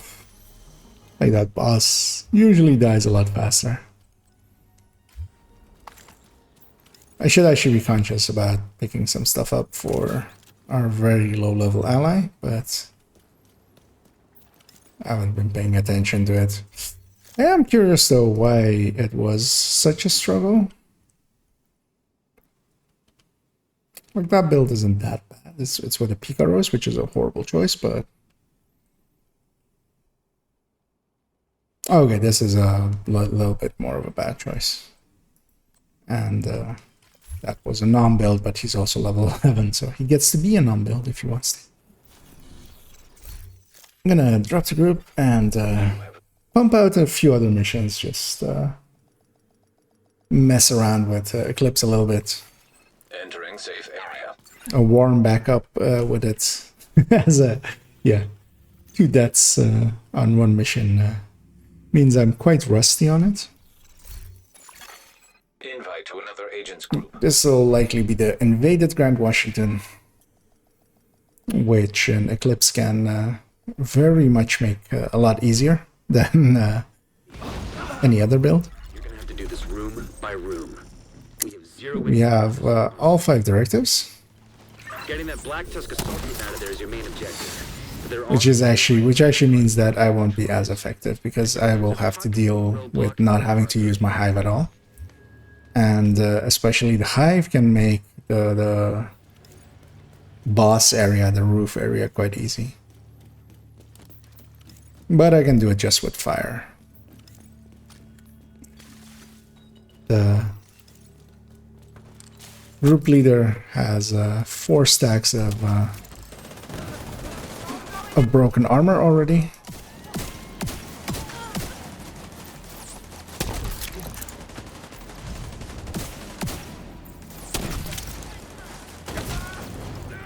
They spawn up there from that door, so trying to catch it a little bit earlier, but that should still be enough to get it passed around and deal with most of the smaller stuff. I'm gonna catch the boss if I can, just to help my allies. And there's only 1 thing left, so there's some bleed rounds up here, so I'm gonna go grab those. Good work. Continue clearing the building. 'Cause I might as well. It's Eclipse targeted here, so nothing useful is gonna come out of here. Picking up some encrypted chatter in your vicinity. They seem to be in a hurry. I'll wait for my allies.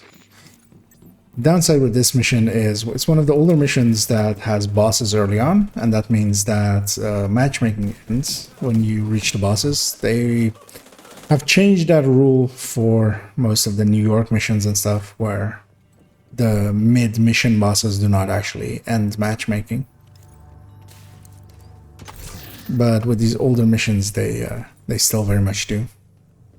So I'm hoping that ally is aware of that, and so the way to solve that is to set it to an open group for the duration of the mission. Or you'll be okay with 3-manning this as well, that could also be it. I didn't catch anything. It's kind of down to them scattering them a little bit before my shots went out. I'm gonna put a shock on him. I could have refired him on that elite there, but I just waited for the duration to run out. Roadblock has been neutralized. 1 priority target remaining. Yeah, that's close to usable, but isn't.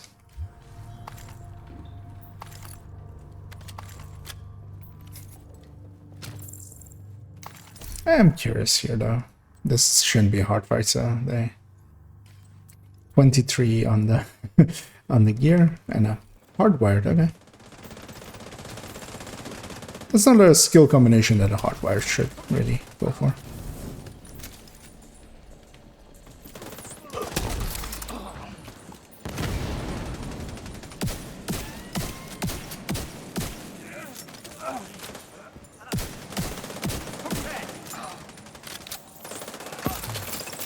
Yeah, everything was on fire and was going to die anyway. There was no need to put an extra charge in there. On the roof. They just sent multiple squads back down into the building. Here's a common spot for rogues. We don't get any. I wouldn't mind some rogues. Though usually with rogues I usually swap off of Eclipse to be a PFE build. Or I stay Eclipse and go with a foam if the rest of the team has decent setup.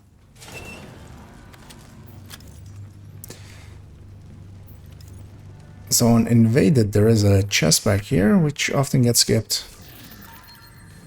I just want to get it real quick so my allies see it as well. Although they seem pretty much blind to it. The striker does seem to go for my targets, seems to like know what an eclipse is and what it is doing. So when he sees something on fire, he seems to prioritize getting the kill on it so that it spreads, which does fill me with some confidence. We do get that wave as well, so right? Or yeah, we do. While they're rushing ahead, I'll go for this chest back here.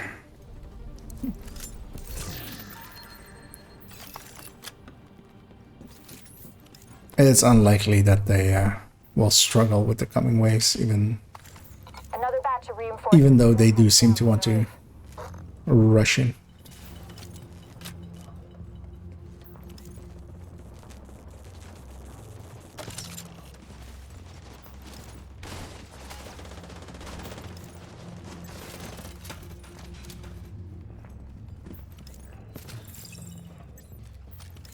I should remember if I did get the key or if I was early enough to get the key.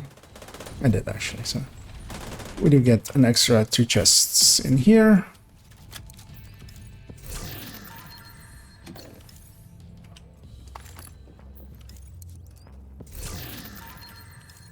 And they will likely pull me to the boss fight. I don't expect them to wait with the way they are playing.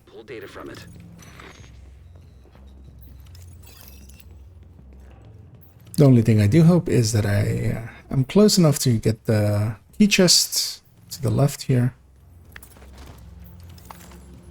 I'm surprised that he's healing up there because this isn't the point to heal up yet. So normally I would put my hive by that door back there. That will catch 2 waves. But I can't do that, of course, so I won't. We have to be in here, so he'll get pulled in a second. Download initiated.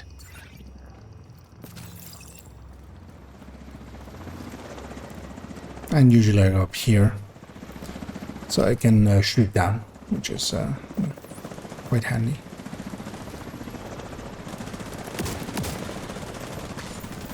That wave shouldn't be an issue, so I'm gonna save my charges because yeah, I'm expecting to run out of charges. I was expecting that wave to have spawned in already. There it goes. And that's usually because, yeah, my hive usually kills a few guys on the right side there, forcing that spawn. But that did not happen there, of course. That's going to be on me. Oh, that timed out well on that.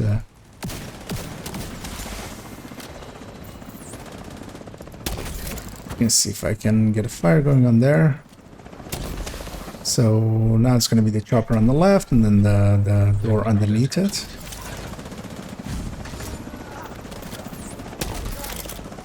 I was hoping to get a spread from upstairs to downstairs, but I didn't, so the second charge down, just force it to happen.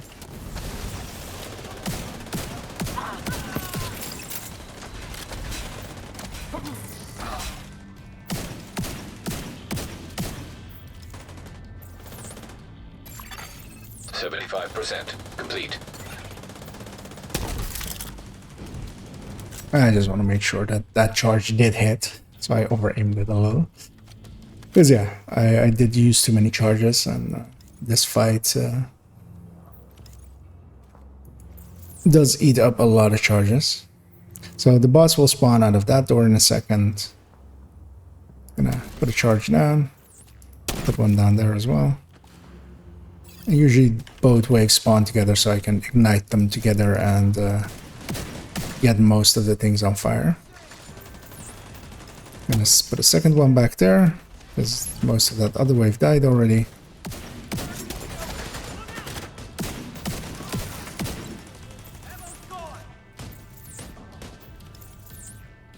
There's one on me in the back there somewhere that escaped all the way to the back.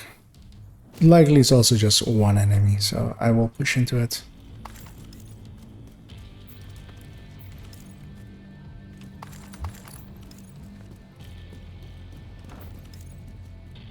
They're likely all the way right.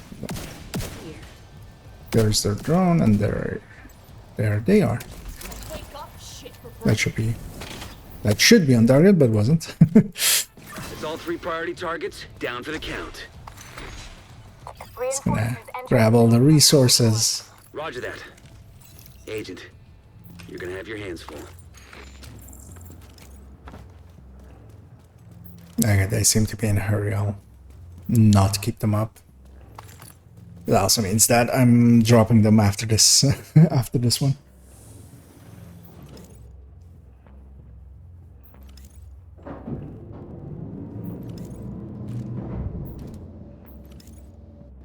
So here they'll spawn from the left and the right, and I'm just gonna put a cam down there, catch hopefully something. I did catch something there, hopefully.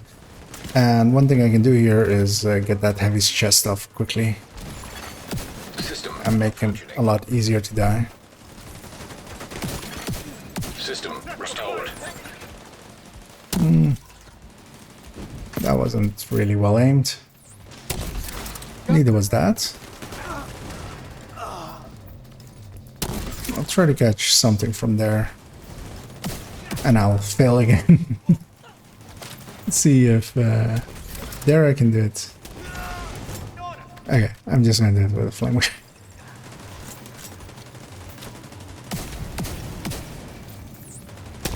Yeah, those shots are a little bit more tricky because you have to land it basically on target. All clear. You can't easily bounce it off something to catch them or stuff like that.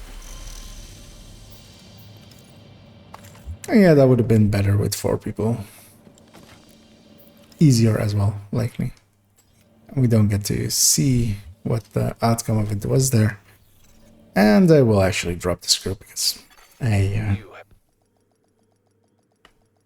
not in the habit of sticking around with people that overly rush. Civilians in distress. But that's one difficulty too low. I'll jump in another heroic mission right away. Invite to another agent's group. Air and space, which also likely is invaded this week.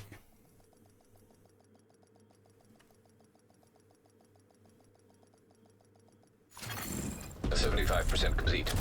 Connection remotely terminated. Oh, we have 7 directives as Terminal.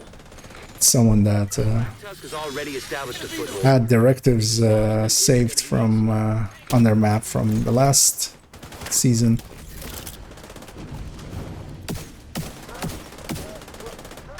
Why are we all alone up here? Okay. Because this guy rushed in solo.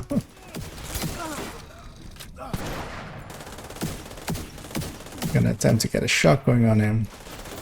Gonna get a fire on the heavy going and hopefully get something else as well. And I did.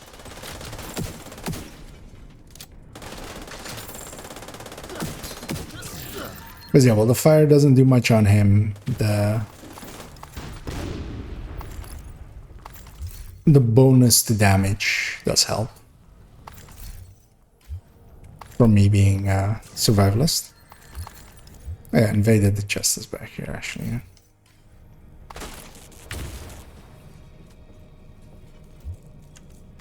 Gonna try to keep up with them. I don't know why. Like most of the choices that they're making are not stuff that I will ever understand. More than 3 the Martian surface. Gonna put a disorient on that heavy and get the full debuff on him. Have sent back Gonna get a second fire going on him. flows as well. And then start getting ready for over there. I didn't actually catch anything, which Ancient lake. was surprising. There are also minerals present on the surface of Mars Surprising as well that that heavy is still alive. with water environment.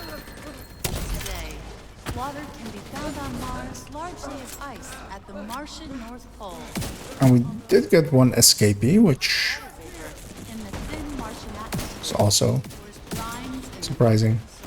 I want to use a charge on it because I've already used way too many charges. And especially with both skill directives up, that's going to eat in my effectiveness quite a lot. Nobody wants to be willing to shoot that dog.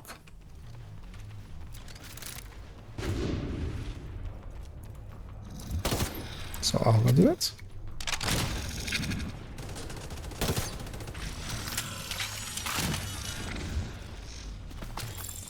I'm very much curious now what this team is, and Network signal detected. it's about as bad as I expected.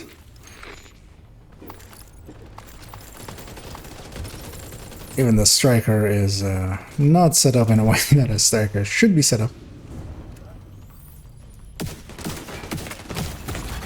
But I want to get the invasion done, so I'll stick around. That usually bounces different from there, but I'll just go for the direct impact.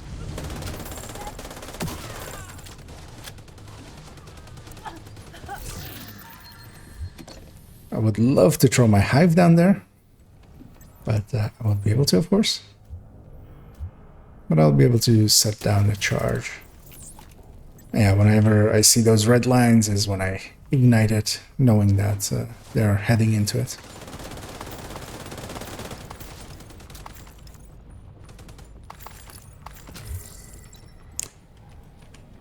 So there are actually flame rounds behind me. Oh, usually, like with the way they are playing, you would think they would go for the directive right away, but they didn't.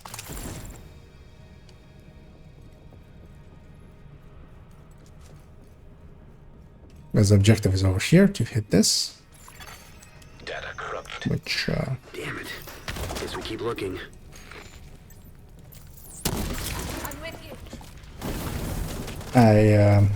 this guy really wants me to not like him, as he keeps trying to like shoot stuff around you. It doesn't do damage, but it just screen shakes you, and it's just annoying. It's just someone wanting attention. Really? Nobody? Nobody? Okay.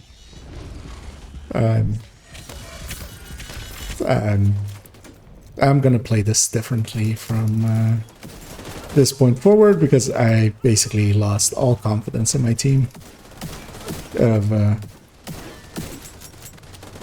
simple kill on a dog and them not taking it, which is a little frustrating.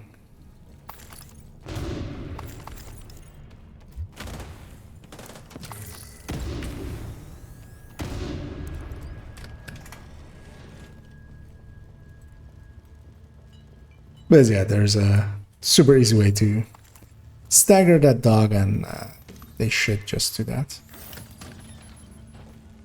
Gonna take that armor break off. Finish mopping up these assholes and let's see what we can find.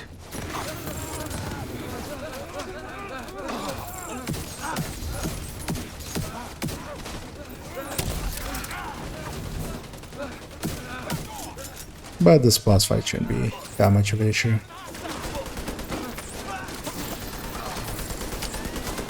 Just gonna wait for fire to mostly be gone, so I can try and get a refire going. And I'll go for the crossbows on the boss, because yeah,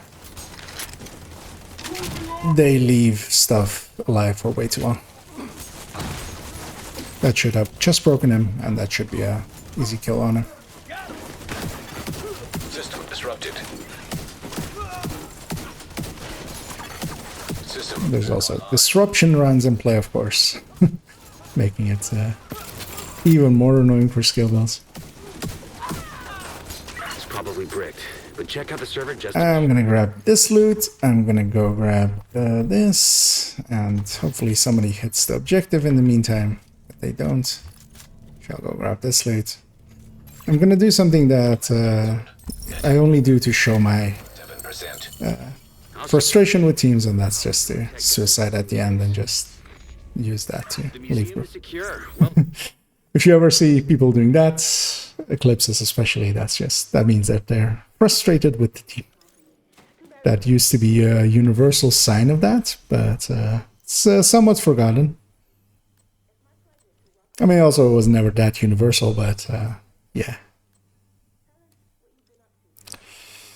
I'll hang on to that test subject because actually I was looking for a test subject, I believe.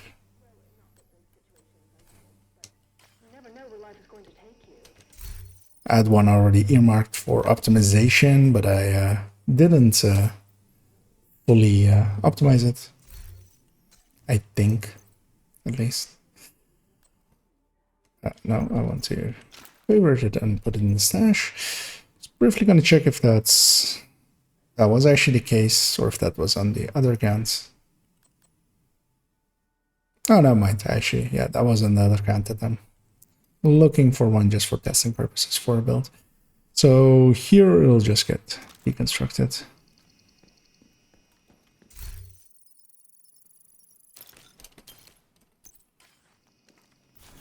Just gonna bump into another heroic and just keep that train going. Invite to another.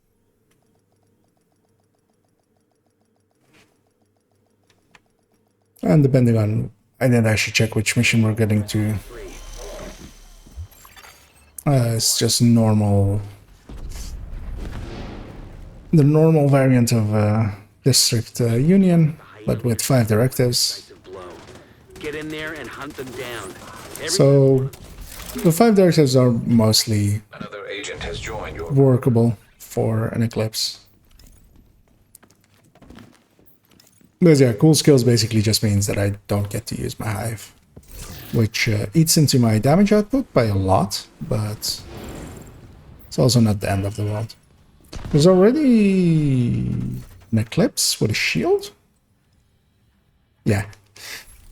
The question here is, am I okay with letting that person be the Eclipse? And I don't think so, and I don't want to swap to red myself, so I'll take the team way out and just let them carry on as they are.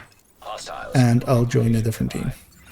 Because yeah, having 2 Eclipses in the team, not worth it. But also, I don't want to give up the Eclipse position there. Because I'm decent at it. And I would be frustrated if having to run behind a different one.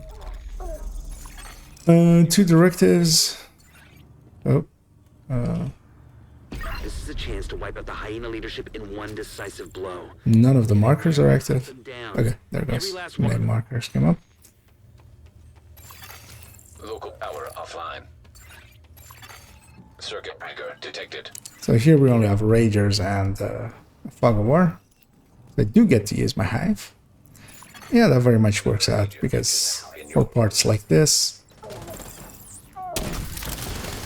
the hive just adds a ton of damage. Oh, that bounced off the edge of the geometry there. Which is actually a position that I know, like, these things are very much dangerous to eclipses, those barriers. There are also a few of them in the open world. I'll go for chests. I don't care if they want to rush in.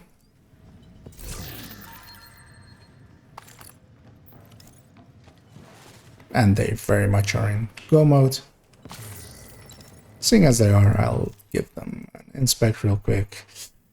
So we have a striker double companion, we have not really a red, and we have something that's likely made just for getting the socket punch up to proficiency 10. But yeah, also it's weekend matchmaking, which used to be quite infamous, and still is. It's very much so that it's a very different player base on the weekends than it is during the week. with a lot more just rushing than there is during the week.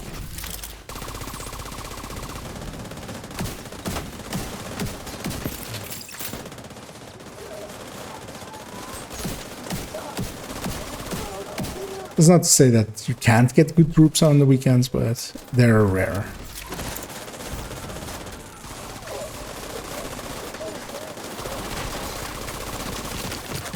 Just gonna wait for the fire to go out and then send a fresh one in.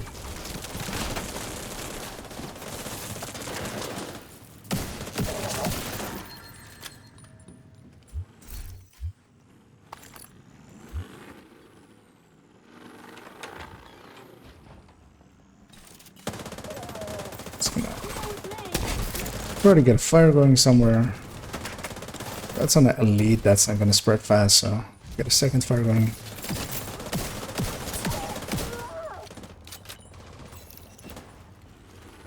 We're set up in the mall. So the double companion striker player showed there that kind of knows what an eclipse is by going after my targets very precisely, just waiting for them to pop up, for them to be available to him.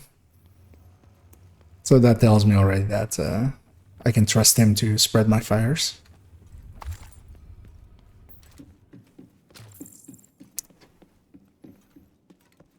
And this area is electric, which I'm no longer hunting parts for, so... Although if I get a double crit chance, crit damage, Henry, or yeah, that... They killed my target before I could get a... They will also do the same there. But these shields will be a point where I can get a spread going. But I'll likely not make it up here in time for that wave. And trying to get a shot out where I was it's always... it feels very horrible trying to get it through the railings there.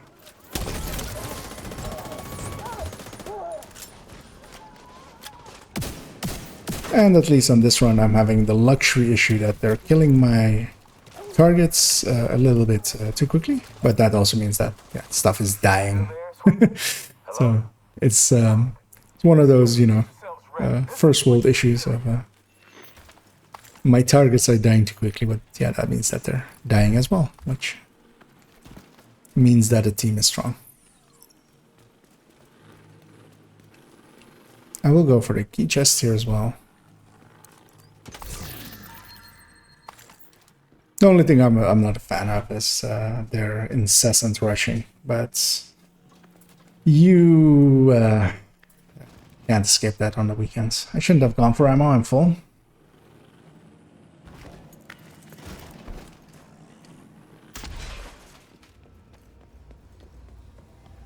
Because yeah, I'm gonna go for this chest. And likely I will get pulled by the timer. But that will also suck for them because they'll rush in, engage that boss waves, and I could set everything on fire, but not when I'm in a loading screen. Yeah, that's... and they didn't rush in. That's at least okay.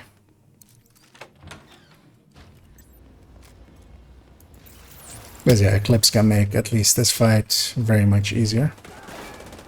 I'll grab the shotguns back here. Oh, my fire was only on a heavy. It's not the target I wanted to have. Gonna get it going on this purple medic, and then spreading it. Hive's going out there. That way spawns when the boss spawns. So I'm gonna go for them. It's gonna be a wave across. So these heavies are not my issue. So that's I'm not gonna focus them at all. I'm just gonna keep the ads down and make it easier for everybody else to be able to do their job and kill those. And that should be the last ones. And that's kind of the play with eclipses as well, is you very much want to prioritize on your task, which is crowd control. And those heavies, actually, I could put some crossbow bolts in them, same way I did with the boss in the last mission, but there's 3 red builds. They can take out those bosses. I can be more useful in just going after all the ads. So here I don't even enter the room. I let them walk in, so I don't get disoriented. I let this wave get out a little bit, and that's just because I know that they have a tendency to bug. Gonna put my hive on the right side here for this next wave. Gonna get a shock on them as well. I'm gonna set up for this button, really. I'll get a fire going there as well. Airborne toxins at unsafe Because yeah, that mechanic is the one that I really want to avoid. function restored. There I usually want it to also be a little bit later. I'm gonna stay by the button because likely we will actually get a second one. No, it was just in time. Listen up. We got devils in our house and they mean to kill us all. Stand and fight. You hear me? Stand and fight. Airborne toxins at unsafe levels. Filters failing. And we've made it to the boss fight.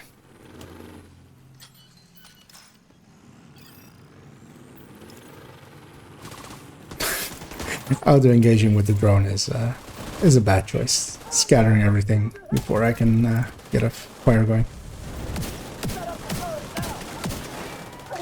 But yeah, that's weekend.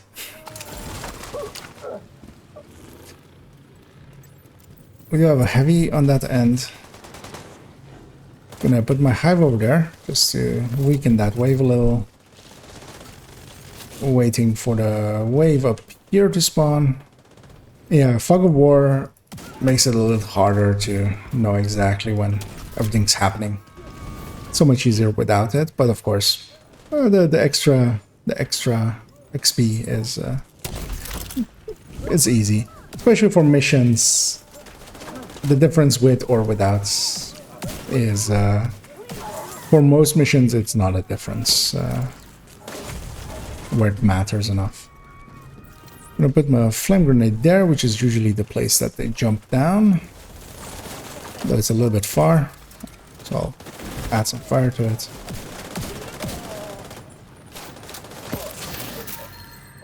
My hive's gonna go out, help with clearing out all the ads. Gonna try and get a fire going. I didn't yet. There's a heavy on the left side. The boss should be on fire now.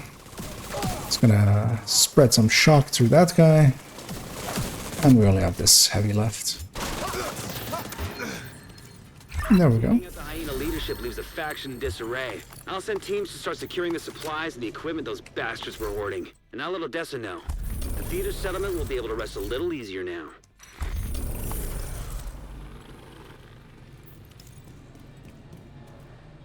Here's to see somewhat what the damage there was, but yeah, strikers are hard to beat.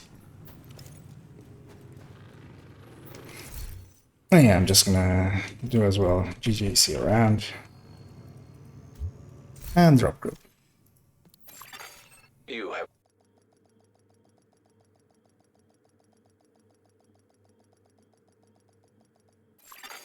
safe area entered. Just gonna... I did loot some stuff. Let's see if I got anything.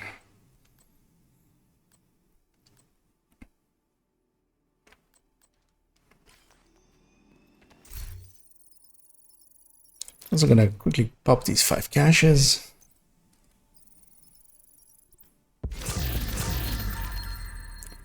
I'm gonna check if the... because I think I've done 2 invadeds now. I'll see if I can complete that invaded tour. At least from the missions.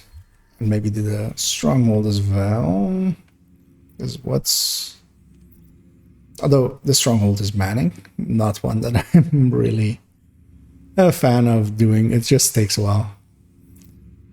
I'm gonna matchmake specifically for this one, see if I get someone.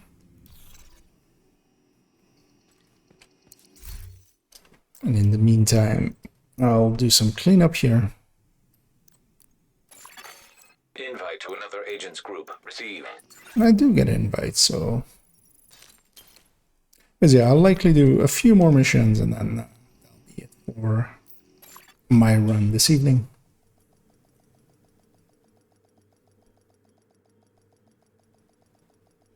Check inventories when you're free. And they're pretty far in. There is an Eclipse already in the group. You're making good progress. Take it steady. Near as we can tell, Black Tusk is spread out throughout the building. So what I'll do is I'll swap off to something else. Let them be that. Detected. I'll just go glass red. Oh, they already put me into combat.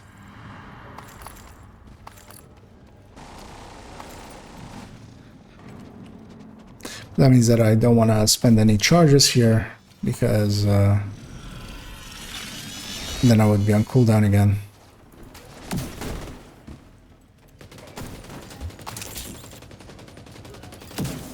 Yeah, these shock rounds are gonna be wasted. I shouldn't use it. I almost did. Download. Yeah, I'll swap to glass red rifles. Just download it and see what we can make of it. Continue your sweep. I'm getting a flurry of movement right outside the north entrance. And this one's based on sharpshooter, just for the rifles as well. But yeah, that does apply to rifles. And I also really like the spotting drone. It's pretty strong. And yeah, glass reds always do decent damage.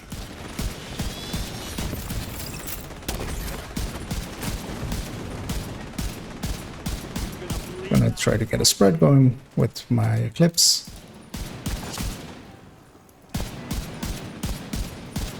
That's one of the things you can kind of do to when you're playing together with an Eclipse to make the team more work better together. That's yeah, to if you see something on fire, you might as well. That was horrible shooting on my part. You might as well help them spread it. In a second the chopper will come down, but in the meantime I can go get the loot already.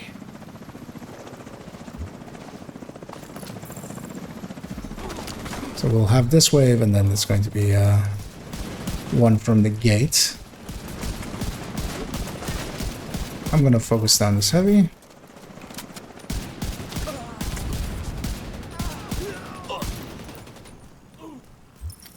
And that should be it. Do get a Kingbreaker. Area secure. Good work. I'll actually drop that. There's a somewhat lower level one in here. Not that it was a good one. They want to briefly check the other Eclipse that was in the group. And yeah, they're... actually for their level, you would expect a little bit more optimization, but it also wasn't horrible. An agent has left. But yeah, these are also somewhat easier missions.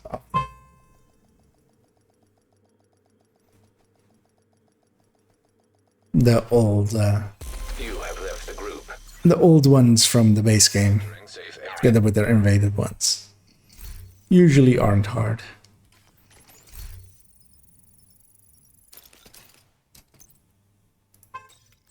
I'm gonna grab Eclipse back again. Cause yeah, well, I already have access to manning already actually. But I'm not interested in doing that, it will take too long. And it's very much team dependent, that mission. So if you get a horrible team, it's too easy to fail.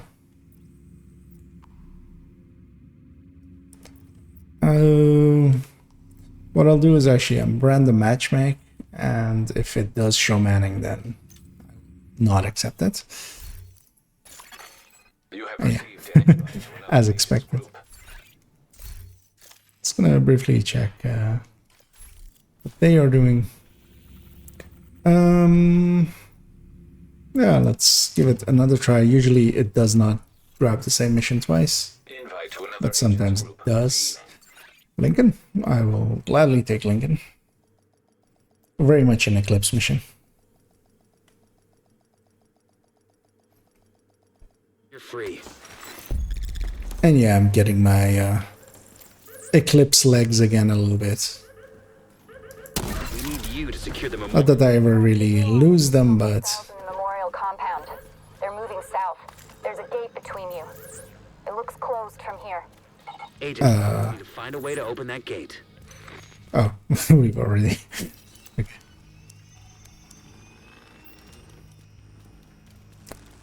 And yeah, Eclipse on this mission can really make a difference. It's all compact. Everything spawns from Another agent. pretty set doors, so.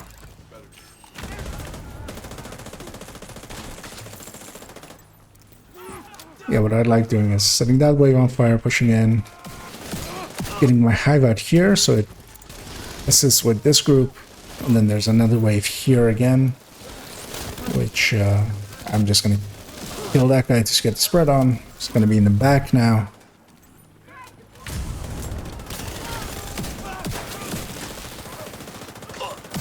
And I used a little bit more of my hive than I usually would want, because I do want a lot of charges for the next room as well, where I'm going to use it to kill one of the more dangerous waves. And I always set up on this side, let them hit that button, and that's because I want to go up here, and that's the shortest route to it. Because I want to set this wave on fire. So we have one escapee. Just gonna do that to him. Next wave spawns there. And then there's this elite wave here in a second. And I got sideswiped by this guy, but I should be okay. But yeah, there's that elite wave in a second. And that's the only really dangerous part here. If you let them get out and get situated well, I'm gonna go for a refire. Not that. I would love for my allies to put a little bit more fire on that heavy, get him off of me. It shouldn't be too hard because I wasn't focusing on him at all, so he only was getting some of my fire that had spread to him. My allies should be able to very easily outdamage that and get his focus.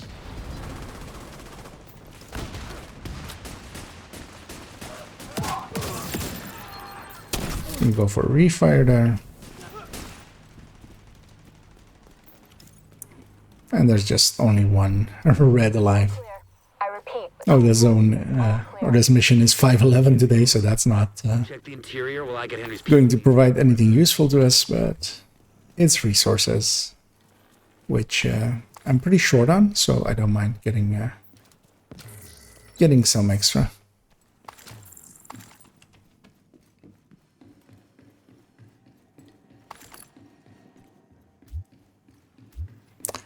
And they're going in and spreading everything around.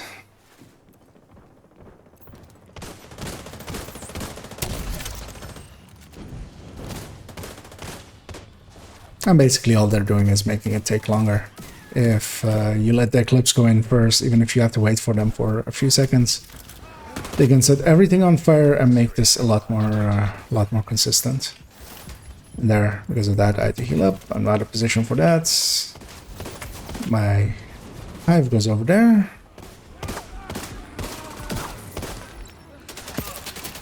I'm curious to see. No. Okay, so they're sitting at like 100 meters, just pumping out a few Scorpio shots at 15k. Yeah, this is a little bit of a frustrating evening sometimes.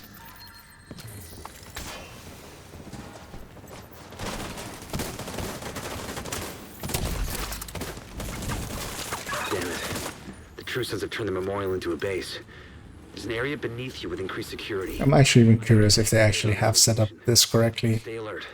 I don't know what you're walking And into. they haven't really.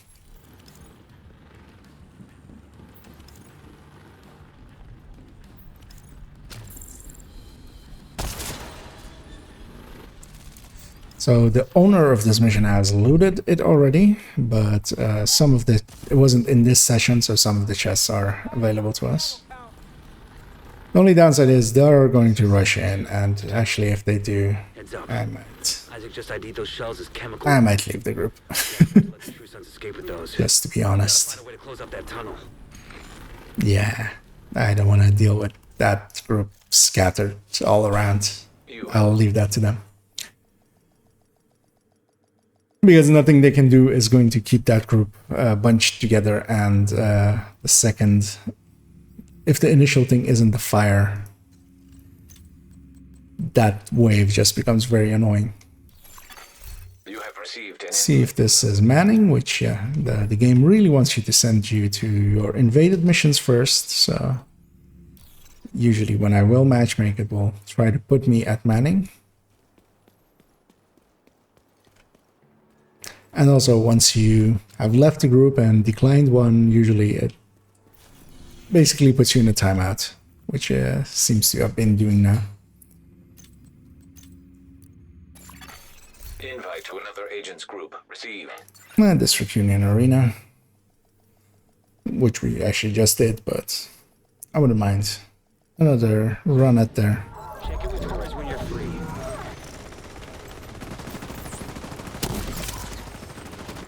We're pretty early on. Gonna grab the shock rounds. Chance to wipe out the hyena leadership in one decisive blow. Get in there and hunt them down. Every last one of them.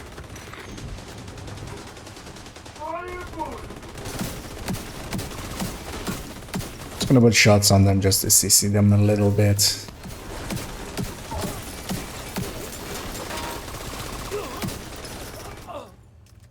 And at least this zone is electric, so chances at double crit chance, crit damage, Henrys, which, yeah, do still have some value. I'm gonna assume they kill that one. Local power offline. I'm gonna set up back here. Circuit breaker detected. It's also a good time to inspect my allies, so that's a striker with chest, that's a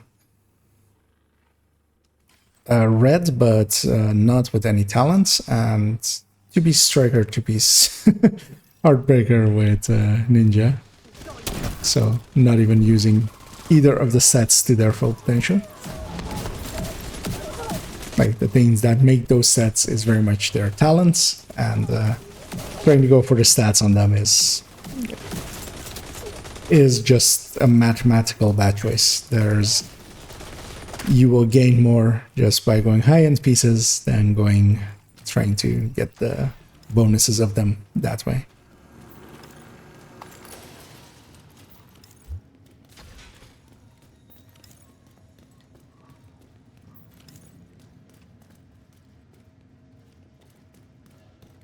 Didn't loot this last round, but somebody did apparently. He's very much in a hurry. I'm just going to show that I'm more interested in waiting for allies. Once there's 3 of us, I'm okay going in.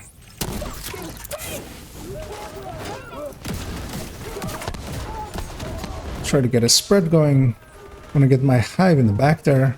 That heavy is the only thing that really is going to survive. I'm just gonna put myself in a position that he can't shoot me well, and I'm just gonna focus on everything else. And hopefully at some point my allies deal with him. Basically, all of the waves always spawn from that door, so waiting for the fire to run out, killing the rest. And the only thing that's going to survive there is that heavy. Gonna go grab the bleed rounds.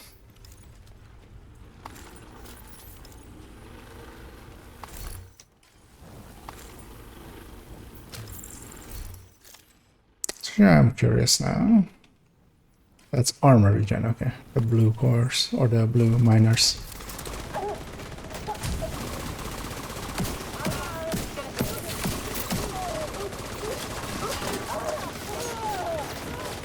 So that fire did spread, but it was very short duration left on it, so they'll be off of it quite fast. Immediate medical assistance needed.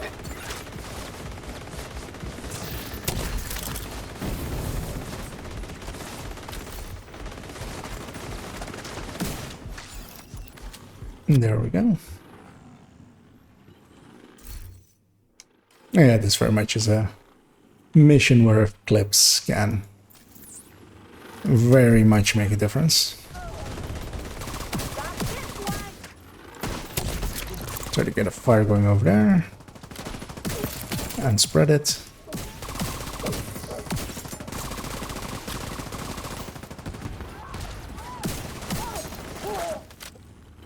We're set up in the mall. They're not getting through here. Don't die, motherfucker. Not a chance. Yeah, they're going for the chest, but I've looted already, so there's no benefit in it for me. At least they were going the direction of the chest, but then double backed.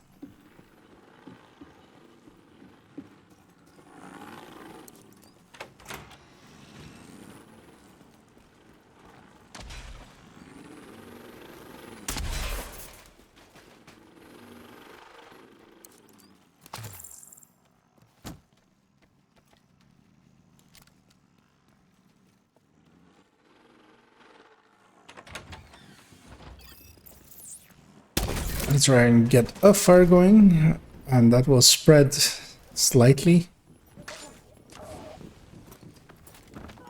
Actually, it spread pretty wide. And I'm really gonna, yeah, push up here and get into position for the next wave. Try to get another fire going.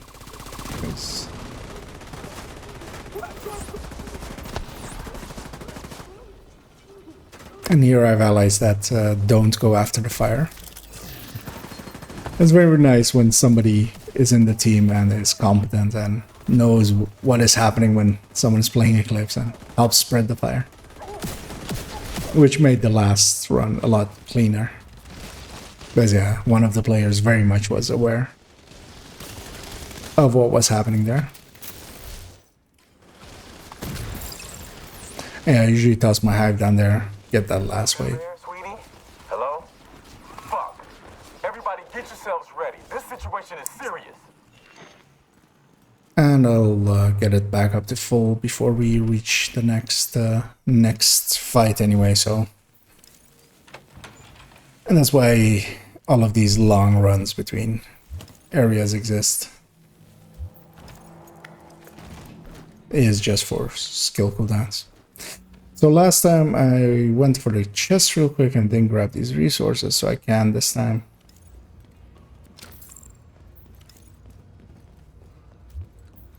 Yeah, I did grab the chest already in that back corner there, so.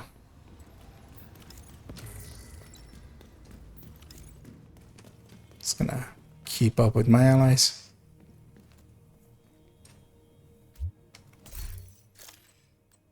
Well, we're waiting here anyway. Here's what this yellow is.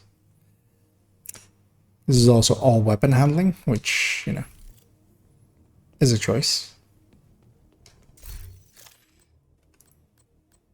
Is this also all weird?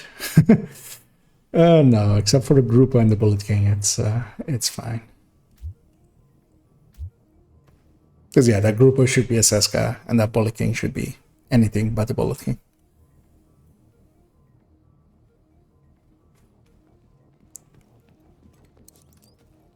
As well, Bullet King looks like it makes sense, it really doesn't. And that's just down to its bad third stat and not having any... it has 1 5 crit chance mod, which is 2 less than the 15 that you could have on other weapons.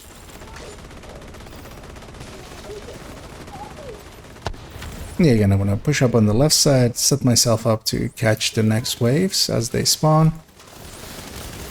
So this wave spawns first because the boss is out. The next wave is going to be on the right side door there, and that's why I come up here. I can see both doors pretty clearly. And yeah, the boss is their issue. I will put a shock on him just to CC him a little bit. And then all of the ads are my issue.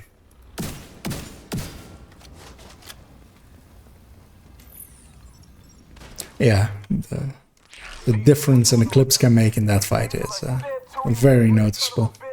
Everybody get to the arena now.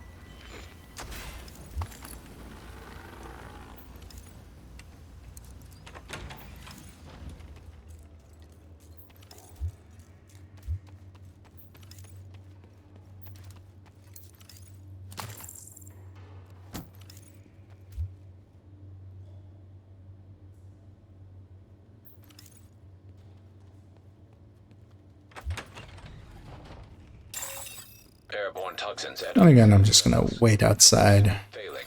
Let my allies go in. Air filter Let function. this wave come out a little bit so I don't bug them by accident.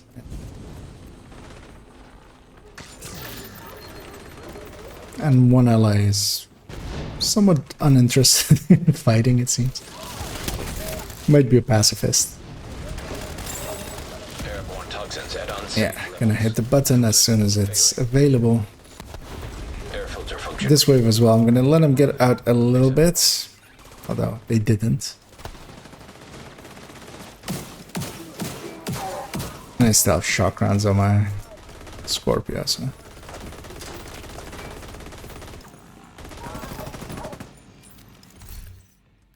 Listen up. We got devils in our house and they mean to kill us all. Stand and fight. You hear me? Stand and fight. One thing as well is with this room, if you actually Safe levels. shoot out both of the lights, then it's quite dark. And can lead to people not being able to get through it. Like, follow my nameplate.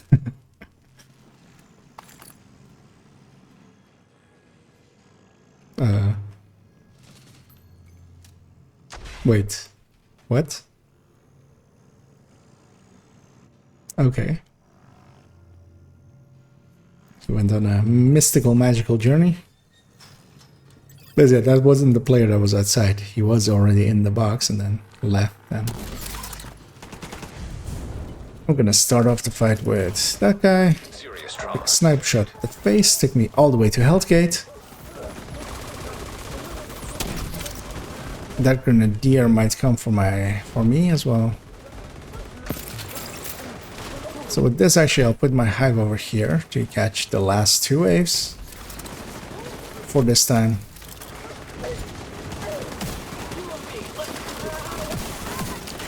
So it'll catch a little bit of this wave, and then it'll catch the next wave after those guys over there.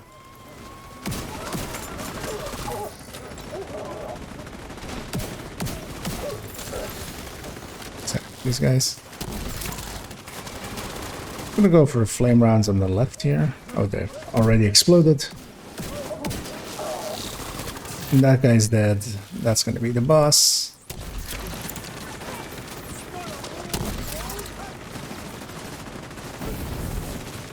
I only caught one red, but he'll die and spread it out. Very much surprised that there are still players that set up all the way back there when there is an eclipse, but likely they don't even know what an eclipse is, most likely.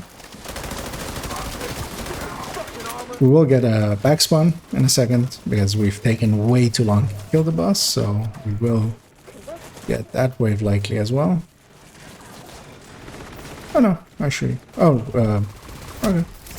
Normally that wave spawns on the back. But that's also usually everyone's up front. So I'm curious to see if that's actually the opposite side of where most of the players are.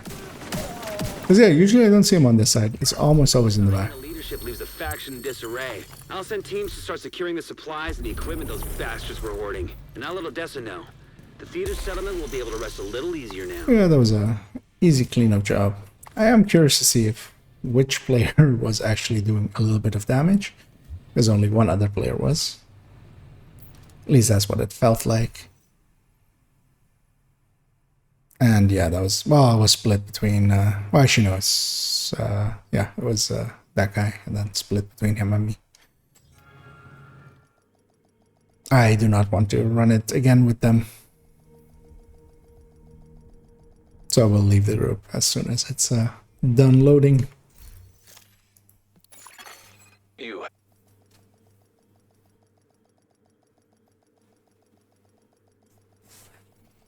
Well, no, in this case it's just the baseline eclipse, as I usually call it, which is just with the minor piece being electric in this case, used to be Golan, and then with the chest with the backpack of Eclipse. That is usually my preferred one. It is the all-rounder. Yeah, actually, the glass one would work well in that mission as well. With the sole exception in the garage, you need a few more charges, but also doable still. Yeah, likely I will revisit all. Well, actually, I'll likely revisit the baseline and the glass, especially for doing a build showcase on them. But yeah, with the changes to them, it might be worth it to revisit that, showcase them with electric pieces, and then also make a shorter video that is a little bit more bite-sized, and also a little bit better in in looks, as yeah, especially for that old video, as it was one of my first. The audio is very much poor. Not that the echoey audio that I have now is that much better, but yeah, that one was pretty poor. And the graphics were tuned way down because that was on my old PC. Yeah, that will likely actually be it for me for this evening, as I have done quite a few hours tonight. So Looking for something? yeah, I very much enjoyed doing some Descent and starting to learn the gameplay there. Thanks for the business. As I've also explicitly just avoided talking with people about it, just not to get too much already influenced in choices and such. Because yeah, that's I enjoy very much, like, just learning it on my own. With a few hints in there, here and there, I don't mind. But some people are very much like, okay, yeah, this is the build that you should go for. I was like, yeah, let me figure it out. It's shouldn't be too hard. Although I did die twice on it with very avoidable choices. So yeah, and likely tomorrow I will stream as well. I'll also, I'm working on a video that's going to come out with the availability of or basically how the availability of exotics works, which I might actually do on an afternoon stream tomorrow to put it together, because I've set up the outline, and I can kind of actually show it real quick. Does that show? Yes. So yeah, it's going to be, if I take the thing away as well. So I need to fill this in with all of the pictures of all of the exotics, and then just like make outlines. And that's going to become a guide altogether. One for the weapons, one for the gear, and basically just what they're tied to. If you need to own the blueprint, if they're just in the general rules, if they have prerequisites. As yeah, that still catches people out quite often. So I think that would be a useful thing. I'll likely work on that actually in an afternoon stream and just hang out and chill out and fill this in, and then likely work it into a video. And after that one, I'll do a build showcase on Redify, because yeah, that thing is a little bit popular, so I'm hoping that will get some views as well as such. So yeah, thank you all for joining me again, and thanks also to all the people that watch the VODs, as I know a few people do. And yeah, hope you enjoy whatever you're doing, and have a good night.